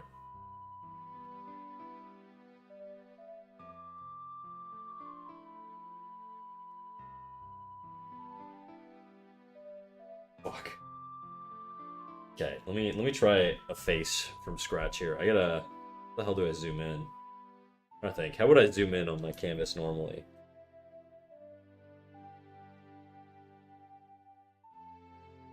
Is it Alt? No. Shift Alt? Ah, yeah. Okay.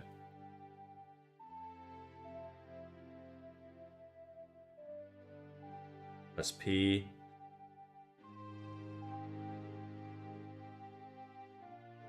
Oops. That's not even the right brush.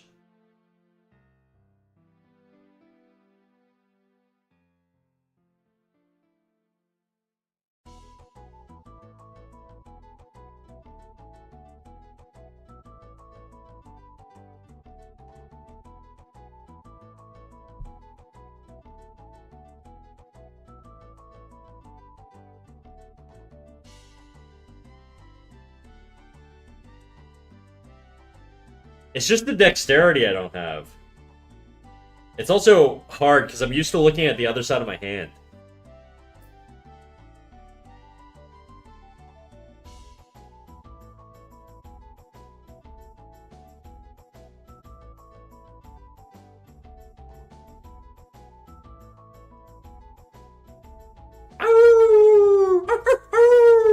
I'm gaining followers off of drawing with my left hand right now. Thank you. Thank you, Bopsy. Thank you for appreciating me, regardless of how dog shit my drawing is right now.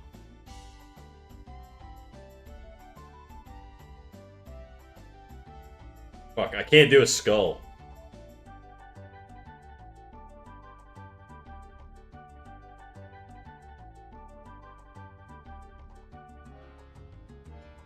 Ooh-wee. God damn, this hurts my brain. You have no idea how weird this is. It's like being drunk. Like, I know what I want to do, but I can't do it. Bro, what do you mean you're fantastic? I mean, these two drawings are done with my left hand. This one and this one. I can't even do an arrow right. Everything else is, you know, with my right hand. All this shit is with my right hand. But chat's making me draw with my left right now. I imagine you genuinely have your tongue out doing this. I know I would. I mean, I just can't do a line. Like, I don't have... Like, if I want to do hatching, let's say... Like, this is my hatching with my left. Versus my hatching with my right. You know, a lot more control if I want to sort of, like... Tilt my lines or whatever. And then my left. So bad. This is me genuinely trying to do the same thing as I did here, guys. It's clearly my horizontal lines are the issue.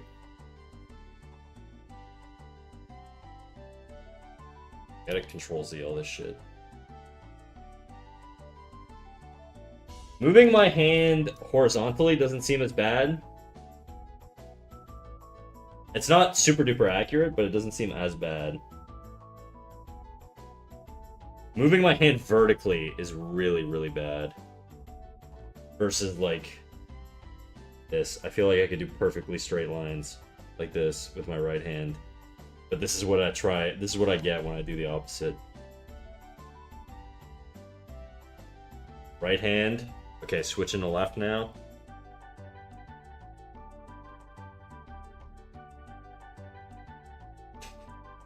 This is fucking insane.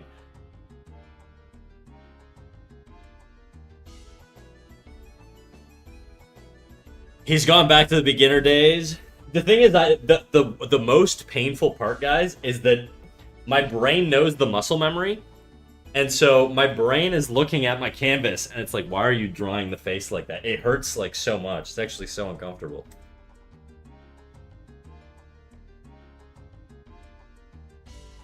I can't, like, connect the lines properly.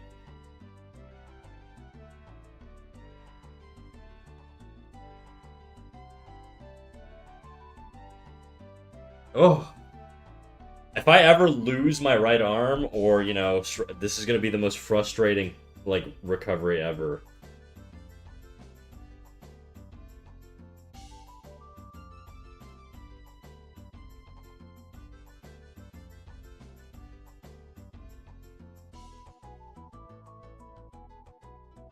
My hair keeps falling on my face.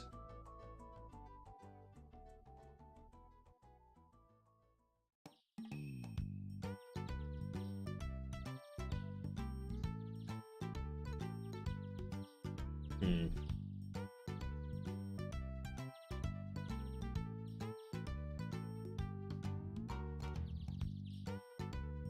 Here's a face with my left hand. Good enough. With all the knowledge you have now, but with a low hand level. Yeah, now let's say I try and do the same thing with my right.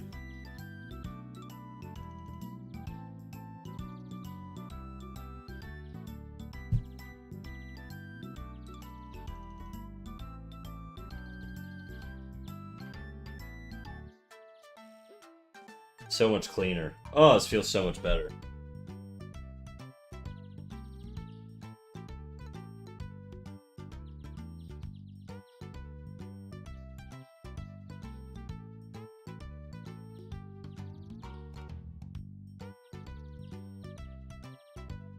Just kind of goes to show what, like, years of dexterity can do, you know? There's, like, an appeal to the left-handed one, I think. Just so much easier. I banged that out in, like, 5 seconds.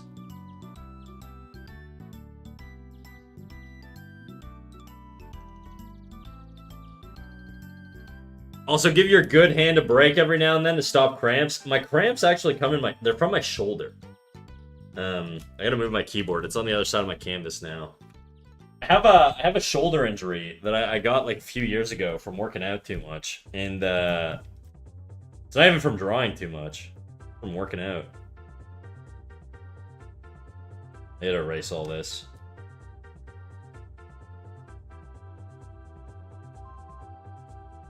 But yeah, now drawing like this is... This is my right hand, by the way.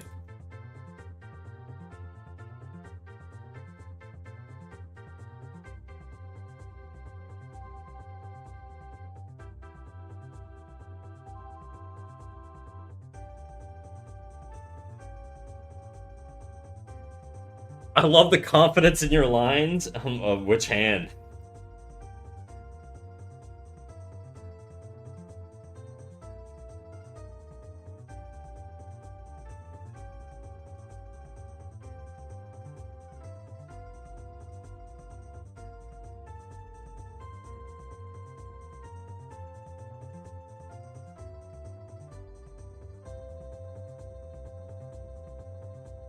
Maybe I should do a redeem for left-handed, but I feel like if I do like a 5-minute redeem for left-handed, I have to make it really expensive, because otherwise you guys are just gonna stack it.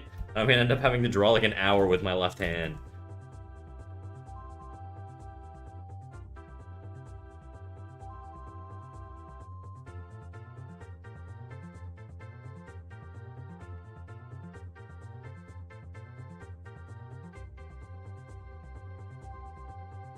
There you go. Little right-handed drawing. This is it just feels right, you know? Pun intended.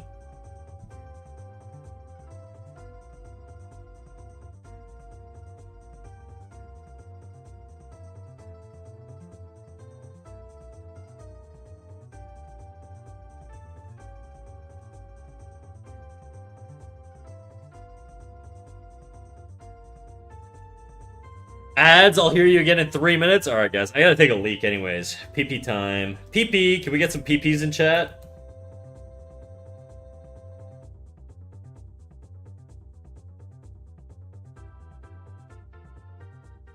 I guess nobody can hear me. Oh well.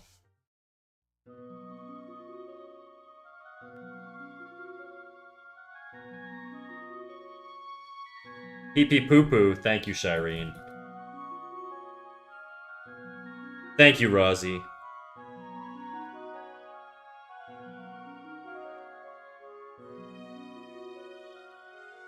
Actually, you know what? I don't need to pee. I'll just draw.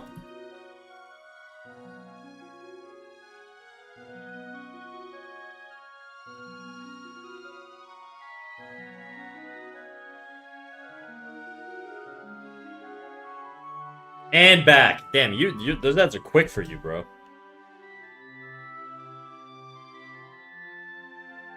UTI challenge? Thank you.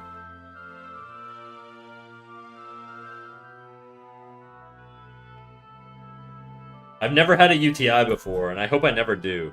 As a boy, I've heard nightmare stories about what they have to do to test.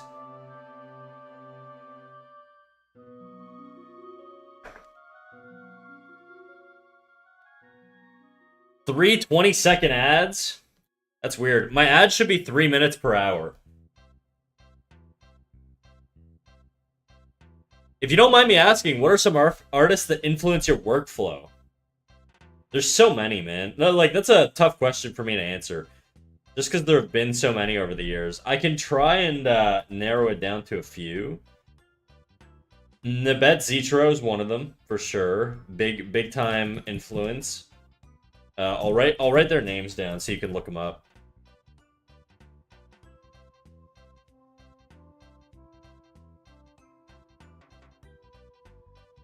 I really like Boel Oino, French guy.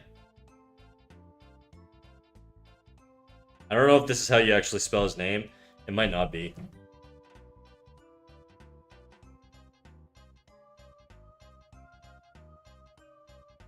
Let me see. Instagram. I'm gonna double check that this guy's name is spelled that way. I don't think it is. I feel like it's wrong. Boel. Oops. Boel. Ah, it is wrong. There's a Y. I really like his line work. And you'll probably see a lot of my work in his in particular. Actually, both of these guys. And then for rendering, I really like Sung Moo Hyao. I don't know if I'm pronouncing that right. It's a Korean guy. I'll write it down. Sung. Oh, he's just Sung Moo Moo now on Instagram.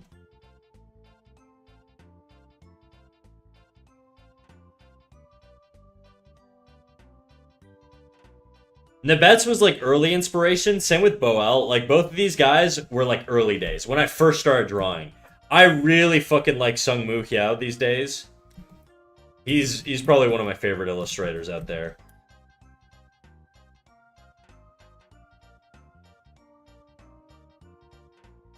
And then there's just like endless amounts. I could just go on and on and on and on and on about different artists I like.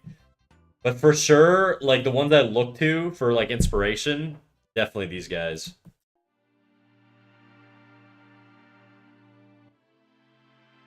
Korean manhwas by Jam. I love how they draw. Hell yeah, dude. I'm not a big comic consumer. That's like one thing that I find is a little strange about me is I'm not actually that big into like anime and comics. I used to be way back in the day. I just don't consume a lot of it, but is Nancy Dearest one of them? You mean that girl who jerks off in my chat? Yeah.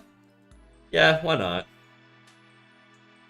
I thought you forgot to you think you forgot to write Nancy Dearest. That's right. Korean artists are cracked. They are. I feel like their art institutions are very interesting. Is it because it's black and white? I love line art. It's my obsession. I have rendered before. I don't do it a lot, though. My goal is to render with this guy. The last rendering I did was probably actually I did a bunch of Naruto stuff. This girl was also a rendering I did. Let me find some of the Naruto stuff. We had like a little bit of a week where all I did was draw Naruto guys. They were like not as polished, though. They were basically just like... I think each one took me about 4 or 5 hours. Where the fuck is it? I can't find it. Ah, here we go. Literally titled Naruto shit. It's just a bunch of random Naruto illustrations, and then I think I did some pencil sketch of Tsunade looking hella thick. I was gonna fill this entire page with characters, but I never did.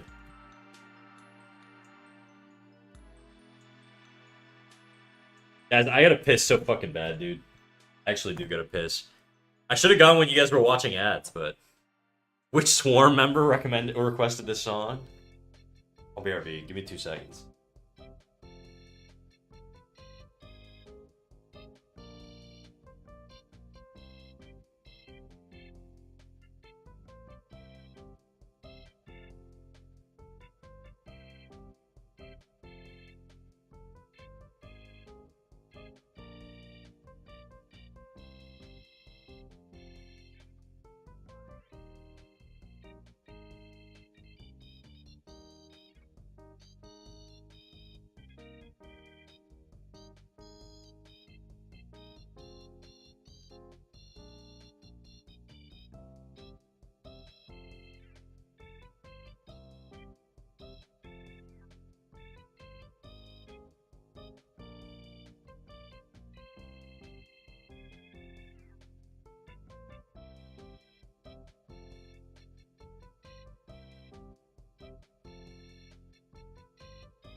Alright, we're back.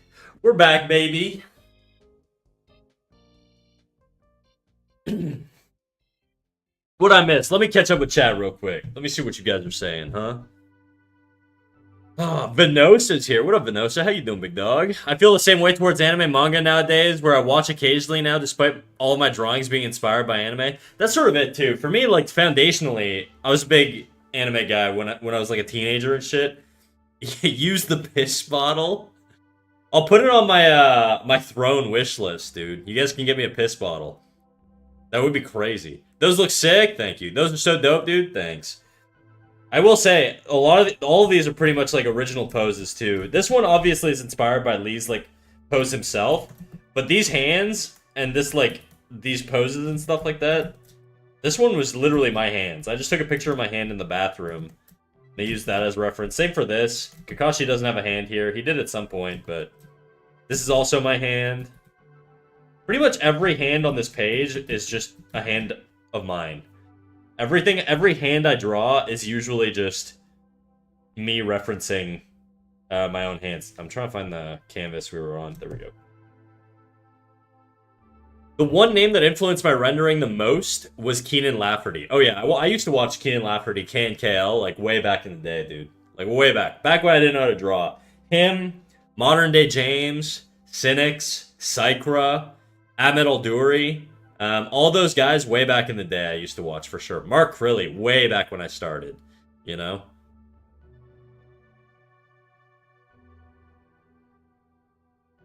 Wasn't me, I promise, that requested this song. You guys can request whatever songs you want. As long as it's not Monastery Bells on a 10-minute repeat, I think we'll be good. I like the Itachi one. Me too. It's probably my favorite one, to be honest. Where is it? The fuck is it? There we go. I really, really, really like the Itachi one. Mostly the silhouettes of the crows, also. These were from Imagination, which I was very happy with. I thought I captured sort of like his what he looks like really well. It's a little scratchy in some areas, but, you know, whatever. The hand could use some work also. You know, something like that, maybe, whatever.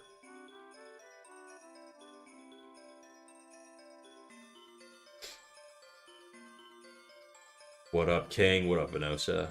Snack, you mind if I give them... If you mind if I give them my Discord link? Yeah, go ahead, dude.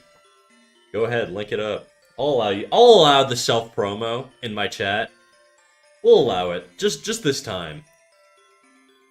How could I say no to you, Nancy?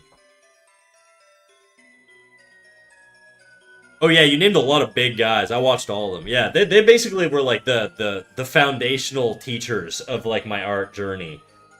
Like a lot of those guys strongly influenced the way I think about art and the way I draw.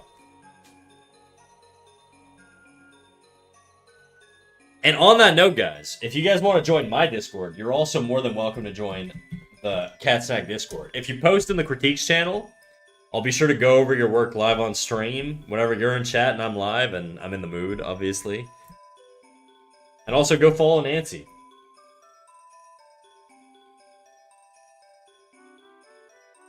Ethan Becker and Ross Draws. I was never a big Ross Draws guy.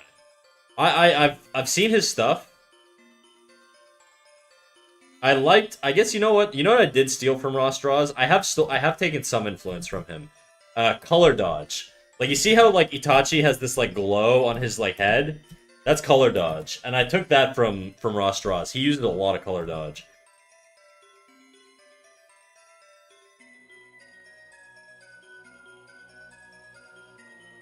But generally speaking, I was never big on drawing like cute anime girls and stuff, which is funny because that's like all I did last year.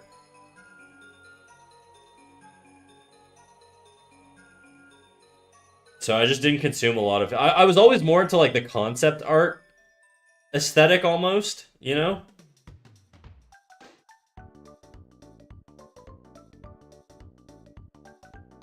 Sup, Snack? What up, PK? How you doing, dog?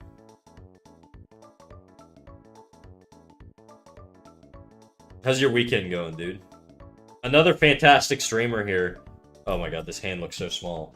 We actually rated them yesterday at the end of stream. So if any of you guys were there, and I know some of you guys were here at the end of stream yesterday, we ended up in PK's chat after.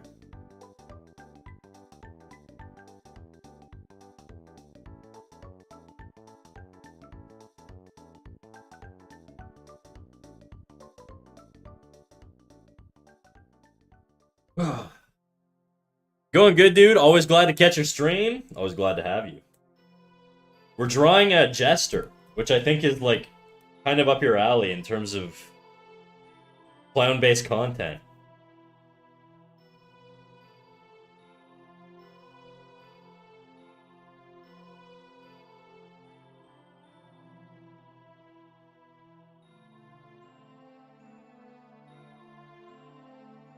I gotta do something a little nicer with the elbow here. Do something like this.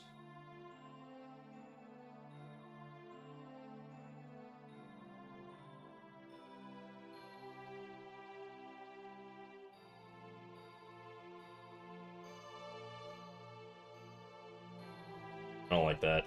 I think the tricep needs to like attach to the elbow down here. I actually don't even know where the tricep attaches to, but I do feel like I need a bit better of a connection, just intuitively. By the way, what did I miss with the swarm stuff? Okay, so yesterday, the lore of what happened was Nancy Dearest, our fellow Nancy Dearest here on stream, got raided by Neurosama with like 8,000 people. Okay? And then she brought the whole squad over to my channel, which with about like 800 people at that point. And then I eventually brought them over to PK stream with about 200, and then I don't know where PK went after that because I went to bed. But 8,000? Yeah, dude. Yeah, it's a fucking huge channel. Neurosama's like one of the top streamers on Twitch. Wait, that's crazy. Yeah, I know. This is a good song, dude. I don't know who queued this up, but good job.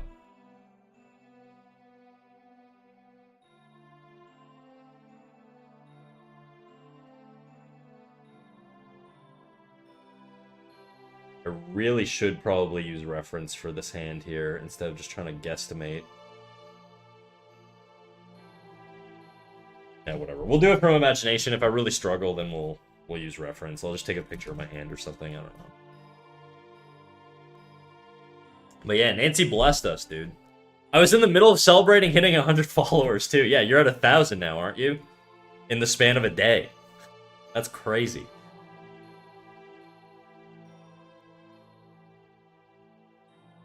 Isn't that insane? You hit 100 literally this week, and then you hit 1,000 this same week.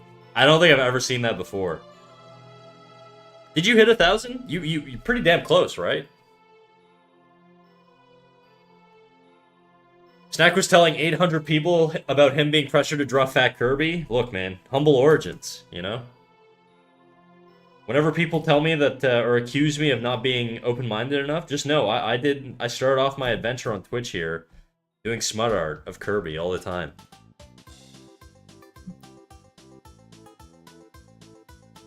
How'd the end of stream go? I was asleep so fast.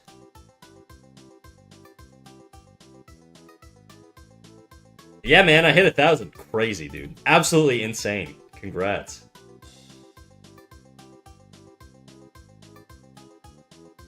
An artist I like a lot changed their style, and I'm not so into it. They're going more realism, but the work I liked was like anime mixed with classical painting. Yeah, I mean, I've changed my style quite a bit, I think. I've always sort of had,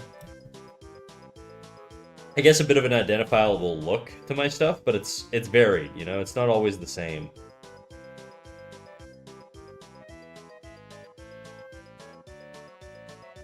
That finger looks really fucking weird. Okay, let me tone that down a bit. I really probably should use a reference for this.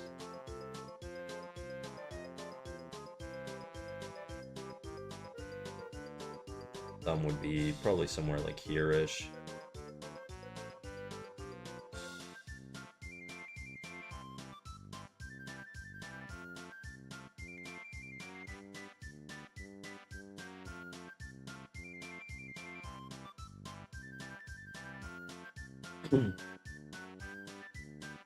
Went great. I passed out immediately after. PK, do you just like stream until you fall asleep?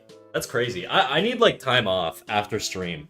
I need like a solid hour of just not drawing. You know what I mean? I don't know what it is, or not being on. I need like that separation. Today I'm feeling like, you know, we're probably gonna go quite a bit longer because I'm energized. There's a lot of people here. Why not? You know, depends on the day.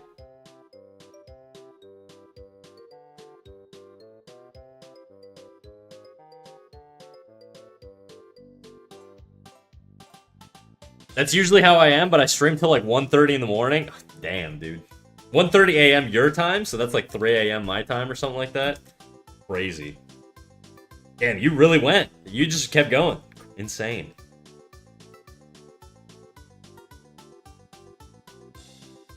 I will say, when you have a lot of people in your chat, I don't know about you guys as like fellow streamers, but for me, it's like really energizing.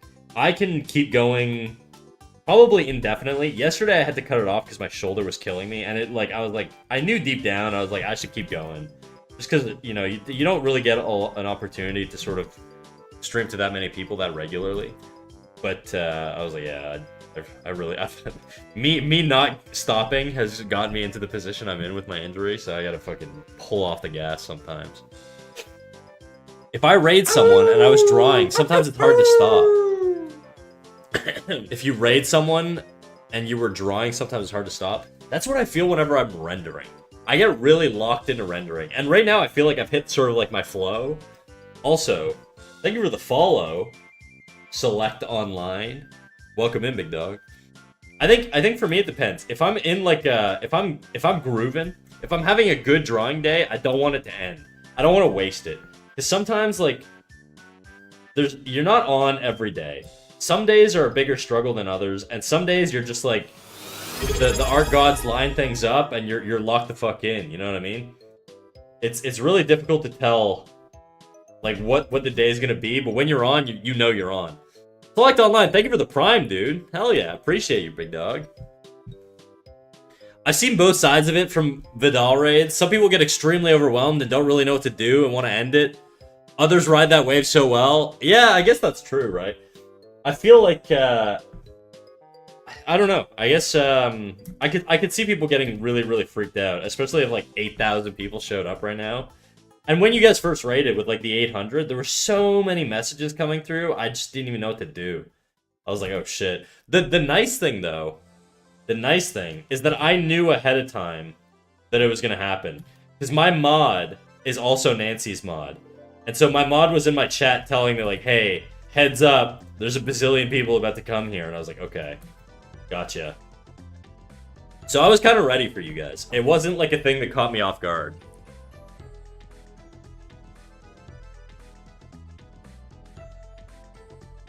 But it is really, really nice to see a big streamer spreading the love to like smaller streamers, you know? It's I feel like I gotta start doing that more.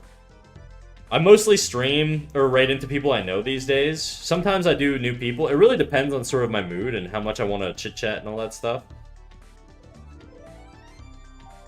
But I feel like as I grow, I should probably start doing that a little bit more.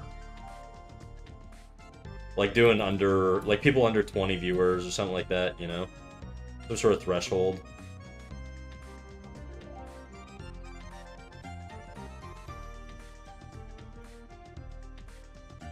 I've had a lot of messages saying I kept such a level head when it happened. Yeah, same.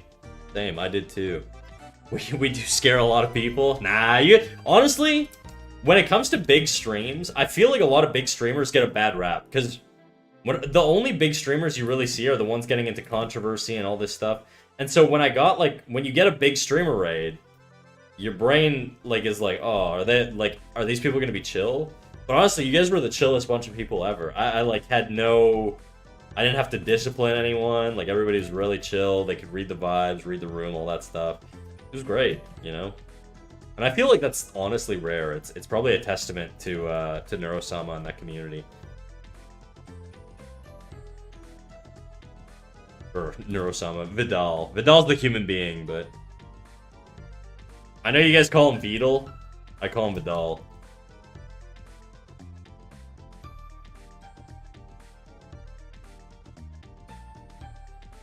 Both of you guys did a great job. Thank you. That's so nice. I wonder sometimes if I should run ahead and warn people. Maybe it's something to note. I feel like the risk with that, though, is that you basically just edge someone. You're like, hey, heads up, there's a bazillion people coming here. And then what happens if the raid doesn't go that direction? You'd want to be, like, careful about that. Because then a small streamer could get, like, really hyped. Honestly, dude, I think you just let people ride the wave. That's sort of what I would like, I think. I like the surprise, I guess. It changes the energy. Maybe not. I don't know.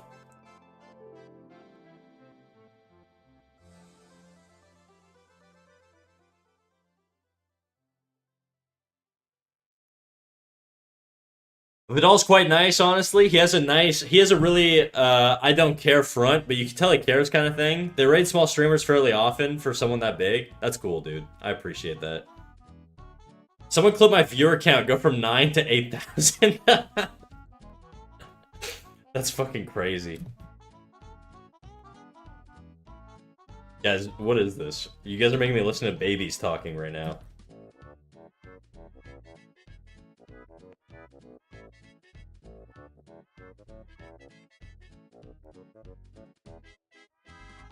Alt art streamer, this is a layer check. You got a license to draw on that layer? Bro, arrest me, because I've got fucking probably close to 100 layers here. Oh, maybe not. Maybe not that many. I've definitely got at least 50 layers, probably. It shows up to 21, but that's because I've deleted a bunch, and then I've made more. Put me in jail, big dog. You want to see some craziness? Let me find a folder with a bazillion layers here. That's nothing. That's also nothing. This folder. Look at how small this scroll thing is, dude. Look at all my layers here. Layer 144. And we're just at the top.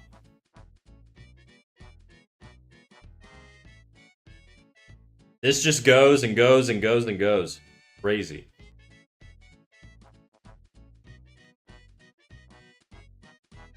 There's got to be 200 layers here. A lot of them are duplicates, you know? Whoops. The amount of layers is not important. Just that you're not on the wrong one. Is there such a thing as the wrong layer? If you can draw on it, it's never the wrong layer. For banter, Mr. Snack, how you doing, big dog?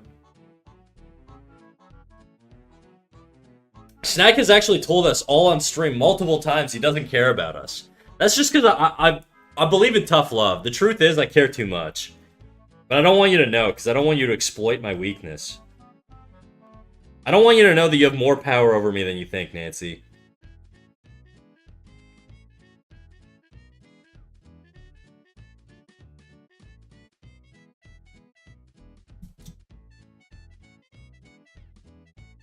How much fucking RAM do you have? Enough to ram your mom, dude. It's okay, I know in your heart you have big love. Thank you. Was Nancy here for your left-hand drawing? I don't think so. I don't know how many of you guys were watching me draw with my left hand earlier, but...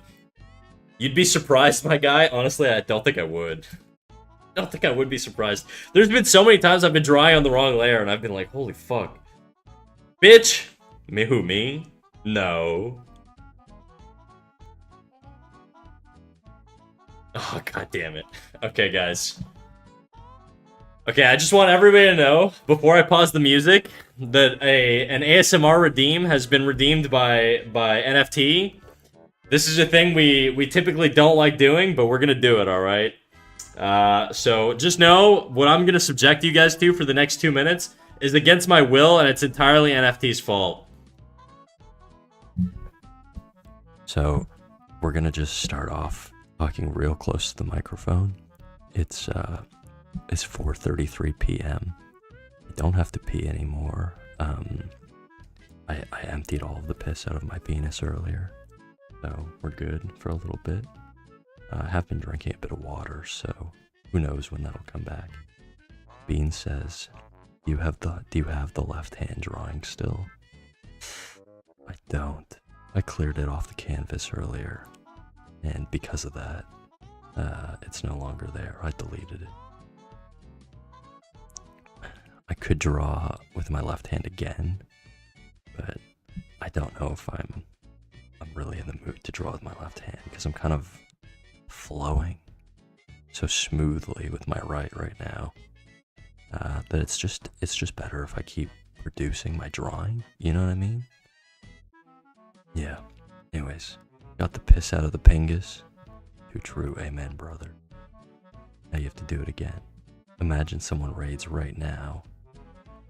Ah, quelqu'un vient juste de faire un redeem speak French pendant 1 minute. Donc on va faire la dernière minute de ce beau ASMR en français. Je sais que vous avez comme absolument aucune idée de ce que je suis en train de dire en ce moment, mais je te jure, c'est honnête, c'est vrai, ça vient de l'esprit. Et franchement, c'est qui que je suis, comme à mon corps. Si le evil te frappe fort, te frappe assez fort, peut-être tu vas parler plus fort. J'en doute. Je pense que je vais continuer à vous parler en français. Mais yeah, I think it's been about 2 minutes there. I think, let's just say it's been about 1 minute for the French redeem. You're all welcome. NFT, thank you for that. Thank you for ruining everybody's moment with a nice little ASMR redeem. Unfortunately, Beans, no, I do not have the left-hand drawing anymore. I cleared it off the canvas. It looked very similar to my right-hand drawings, just with it looked like it was drawn in an earthquake. Oh, I have enough points. Should I keep it going, chat? Oh, please God, no. Womp womp. Sorry. Dallas, thank you for the subscribe. See, guys, that's what happens when I sell my soul. I get money for it. Dally dropping the sub after the ASMR. Allô, bonjour, tu devines ce que je viens de faire? What'd you do? What'd you get up to? Subbed for the nut? Yeah? Did you get there? You're welcome. On the house. Someone raid this extremely sexy French husband? I subbed, bro. I bet you did. Thank you for the sub, Dally. I appreciate it, big dog. How's it going? Fan service for the ears? You think so? I'm sure all the straight fellas love that.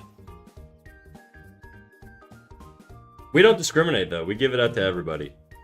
If that's the case, how much for you to draw Fat Kirby for an hour? For an hour? Fat Kirby? If you give 10 subs, I'll draw Fat Kirby for the next hour. That's basically like what? I don't know how much that is. For me, it's like what? 2 times 10, because I make like 250, so that's 25 bucks. It's 25 bucks an hour. That's not too bad for exclusive Fat Kirby drawings. Pregnant Freddy Fazbear? No. I don't even think I'd know how to draw Freddy Fazbear. The only thing I know about Freddy Fazbear is that there's that one gif of him where he pisses on the camera. You guys know what I'm talking about, right? He's just like staring at the camera. Like, this is me drawing Freddy Fazbear from imagination.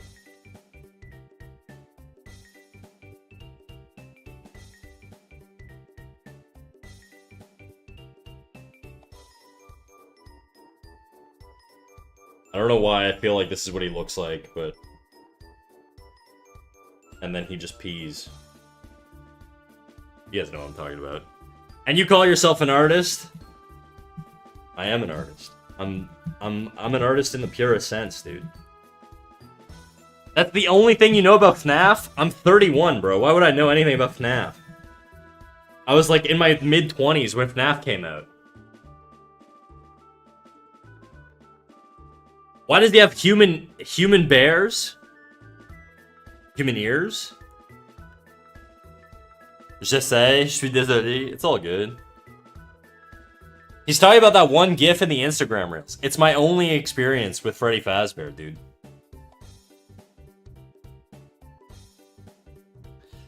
I was too scared to play FNAF when the other kids were playing it.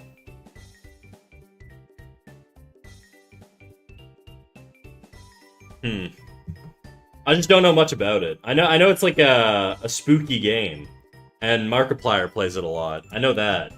That's all I know. I know my association to Five Nights at Freddy's is Markiplier and Jacksepticeye. All I really know. Yeah, my fingies are proportionally very different here. I gotta fix it. I'm surprised, considering how much it polluted all your friends' brains in college. Don't drop what college I went to, just for context. That is still very private. But yeah, it did. All of my friends were incredible Zoomers, and I tried my hardest to ignore all of them. I'm gonna be honest, when I went back to college when I was like 23, and all of my friends were like 19 at the time, because I went back to college late, right? And 19 is a pretty normal age to go to college at.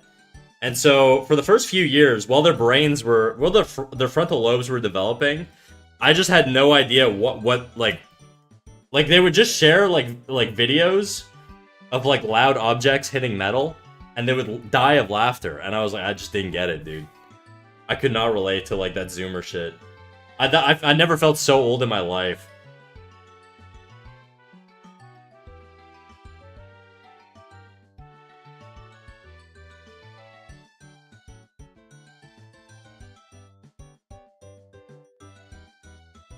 Yeah, fair, actually. I forgot how old you were. That's right, Kimdo. We're not all youthful and spring chickens, dude. Some of us are aged and haggard. Loud metal pipe. That's right, smile up. If it helps, I never considered you old. Thanks, dog. I appreciate that.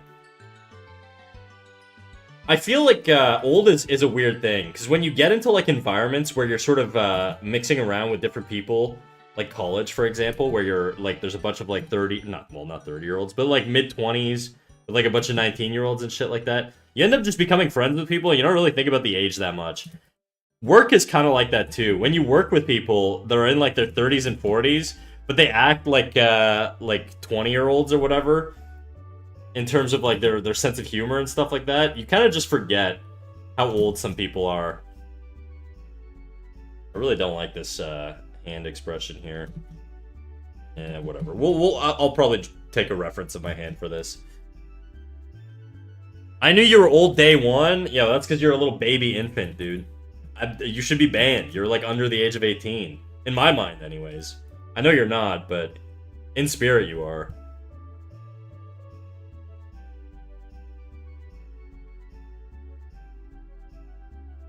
Chopped Unk Gang, rise up. Arrgh!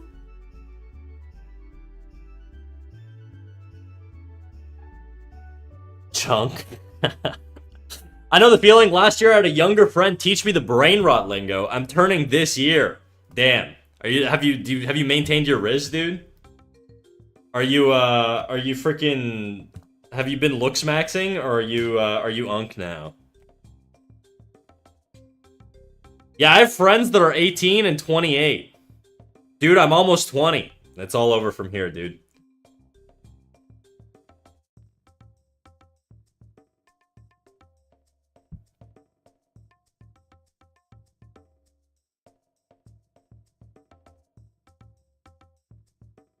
Riz is low-key out. Is it? Am I dating myself by saying Riz? Kimdo, teach me the youthful lingo. What do you got for me? What's your favorite slang? If you're under the age of 23, tell me your favorite slang.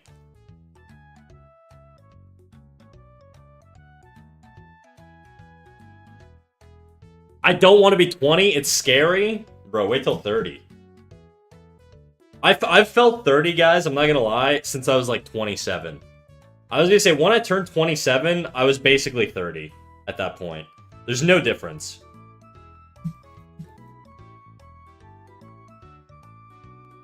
You know how old I am? I have no idea how old you are. I assume you're young, though. Wait till 32?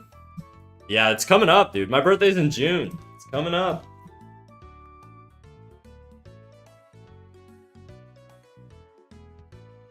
You're not really a person till you can drink.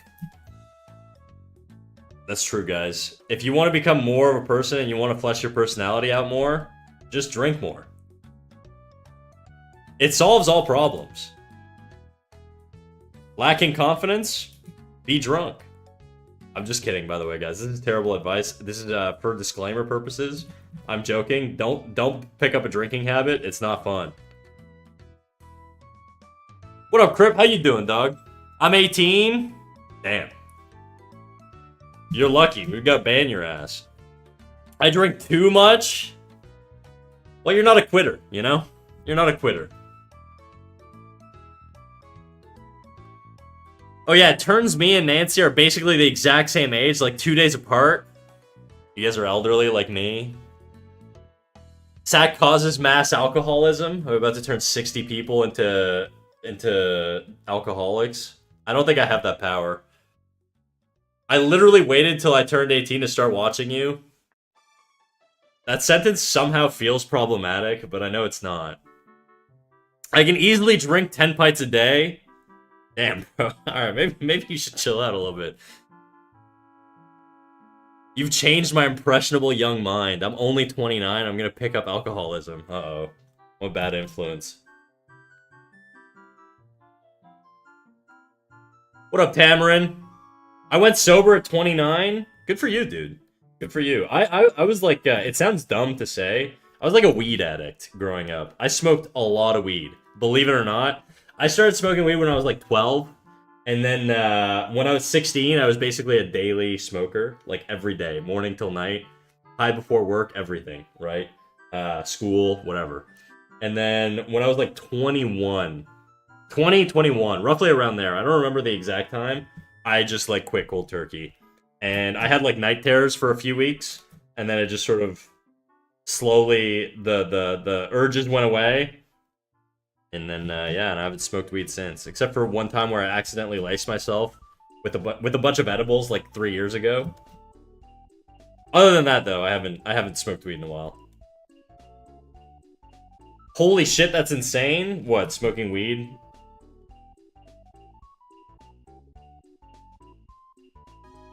I quit for like a year now. Good for you, dude. Good for you. For me, like, look, I think my thing with weed was it just sort of like stagnated my life. I felt like I was going nowhere. I had no ambition to change anything about my life. I had no ambition to do anything. And because of that, You know, I was kind of stuck in like limbo, like habit limbo, basically is what it felt like. It wasn't like I wasn't like a fucking crackhead, like sucking dick for like a gram of weed behind the Dairy Queen or whatever, you know. But I was like not doing anything with myself, and I feel like I was like wasting my life a little bit. So cutting out for me was a huge positive. It was also one of the reasons I got into drawing, because I had to change all of my habits.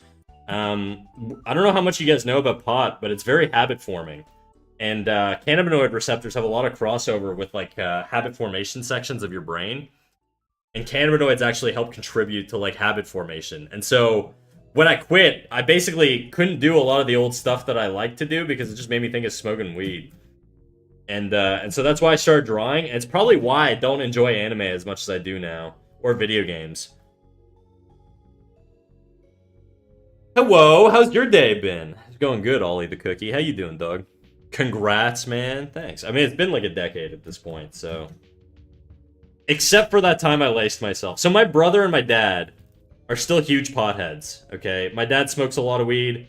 My brother's a big stoner. And what happened was my brother made a batch of edibles. And he brought them over to my dad's place, which is where I was living at the time. And he had them in this Ziploc baggie, okay? Or no, sorry, he had them in a Tupperware. Anyways, I can't remember what he had them in. He had them either in a Ziploc or a Tupperware. And then my dad took them, without telling me, transferred them to another container, and shoved them at the back of the freezer. And then never ate them. And so 3 months later, I'm working in animation at the time, so I'm working from home. I'm on my lunch break, and I walk up to the freezer to grab a little lunch. You know, I'm like, I'm gonna have a little tasty little treat. And I'm like, ooh, what is this? Cookies? Dad, you have cookies at the back of the freezer? He wasn't home, he was at work. And so I just saw the cookies at the back of the freezer, and I'm like, I'm about to fucking pound some cookies. And so I ate, I'm not even kidding, guys, I had probably about 5 or 6 of them on my lunch break, because I was starving. And I didn't know they were edibles. They tasted a little funky, but my dad's always making like these like floral like pastries and shit like that. He's very big into like baking exotic fruity tasting like pastries or whatever. And so I ate about half a dozen edibles in one go. And then I went back to work. And I'm sitting there at my desk, and I swear to God, guys, I thought I was having like a fucking aneurysm. I was sitting there, and I became really, really, like, hyper-aware of all my internal organs and all of, like, my heart pumping, like, everything. I was just, like, aware of everything going on in my body, which was fucking weird. And then I started looking at my hands, and you know in, like, video games where you're, like, poisoned, and you look at your hands, and they're, like, there's, like, an after image, and it's, like, moving weird and shit. That's what it felt like. It was super strange. I was ready to dial 911, and then it clicked. And then I put everything together. I had like a fucking Jimmy Neutron brain blast. And I realized that I drugged myself. And at that point, I just sort of messaged my boss, and I was like, I'm not feeling well. I'm taking the rest of the day off. Luckily, it was a Friday, and I was high for like 2 days, dude. All of Friday, I basically blacked out within like an hour. I was supposed to go to a hockey game, and I just gave my ticket away to like a buddy. Because there was no way I was stepping into an arena in that state. And I just blacked out within, like, a couple hours. Like an hour or so. I don't really remember. I just remember going into my bed and then waking up the next day. And it was very uncomfortable. Like, really, really uncomfortable. And then the next day, I was just, like, really, really tired. I felt kind of, like, normal high, but kind of burnt out. I was basically high, like, all weekend. It sucked. Anyways, my dad and my brother were laughing at me, but, you know, it is what it is. Did you go to A&E? A&E? I don't know what that is. Rip snack? I know, dude. Weed cookies sound tasty. They were tasty when I was eating them. They weren't as awesome afterwards, but when I was fucking writhing around in extreme high and pain. Accident and emergency. Nah, I just went unconscious and just rolled around in my bed and was in an extreme pain. I'm not even joking. It was like, my head was like throbbing. It was incredibly painful. It wasn't like a normal high. It was just like not fun at all. I've never experienced that ever. A boss of mine bought me my first edible when I was like 20 and it messed me up. Was this in your kitchen days, dude? Because that sounds like a very kitchen boss thing to do. I was gonna say that must have been the craziest sleep. Actually, weed is it's a sedative, so you don't actually get the benefits of like sleeping when you smoke an insane amount of weed. It suppresses the part of your brain that actually gets restorative sleep. You can't get REM sleep as well, which is also why you don't get dreams when you're really high all the time. And so when I quit, that was one of the things that came back in like full force, dude. When I quit cold turkey, I had like night terrors for like 2 weeks straight, just waking up with the most vivid dreams and like a cold sweat. Those were kind of like the worst withdrawal symptoms. That was it, really. And then the rest of it was just sort of like missing the ritual of smoking and like the habit or whatever. But there was nothing too crazy.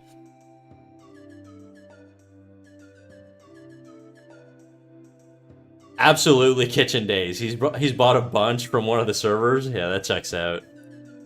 You know what's funny? I never smoked legal weed. The year after I quit, or like the year or two after I quit, weed was legalized in Canada. I never smoked legal weed. I was just a little bad boy, dude.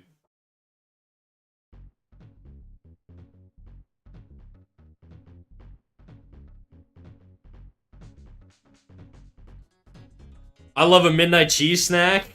Well, I wouldn't recommend these ones. I'm a bit of a midnight snacker. Me too. I try and eat late so that I don't binge late. You know what I mean? That's sort of been my issue if ever like I want to control like the way I eat. It's just eating later in the day. I only started doing weed after it became legal. Anybody who says doing weed, dude, definitely only smokes legal weed. No offense, Beans. Just saying. I remember my mom used to say that all the time. She'd be like, I think he's doing weed. I enjoy legal weed. That's good, dude. I feel like if you can moderate it, more power to you. I've got nothing against people who smoke weed. I just know for me, it's better not to. Hey, man, I can't smoke it because I have asthma. Oh, you only do edibles? Oh, that's cool, dude. I guess that is doing weed. You know what? I'll extend that to you. That's doing weed.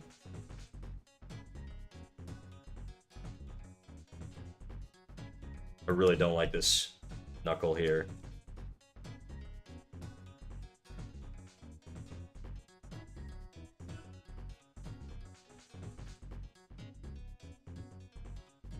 Oh, thank you for the leniency, King. No worries, big dog. Big B.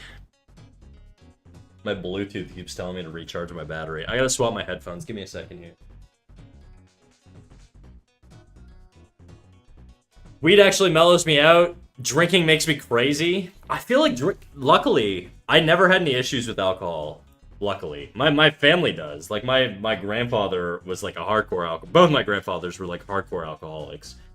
But I never had an issue with it. I just didn't like it. It always just made me sleepy. So I could never really enjoy drinking. I mean, I'll drink every now and then, but I moderate it a lot now more. Because I feel like the downsides are just I'm super hungover the next day. Because I'm old now. I can't handle it the same as I used to. And I just don't get as much fun out of it. Depends, it's really like mood dependent. Sometimes I'm in like full high energy party mode. Most of the times though, I would say like 60% of the time I drink, I just feel tired.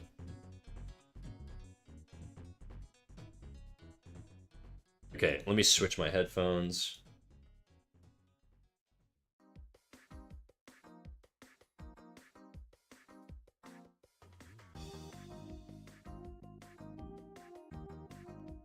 Devil's lettuce isn't that fun. I just get munchies and pass out 90% of the time. See, that's sort of how I feel with alcohol. I don't minus the munchies, but actually no. Whenever I drink, I just want something greasy, you know, like a nice little McDonald's hamburger or something. Nancy, I never did a weed.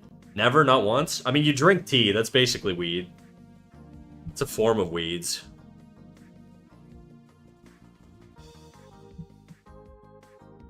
I just drink and relax watching films. I just don't know the cutoff point.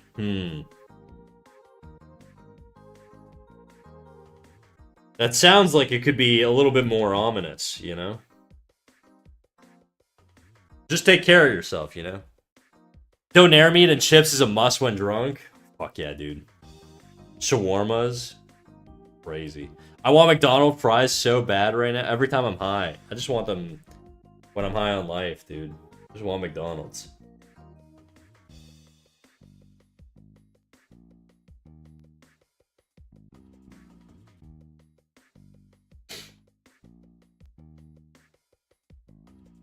I just get tired from alcohol as well. At least I don't get hangovers. I definitely get hangovers. Honestly, I mean, I pace myself with water pretty well. I'm not stupid at this point, so I'm pretty good about monitoring my intake. But when I was, you know, younger, I feel like I was like a superhuman, bro. I never got hungover. Alcohol hurts my head really bad, and it doesn't taste good enough for me to bear it. Ah, shit, dude. There's some people that are, like, allergic to it. I have a Japanese buddy who, like, gets really, really sick if he drinks. And it doesn't matter if it's just, like, a little bit. Like, he's definitely just, like, allergic.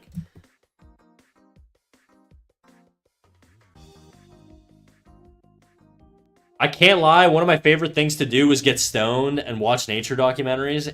Animals look so pretty. Oh, so much prettier. True. True. Weed's illegal where my parents live. I guess synthetic weed isn't. My dad and Jay accidentally got super high on Christmas off of hot chocolate. I've heard really sketchy things about synthetic weed. I don't know, like, all I know is all the fear-mongering shit, so I don't know if it's actually better or not. I'm allergic to it, to alcohol.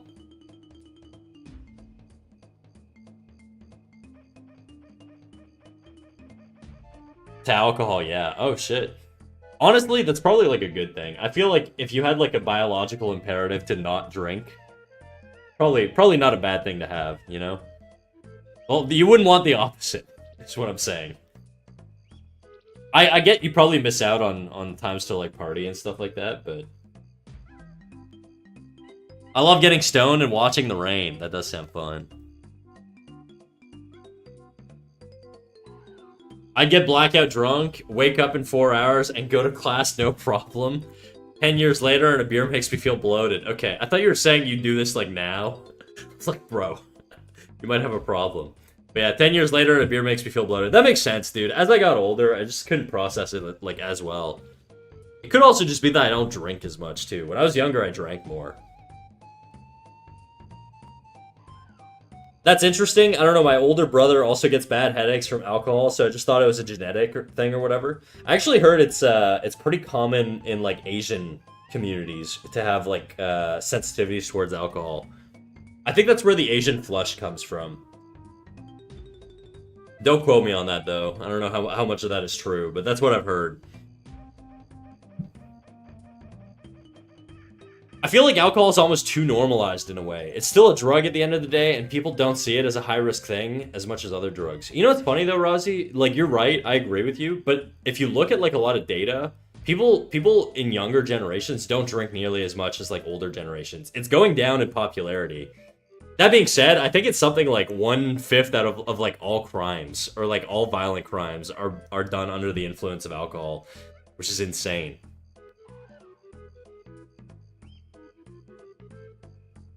There are some people who have their kind of bacteria in their stomach that constantly produces alcohol, so although they don't get drunk, they constantly fail breathalyzer tests. Damn.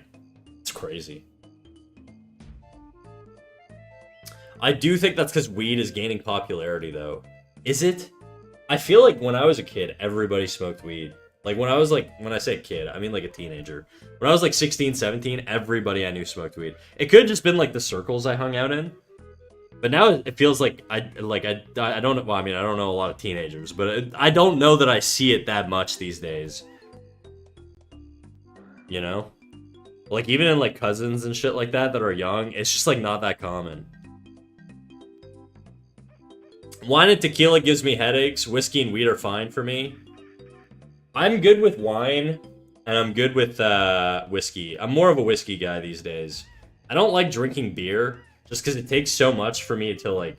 I just don't like the feeling of feeling, like full. To, like, excess on liquid. You know? That's why I don't like beer. Yeah, I don't know if you've heard about UK drinking culture, but I'm happy it's dying down a bit now. Before, it's only the suggestions people had for having fun. Yeah, I mean... that's definitely what it was when I was a kid, too.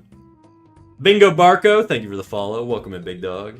We're talking about getting drunk. And not getting drunk.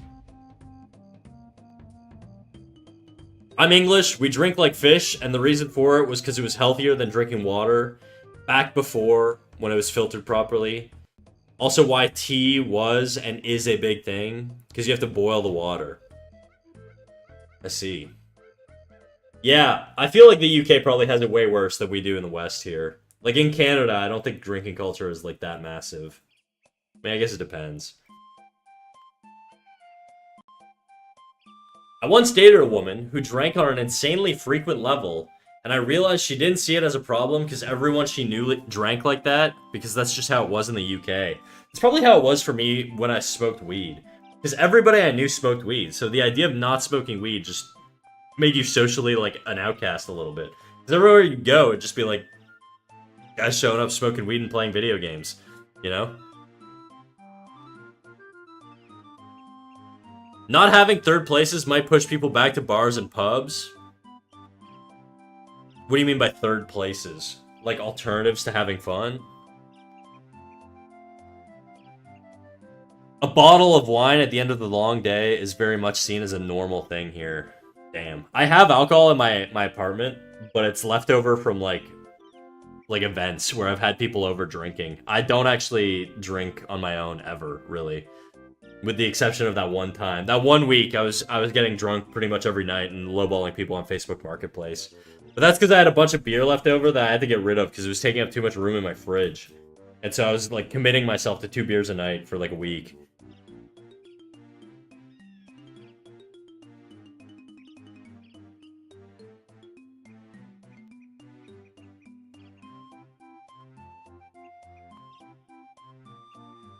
Yeah, places that aren't home or work. Ah, okay.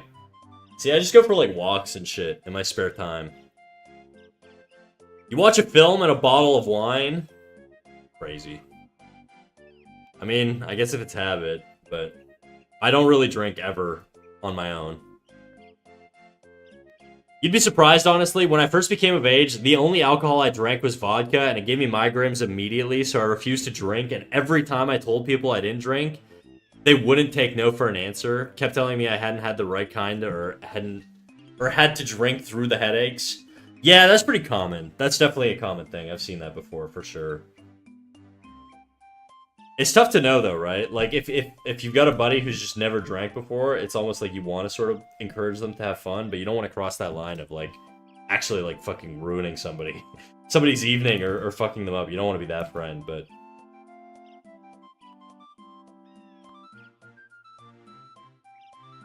The issue is most places that aren't home or work are now prohibitively expensive. So it's kind of put a cost barrier to social interaction.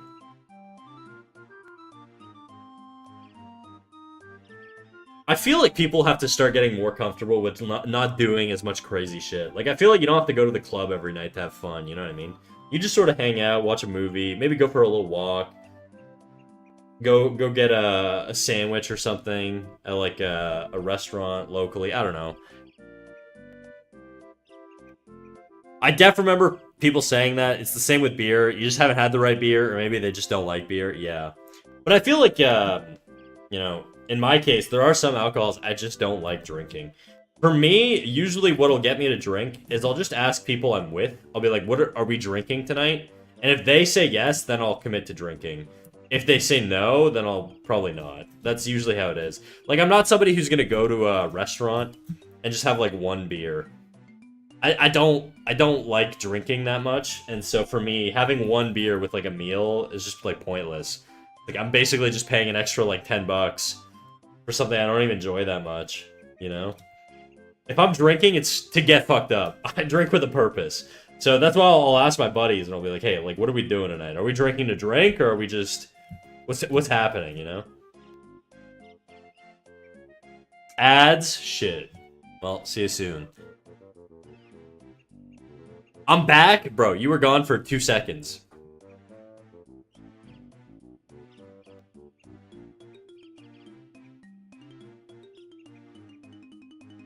Oh, I'm getting tired.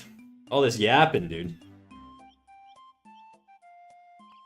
Unless I plan to go out to a second location or just stay out all night, I could calmly have a couple of drinks and be okay. I mean, I can have like just a like I'm not one of those guys who has to have multiple beers. I can just have one. I've never really had an issue with moderating alcohol. I just don't really like it that much.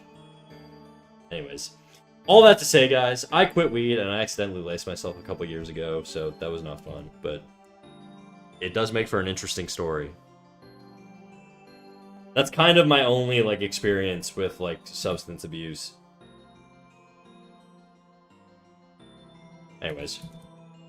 Anyways, guys, I feel like I've been sort of, you ever watch like somebody talk while they're playing a video game and they basically just run around in a circle in the video game, just like attacking a random thing and then running around in a circle because they're just sort of yapping.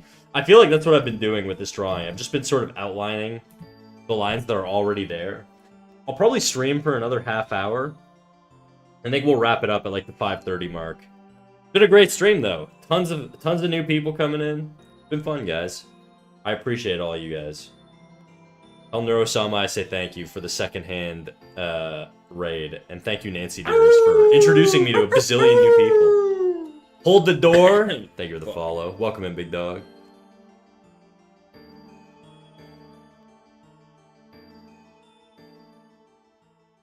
Long story short, he drugged himself and was high for 2 days, pretty much. Okie dokes. That's kind of my favorite part about streams sometimes, when people just walk around and yap. It's real nice. It is, for sure. I'm just, getting sleepy.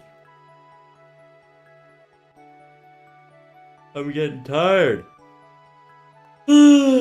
Much appreciated, Cat Snack. No, much appreciated to you, Hold the Door. Any relation to Hodor? Fuego Works? Oh, I feel like I'm not gonna remember. I could try to remember to call you Fuego, but it's tough. I'll do my best.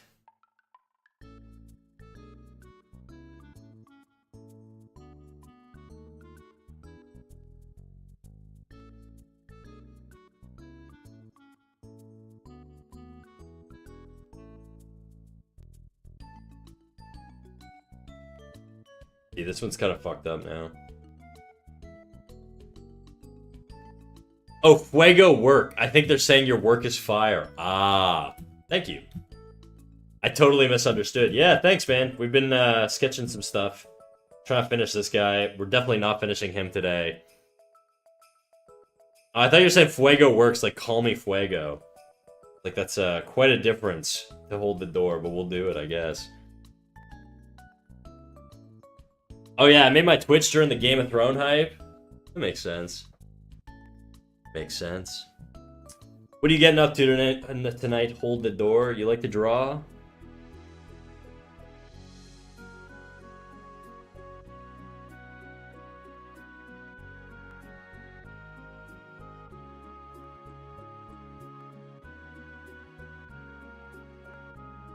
I don't like how large that is.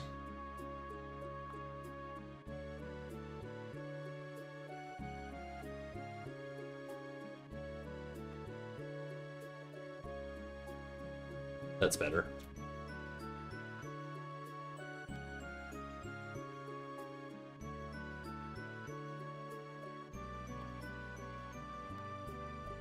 That's not right. That ain't right. That ain't Falco.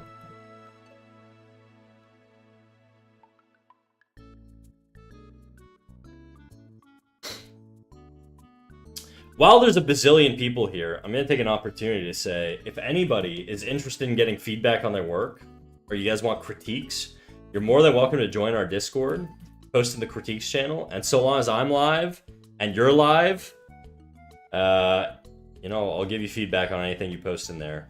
But it's mood dependent. I don't do it all the time, but there's no cost, so get in the Discord if you're not already in there.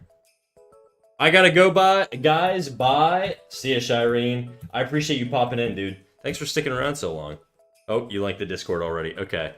Exactly. That link.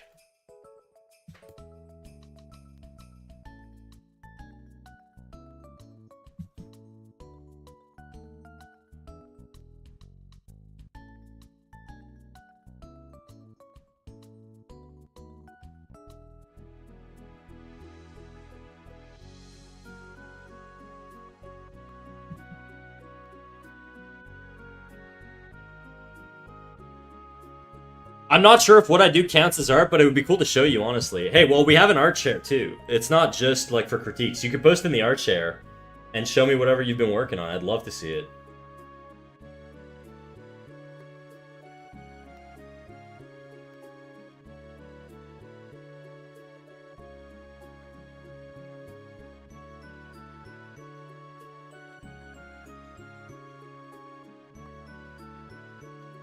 Trying to find like a balance with these guys. I want to get this stupid thing right. I redid the marketing art for a game? Oh yeah? Is it the same one you were working on last time? I know you did a horse recently, I think. Yeah, it is. I finished it. Oh shit, dude. Show me.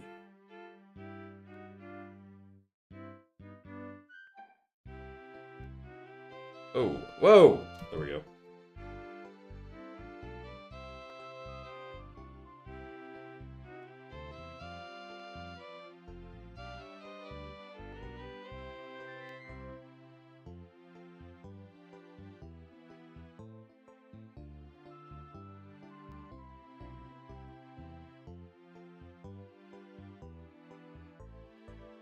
I think the widget is frozen because I know this is Alexis on Fire, but I don't see it on the little thing.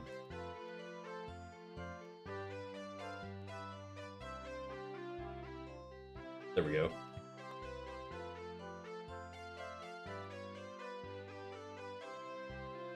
It's in art share? Okay, hell yeah, dude. Okay, it is the horse. Horsey Game. Is it called Horsey Game, or is that just like a placeholder title? That's sick, dude. I like the random tiger and the dog. And I guess a green giraffe. Can you... I assume you could customize their fits if he's wearing a top hat.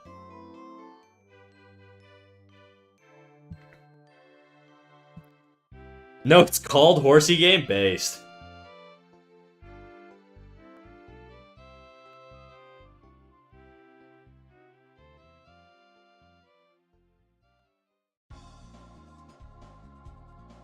Nice.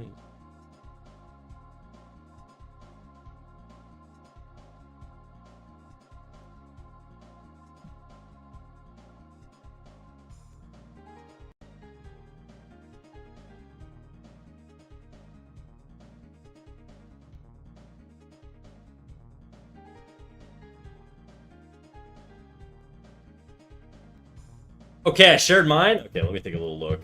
See what we got. Oh shit, dude, this is nice. This might be hard to explain. I basically transform normal digital art into pixel art in limited palettes for Canvas websites. Currently whip. I'm still working on the tree and going to finalize some details later. That's really nice, dude. I dig that a lot. Cool. Have you ever considered doing pixel art animation? I feel like pixel art is one of those things that is very... I don't want to say it's friendly for animation, but it's ripe for animating with, you know?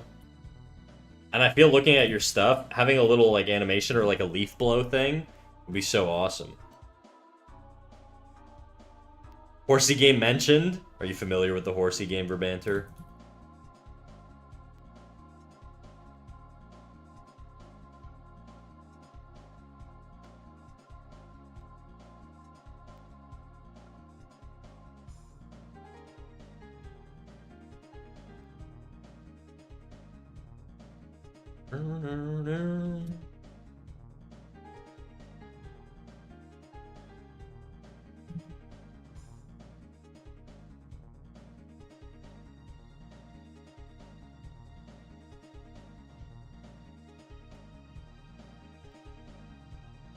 Well, shit, if everyone's sharing, I tossed a few drawings up too. Hell yeah, dude. Alright. I tried a little bit, but I'm not too good at that since I only did it once or twice. I haven't really branched out too much into the original things. It's mostly just converting at the moment. Gotcha. Okay. Are you Droxid? These are sick, dude. These are really sick. I like the gestures. Oh, we got some Naruto, bro. We got some Naruto style fan art. I know it's not Naruto, but it looks like Naruto. I've also done some Naruto shit myself recently. We did some Naruto stuff a few weeks ago. Here's some Naruto sketches. There were more that we were gonna do, and then we just didn't do them all. But we gave up. It kind of died out, fizzled out. We had a thick Tsunade. This was supposed to be Sakura. I don't know what this was supposed to be, but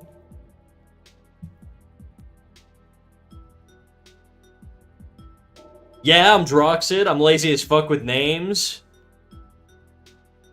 Just Discord's flipped. The Discord is flipped? Like your name is flipped on Discord?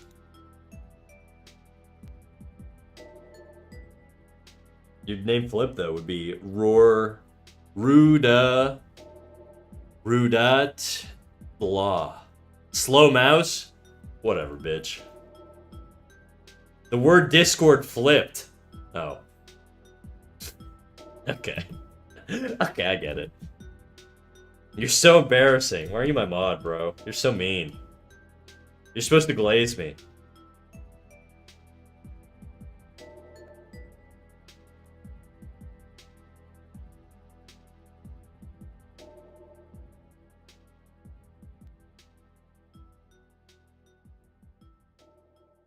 Oh, my bad. My Discord name is Discord backwards. Yeah, I gathered that.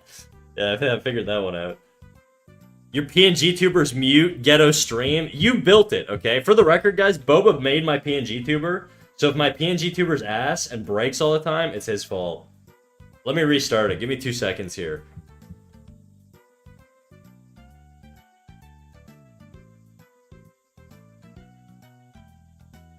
My Naruto drawing was just Naruto and Sasuke blended. I see. Hell yeah, dude. It gave me like Boruto aesthetic vibes a little bit. I've never seen Boruto, but I've seen a lot of the high fashion art designs. It reminded me a lot of that.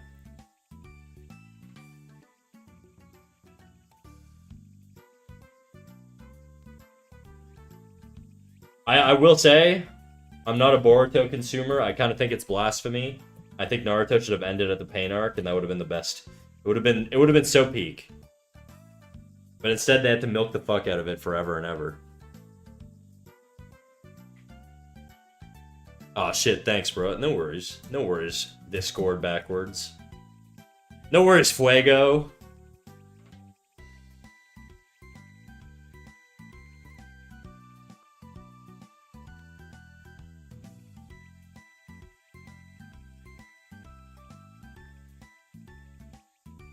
I haven't watched Boruto either, but they have drip, as the kids say. Do they say that? I feel like you just confirmed to me that you're in like your mid to late 20s. I do like the visuals of it, but I've heard that show's a bit ass. It's like this other show I watched. Art was so peak, but oh my god, the most trash anime I've ever watched in my life. Which show? Talk shit to me, Rossi. Come on. Spill the tea, girl. Don't hold it all in. Ditto to that. Speaking of ditto, guys. I canceled stream last Sunday. You guys want to know why? I was playing Pacopia all weekend. I had a serious Pacopia addiction. Or as people online call it, Pacopia, which is like not what it should be called, but whatever.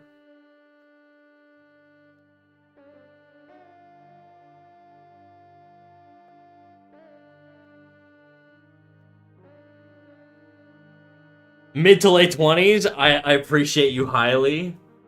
I'm assuming I'm below the threshold. Don't worry, hold the door. You're a youthful spring chicken in my mind, okay?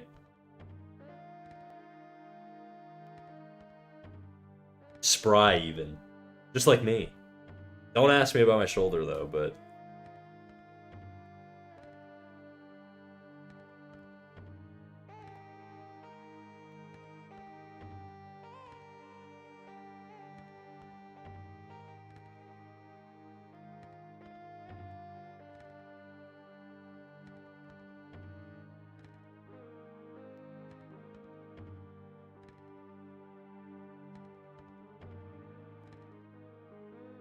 damn, I stumbled into the right stream today. It's the right stream every weekend, dude. It's the place to be. You're missing out if you're not chilling with Snack. I'm just saying. A mouse who talks about himself in the third person. Does it get any better than that, chat? Mikagura School Suite. Okay, I'm just gonna, right off the bat, never heard of it in my life. It started so good, but they wanted the anime so badly to be a Yuri, they completely ditched the plot and turned the main character into a drooling girl who screamed every time a girl came into frame, and it was so bad. Yuri is the opposite of yaoi, right? Like, Yuri is girl love, is that what it is? And then yaoi is like boy love or whatever. Is that what it is?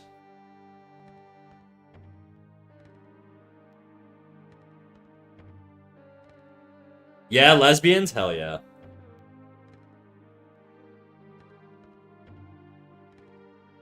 Let's go lesbians!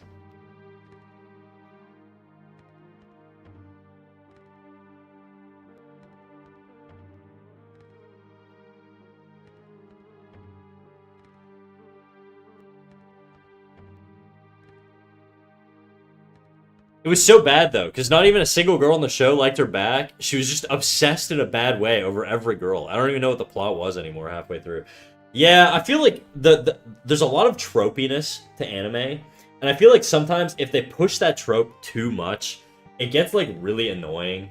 Like, I don't mind, like, a horny character or whatever, but when it's, like, every fucking shot is just, like, them being, like, gooner-brained all the time, it's like, alright, bro. I get it. I get it. I'm not even, like, somebody who, like, particularly gets bothered by shit like that. But it's just not, like, it doesn't make for a good story, you know?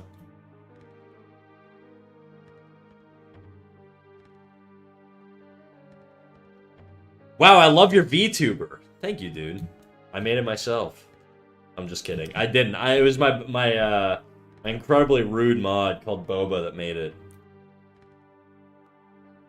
It's got a bunch of features, but nobody seems to be redeeming them, so, you know, they're gonna stay a mystery, I guess.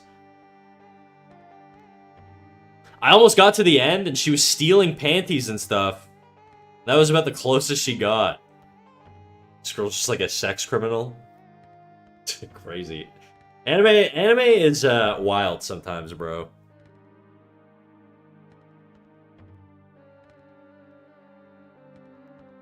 They did that and she didn't even have any pull. It's crazy. No Riz.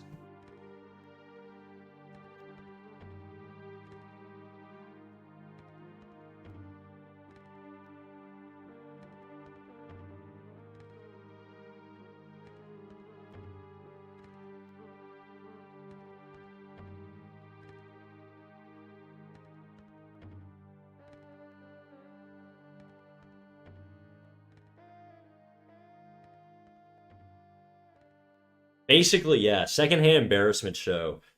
I will say, guys, one of the things that is like the most painful thing for me to consume is self cringe. You know what's funny? It doesn't actually bother me if someone's cringe, but they're not self-aware that they're being cringe. That doesn't bother me as much. But people who intentionally put themselves in situations to make things uncomfortable or cringe, it hurts me to my soul. There's this one guy who goes on elevators and just like asks like weird ass questions to people to make people uncomfortable. It hurts me to watch that. I have to like swipe off of it if ever it pops up on my reels. What's up, senpai? What up, Coco? You back? How's it going, dog? We're wrapping up pretty soon, actually. Humiliation fetish? I cannot. I don't mind people who are like think they're being serious though. Like I think if you're not aware that you're being cringe, I actually don't mind it. But if you are aware that you're being cringe and you're intentionally doing it to like harass people, it just bothers me so much, dude. It makes me so uncomfortable. There's something kind of charming about somebody who doesn't realize that they're being cringe. You know, it's like, aw, they don't realize how silly this is. You know, it's kind of funny in a way. But I feel like when they're doing it fully aware, it's like, bro, you're just evil. You're like actually evil.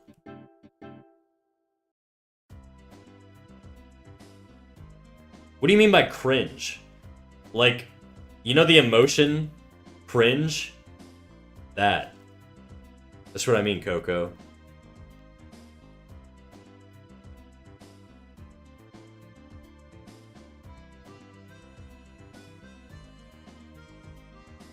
What if they know it's cringe for everybody else, but they don't think it's cringe? They're playing like 4D chess with cringe? Is that even possible? I feel if you know it's cringe, but you don't think it's cringe, that's like a paradox, wouldn't it be? How can you know something's cringe, but not think it's cringe? You wouldn't know it's cringe. You know what I mean? You know what I'm saying, 3D Rat?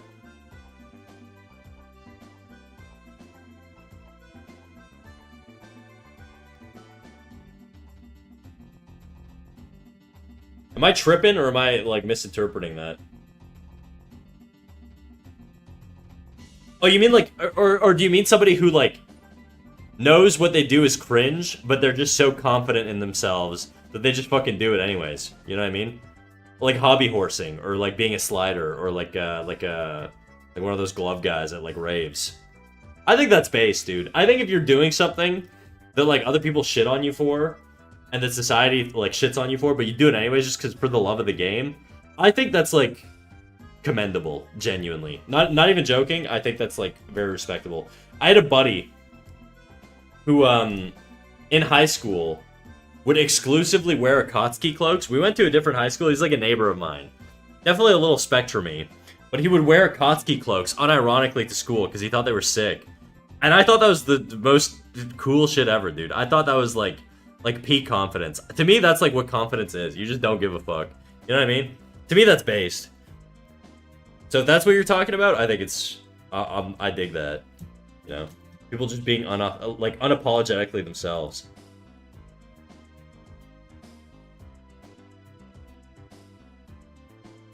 Ellie Minibots got some adorable moment, but no, girl, why do you do that moment? Trench coats are dope to me. They could be good. They could be cool, dude. They could be cool. You know, I don't think I could pull it off. That's sort of my issue. I just don't think I could pull off the trench coat look.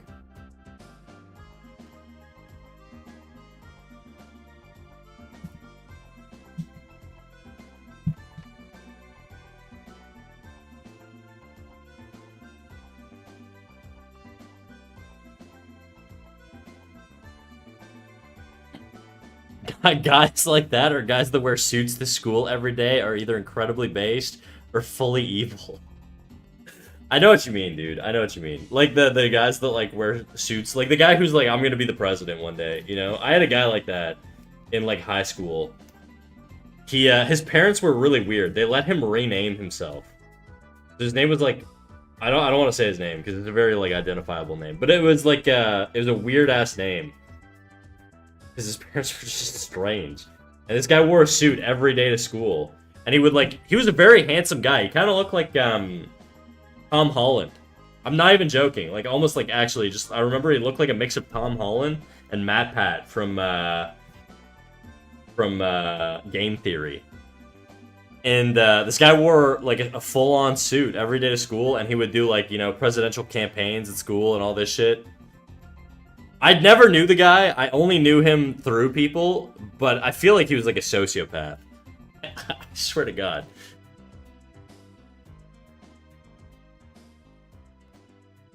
Because he seems so normal, you know? Maybe he's just very confident in himself. I don't know. I don't know. I feel like some of them believe they're Light Yagami. 3D Rat, thank you for the follow. Welcome into the wolf pack. Do not look at UK uniform moments. I didn't have a uniform in my school. I was good. I was uniform free. Oh, he got all the women? He was dating like this one chick pretty much the whole time. She was not like as preppy as he was though. Yeah, he feels evil. He did feel evil to me. I don't know what he's up to now. I actually looked him up the other day because I was like, I wonder what that guy's doing.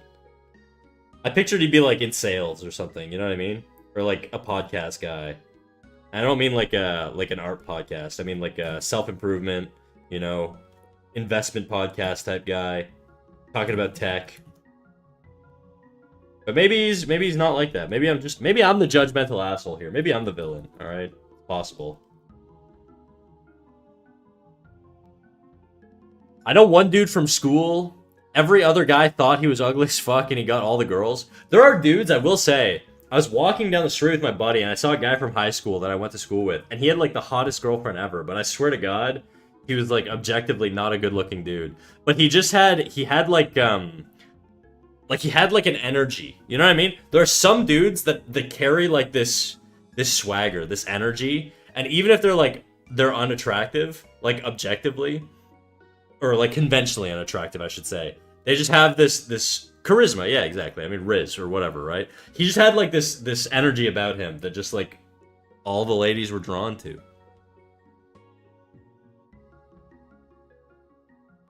I honestly really liked uniforms because I didn't need to think about what to wear every morning. I'm not a morning person. Yeah, that does sound nice.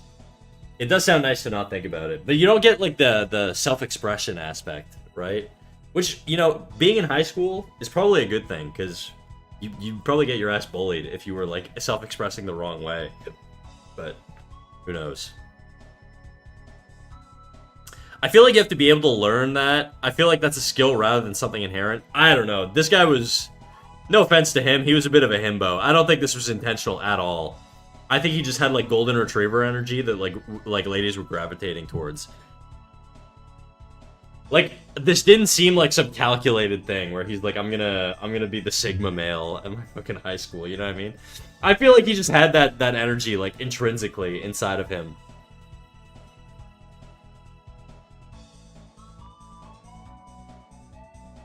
That's true, we had strict rules on piercings and hair dye too, sadly. I feel like that's common. Like, my high school did that too. Like, you weren't allowed to get, like, certain, like, aesthetics. Girls will overlook anything high-key. A guy could have 0 redeeming qualities and their beautiful GS will be like, no, he's so sweet when we're alone, trust me. Yeah. Yeah, I've seen that before too. Maybe, but it doesn't mean that you didn't learn it. It's just that you didn't plan to learn it. You can learn things just by being put in a situation repeatedly. Maybe. I feel like the thing is, he was a year younger than me. He would have been in, like, grade 9. I just don't see, like, that level of maturity where, like, a guy is, like, self-aware enough to be like, this is... Ladies love this, so I'm gonna perpetuate this energy. I mean, maybe it's one of those things where he subconsciously got positive feedback on certain behaviors and so he kept doing them. Maybe. I don't know, though. I really, like, I've known quite a few guys, though, just, like, honestly, were just, like, not really good-looking dudes. But they were just with, like, the most attractive chicks, because they just had an energy about them. To be fair, too, I should probably clarify, these guys were also very tall. So, you know, make of that what you will. Alright, guys, I think it's time to wrap up. I think it's time to go find somebody to raid into. Let's raid into Dr. Griswold. Dr. Griswold is, she's raided me several times. I think it's time we give her a little raid back. Let's give her a little raid. We got a bunch of people here. Also, guys, if you guys don't know, if you're new here, my name's Snack. I stream Friday, Saturday, Sunday. Friday, 5:30 p.m. Eastern Time. 12 p.m. Eastern Time on Saturday and Sunday. 12 p.m. Eastern Time. So I'll be back tomorrow at 12 p.m. Eastern Time. If you want to get live notifications, make sure you get into the Discord. Go to the rules channel in the Discord. Click the little not live react role. It's a little purple button. And then that way you'll get live notifications. We don't add everybody. We add the live notification squad. You can get the live role. Anyways, also you can post your art in the critiques channel. And if I'm live and you're in chat, I'll give you a little bit of feedback on your work. For free. Because I'm just goated like that, you know? Alright, guys, let's go give a warm little hello to Dr. G. Dr. G's a homie of the channel, and she's a fantastic artist. Honestly, one of the most underrated artists on the platform. Just absolutely cracked. So go give him some love, dude. I will catch you guys tomorrow at 12 p.m. Eastern Time. See you there. Bye-bye.